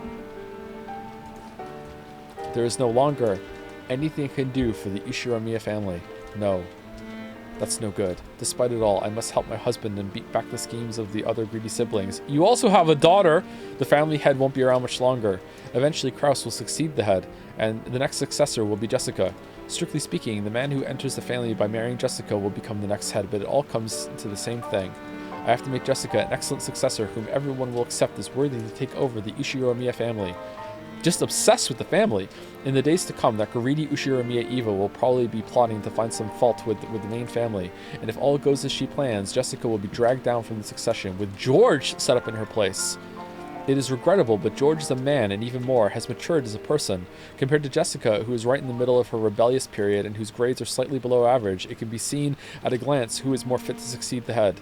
So in order to secure Jessica's position, I need to turn her into an excellent person. After doing that, I want to find her an excellent husband worthy of the excellent person she will have become. A wonderful man who will truly accept Jessica and stay with her through all of life's joys and sorrows, and also someone who I can control, because he would technically be the head of the family. Should have got a tutor if you want her grades to go up. She's on this island by herself. Was Natsuhi trying to entrust her daughter with fulfilling some desire of her own? Natsuhi thought back to the days when she'd had no choice but to marry into the Ushiramiya family because of that unavoidable fate. She had tried to block that from her memory. She had consciously forgotten it, and had actively attended to the life she had been given as Ushiramiya Natsui. And in doing so, she had built up a new life. But just now, it felt like all of that had been casually rejected. How should I think as I live my life? I do not know. Natsui helplessly rested her head against the glass of the window.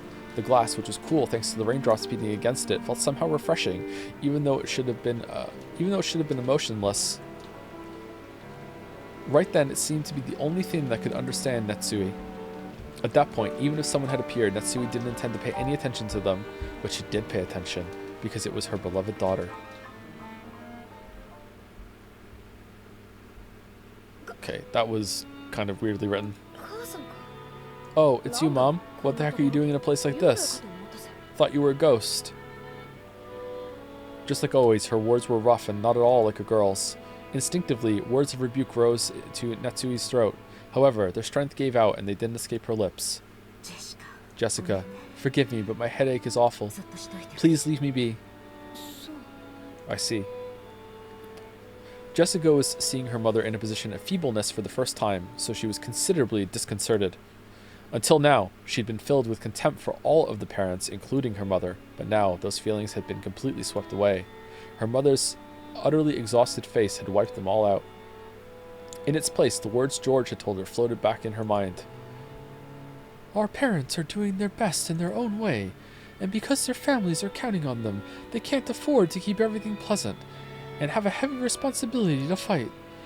Maybe her mother had been standing around in this dimly lit hallway because no one had tried to understand that in her. Jessica hated her mother, so she had no intention of speaking kindly to Natsui just because she was looking a bit frail. Why'd you hate your mother so much? She's always criticizing you? So when she attempted to speak kindly to her mother anyway, she had to clench her fists and gather up the words from deep in her heart. It sounds like you've really got your hands full with that meeting thing. It has nothing to do with you. Please go somewhere else. Is your headache bad? Should I go get some medicine? You don't have to trouble yourself. Please leave me alone. Natsui wasn't being cold. She just wanted her daughter to go far away so she wouldn't have to bump against Natsui's own short temper. But there was no chance that Jessica would realize this. Oh, okay. Jessica hung her head, looking sad. Seeing that expression, Natsui recognized the kindness that Jessica was trying to muster. She gave her head a small shake to drive away her own unkind feelings. Then I'll leave. I'll be with the other cousins, so I don't get in the way of the adults. See you later. Wait there. She called Jessica, who was trying to leave, and look lonely, to a stop. What? Okay, Writer X took over for this part, I guess. Thank you for being so considerate. It isn't good of me to go to sleep and leave you alone. How about a hug? Don't talk like that. You'll bring bad luck. I've made you worried, but I'm okay now. I will go.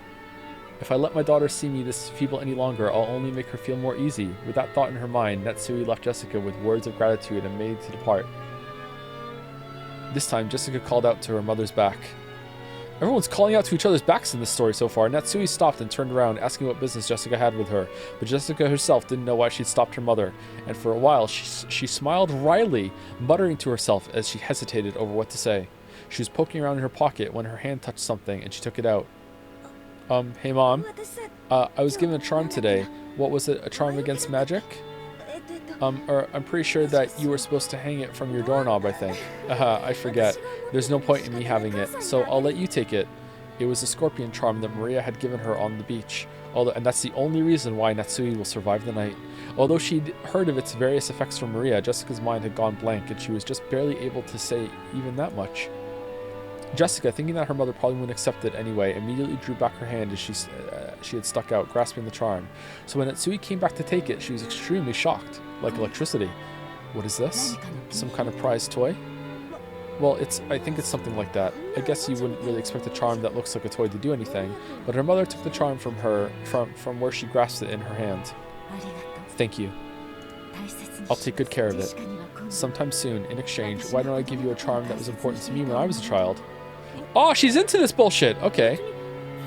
It's not like that's what I gave it. It's not like that's why I gave it to you. But well, if you really say so. Aw, they're bonding.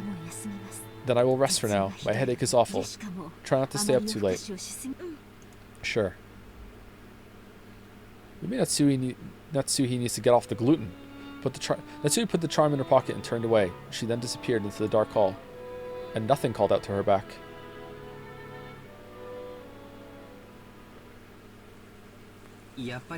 It seems the weather will be like this all day tomorrow after all. Dang. Aw, fucking George is in the scene. Dang, this makes the good weather we had earlier feel like a lie. It's a lie! Nihihi. George and Nikki and I were killing time in front of the Parlor television. And by killing time, I mean we had just killed someone. The shop... Okay, I got nothing. I'm getting tired. Alright, never mind. Let's just... Undo. At the... At that point, Jessica returned. her face was still blank, but it looked like she'd calmed down a little since we'd last seen her. Is Maria still in front of the portrait? Nope. She just came back and she's sleeping over there on the sofa. It's getting pretty late for her after all. Man, Rosa is just the worst mom. Looking at the clock, I saw it was a little past 10 p.m. Even if we were planning to stay up all night, it was about time to head back to our room. Well, my mom did have a room prepared for us in the mansion. What'll we do? I'd rather head back to the guest house. Going by what we saw of our parents, I think it'd be better if we weren't in the mansion. I agree. Feels like they're telling us kids to mind our own business and stay out of their way. Let's be good little boys and girls and do that. As we were talking about this, Aunt Rosa came into the parlor. She was looking all over restlessly, probably trying to find Maria. Aunt Rosa, if you're looking for Maria, she's over there on your sofa. Thank you. My, she's out cold. We must move her to a bed. If you like, I'll carry her over to a bed. Thanks, that would be wonderful. Are you all heading back to the guest house? Or are you going to stay in the room Natsuhi Nissan had prepared here? We were just talking about that. We just decided to head over to the guest house. I see. Then could I ask you to take Maria with you? I'd feel much more reassured if she stays with all you cousins. Behind those words, she seemed to be concealing some regret that the adults, herself included, had deeply hurt Maria's feelings. You're not coming over? Leave it to us, Aunt Rosa. Might need to break out the red pill. Did I read something wrong? Sorry if I misread something. Leave it to us, Aunt Rosa. After all, we do have an expert at comforting Maria with us. Are you talking about me? No, me. I couldn't do it. Are you talking about me? I couldn't do it myself. We'll need everyone together. That's right. Battler, weren't you the one who hit it off with Maria when you were messing around earlier? As we said this, Aunt Rosa smiled, looking truly happy. Thank you, everyone. It looks like our meeting will last until very late, so while I'm sorry to burden you like this, I'll be counting on you all to take care of Maria. Hey, Maria, are you sound asleep? We're going back to the guest house. Maria muttered something indistinct, rolled over, and fell back asleep. It looked like she was sleeping deeply. She's really out cold. I hate to wake her. Right, I'll carry her. I don't know, George. 9-year-olds can be pretty heavy. You might want to let the 5'11" Chad take care of this. Maria's body was much lighter than it looked. Oh, never mind. I lifted her up and put her on George and Nikki's back. It was raining hard outside, and Nikki couldn't hold an umbrella and carry Maria at the same time. Okay, she's asleep and she's on your back? What? It looked like Aunt Rosa would come with us as far as the guest house to help out. However, when she heard Uncle Krause's voice call out to her, she had no choice but to return. Now it's a problem. I have to go back now. Piggyback? You can't piggyback someone who's asleep, chat. They have to like it takes two to piggyback. They have to wrap their arms around your neck. Unless he's like hunched over the whole entire time, maybe? I don't know. Is everyone returning to the guest house? After we left the hall on the way to the entrance, the door to the servant room opened and Shan stepped out. It has grown very dark, so allow me to guide you. That would be great, Shan. George-kun is going to carry Maria there. Could you hold an umbrella for him? Yes, certainly. Shan brought umbrellas for each of us and a flashlight to guide the way.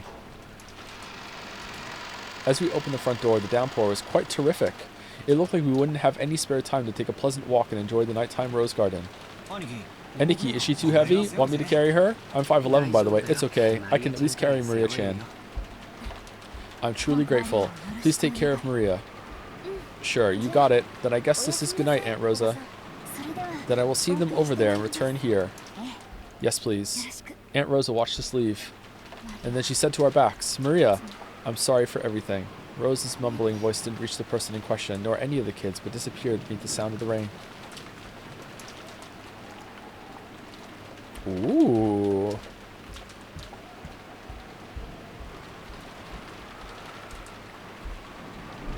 After cutting through the rainy rose garden, we arrived at the guest house.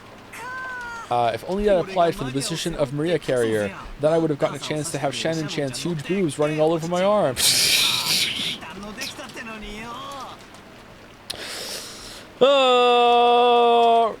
That's not why I did it. It's a misunderstanding. I thought that if I didn't walk like this, George-sama would get all wet. Come on, quit babbling and go in. After being urged on by Jessica, we folded up our umbrellas and went into the guest house. Has anyone gotten their clothes wet? I can bring some towels if you want. You don't need to worry about us that much. Thanks, Shannon-chan. Ah, that's right. We were planning to play cards or something. Would you care to join us for a bit? Huh? Who had the night shift on today's schedule? I believe we had a special schedule during the family conference. Also, I think a few alterations have been made, so I will go and check. Night shift? Wait, if you have to go all the way back to the dimension to find out, don't force yourself. Oh, that's alright. I can find out from the servant room in the guest house. Please excuse me for a short while. Suspicious? Shannon gave a quick bow and went into the guest house servant room. The rest of us headed for the cousin's room and decided to put Maria to bed for the time being.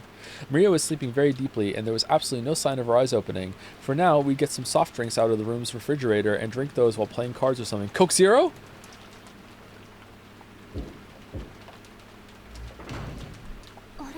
Oh, Kennen-kun?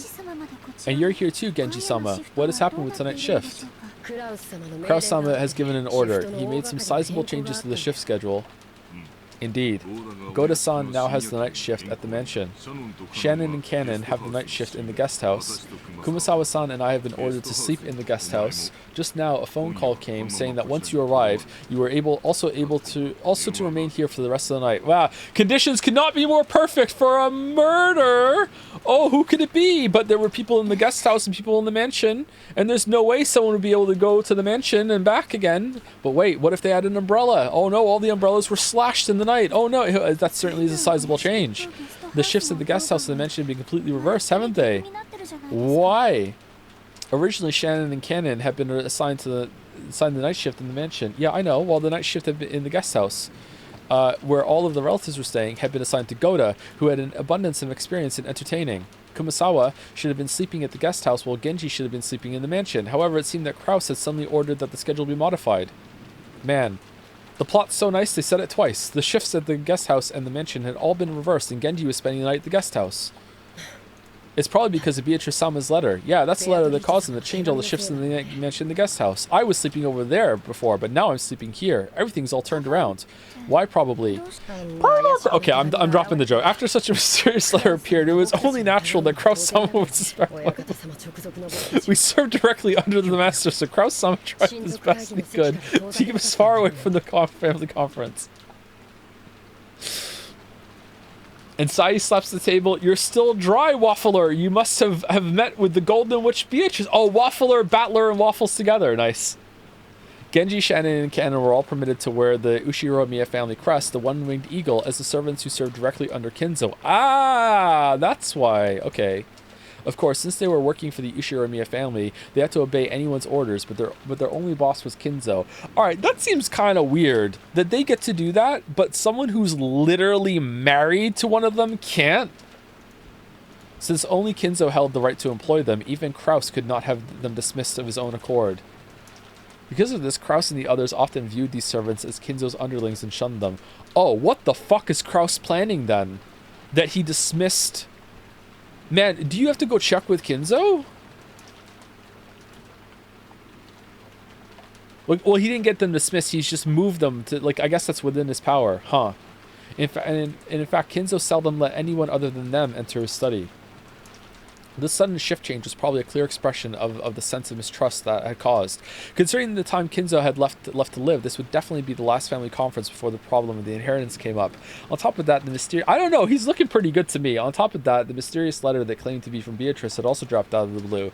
Kraus definitely wanted to keep Kinzo's loyal subjects away from the table. Okay, yeah, alright. Here's me thinking that I was smart picking up on something, but no, the story's going to tell me. Okay, away from the table is such a delicate and important discussion. Alright. If you excuse me, I will go rest. If anything happens, call me immediately. Our guest tonight is a special case after all. Yes, certainly, Genji-sama. Genji nodded back, went behind the screen, took off his jacket, and slowly began to relax after a day's worth of tension. Gonna go get his workout in. The ones who just returned now, were they the children? Yes.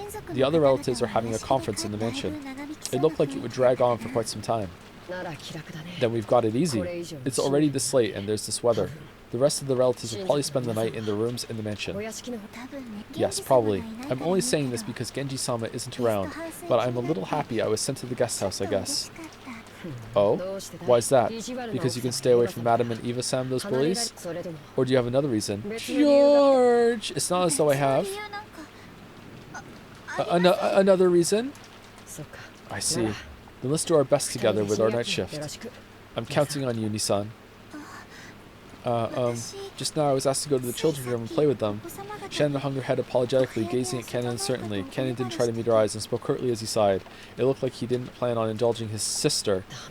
You can't. You were assigned to the night shift. Besides which, it isn't necessary for furniture like us to respond to an invitation to play. You understand, right? Yes, I do understand. Well, what if they need a table to play cards on? Shannon's shoulders drooped slightly. She had already expected that Kennen, a stickler for rules, would say something like that, but she still seemed a little discouraged. As Kennen flipped through a logbook, he spoke without facing Shannon. That means the children will be waiting for you. You'll have to apologize and tell them you have the night shift and won't be able to stay with them. Go ahead, go and come back. Why don't you come play too, Kennen? Yes. I'll go apologize and come back. Shannon hurriedly stood from her seat before her brother's mood could change and flew out of the servant room after giving a quick bow. What if they insisted? Spooky safe. As he watched her go, Kennen took a single deep breath. Genji's voice came from beyond the screen. Kennen, I will be here so you can go too. Genji-sama. Shannon was the only one called. It's not as though I was invited. That's only because you were not there at the time. If you had been, you would have been invited as well. Genji is wise. It is good to play as a child from time to time. No, such a thing is not necessary for me. Human children may have a need to play, but we are furniture. Is that so? Nissan is also furniture. Even if she pretends to be a person, it will only hurt her later. I understand that, so I try not to get too close to people, that's all. Genji did not say anything after that. After a while, he stood up and used a pot of hot water to make powdered cocoa, serving some to Kennen as well. And Sai slaps to Shannon, what are these boobs?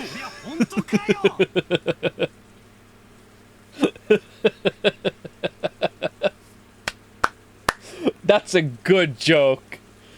That is a good joke. Ah, well done. Well done. Is that for real? For real? I had a clue. If you do not understand the joke, it is because usually Sai slaps the table, and the joke was that Shannon was gonna be their table. So instead of Sai slapping the table, she's slapping Shannon, who's being the table, and then says, "What are these boobs?" There you go. Very good. Dumbass, you're too loud. Just in case you didn't get it, you'll wake Maria up. Battler was so surprised that he yelled obnoxiously and scattered his cards everywhere. His voice caused Maria to turn over once, but she soon fell back into a deep sleep. Jessica gave him a jab, and he lowered his voice. Thank you for Umineko explaining it. Do you want me to explain it even more? Do you need some more explanation? Still, seriously, now that you mention it, they really did have that kind of atmosphere, didn't they? Ha, now I see. So George and Nikki is...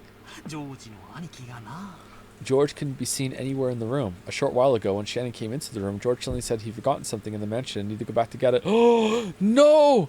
Shannon said she would guide him, just like she had on the way to the guest house, and the two of them departed together. Well, there's actually been signs of it for a while now. You know, questions about hobbies and favorite things. I always thought it was a bit much for a passing interest, and look what's happened now. Come to think of it, I get the feeling George and Nikki's always been overly nice to Shannon-chan. Now I get it.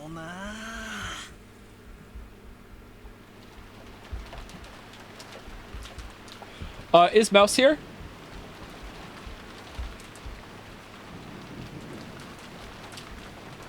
Yes. When is a good time to stop? Oh, it's auto-playing. When is a good time to stop? Oh, new background. Now? Stop now? Like literally right now? Or stop at the end of the scene? Literally right now? Okay. Weather report. Weather report. Weather report. Doot. No? I'm sorry, I can't read for more than 5 hours. I'm gonna lose my mind. Like, I won't be able to follow it even that well too. You don't want me to read more than 5 hours. Like, go and see the end of the last stream if you want to see what it looks like when I'm... Why did I skip over that one again? If I read more than 5 hours, like, my eyes are gonna start bleeding or whatever. Like, is what I would say if it wasn't one trip. Oh no, I'm kidding. All right.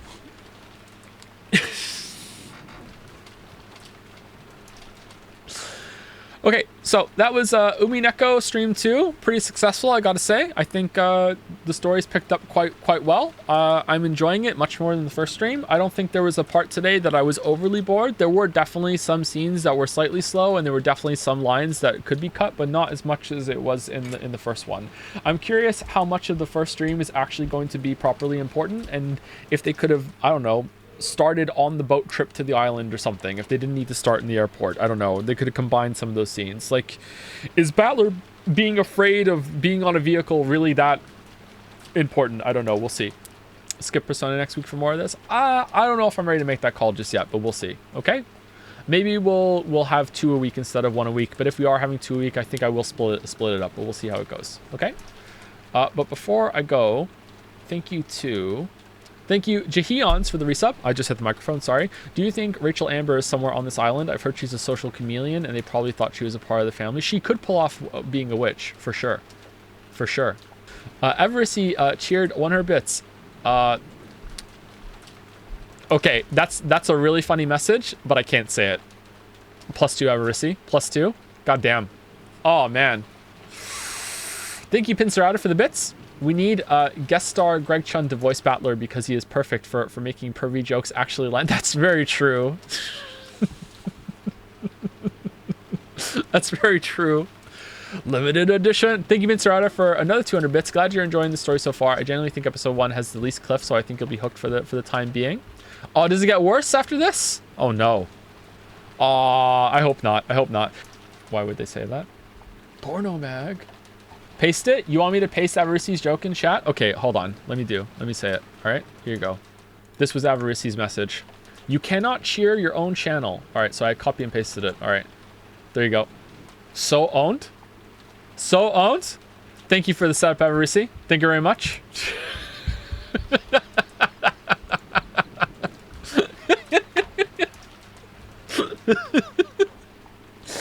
All right. Anyway, was there a raid that someone decided, or no? It's not a big deal if you don't have one. Joe, you're gonna reap what you sowed on Tuesday. Oh, do you think so? What power does the Persona fans have over me? What can they make me do? Play more Persona? This game seems genuinely intelligently written when it's not about boobs, right? It is pretty well written, but it did need an editor, or I don't know, a better translator. I'm not sure. It's hard to tell. There are a lot of superfluous lines that I would just completely cut if I was editing this. And I don't particularly think I'm that strong of an editor, to be honest. Read my gift sub first, Joe. Oh, it just came in. Thank you, Mouse, for gifting a sub to Furniture with an underscore. Oh, no. Furniture's here. With a smile. Oh, I meant plot? Yeah, well, it remains to be seen how the plot goes. But so far, I feel like there's already been some setup and payoff moments. I just wish the setup was a little faster is all. Like the setup for the Rose coming back, and that's how she ends up out in the garden. That's good. Instead of it, like another game, it's maybe even, another story that we've had on the stream would have just made that character suddenly just want to stay out in the Rose Garden. And I would be sitting here going, okay, why the hell are they just making this character sit out in the Rose Garden? Like, clearly this is just setting something up for later. And then chat would go, well, it doesn't matter. How do you want them to move the plot forward? And then I would be like, well, yeah, by having them like have a reason that's established earlier in the story, and then, you know, they can make it make sense. Like, I don't know exactly how they would do it, chat, but there are ways to do this. Well, I think that would add unnecessary clarity. That sort of discussion. Like, well, yeah, as you can see in this story, it was maybe unnecessarily long. Maybe there's more setup in that we don't know yet, but, you know, you can do it, right? Raid Shenpai, she's great. Okay, we can raid Shenpai. I don't know who Shenpai is, but if you think it's fine. I trust chat to give me raid suggestions until the day that it doesn't work out properly and we accidentally raid someone that doesn't like being raided, and then I might have to like close the raid store forever. So please do not abuse the power of raiding, okay? Apparently a lot of people like Shenpai, so we'll raid Shenpai and hope that it's okay. All right, here we go. Raid Shenpai. Is that the right person? Show up with some joms, please. Can you resolve the bet, please? What's the bet? Oh, apparently it's resolved. It's a 1. Thank you, a toasty waffle, for the new sub as well. Thank you very much, a toasty waffle. Get out of here, Waffles boy. This is a Pancake's house. Creature report. What was it? 1 or 2? Oh. Okay. All right. Well, that's blocked my raid message now. Okay, here we are. All right. See you on Tuesday, everybody. I'm going to take 2 days off. Gonna catch up on DMs. I'm going to do some more VOD work. I've been getting the chats downloaded because I can't use my old method anymore. So yeah, I'll see you later. Thank you very much for making this a successful stream. It was pretty good. I had a good time today. Wasn't too bad on the reading fatigue either. See you later. And as always, for anyone who stuck around and was a part of the raid, I'll see you again as well. Have a good weekend.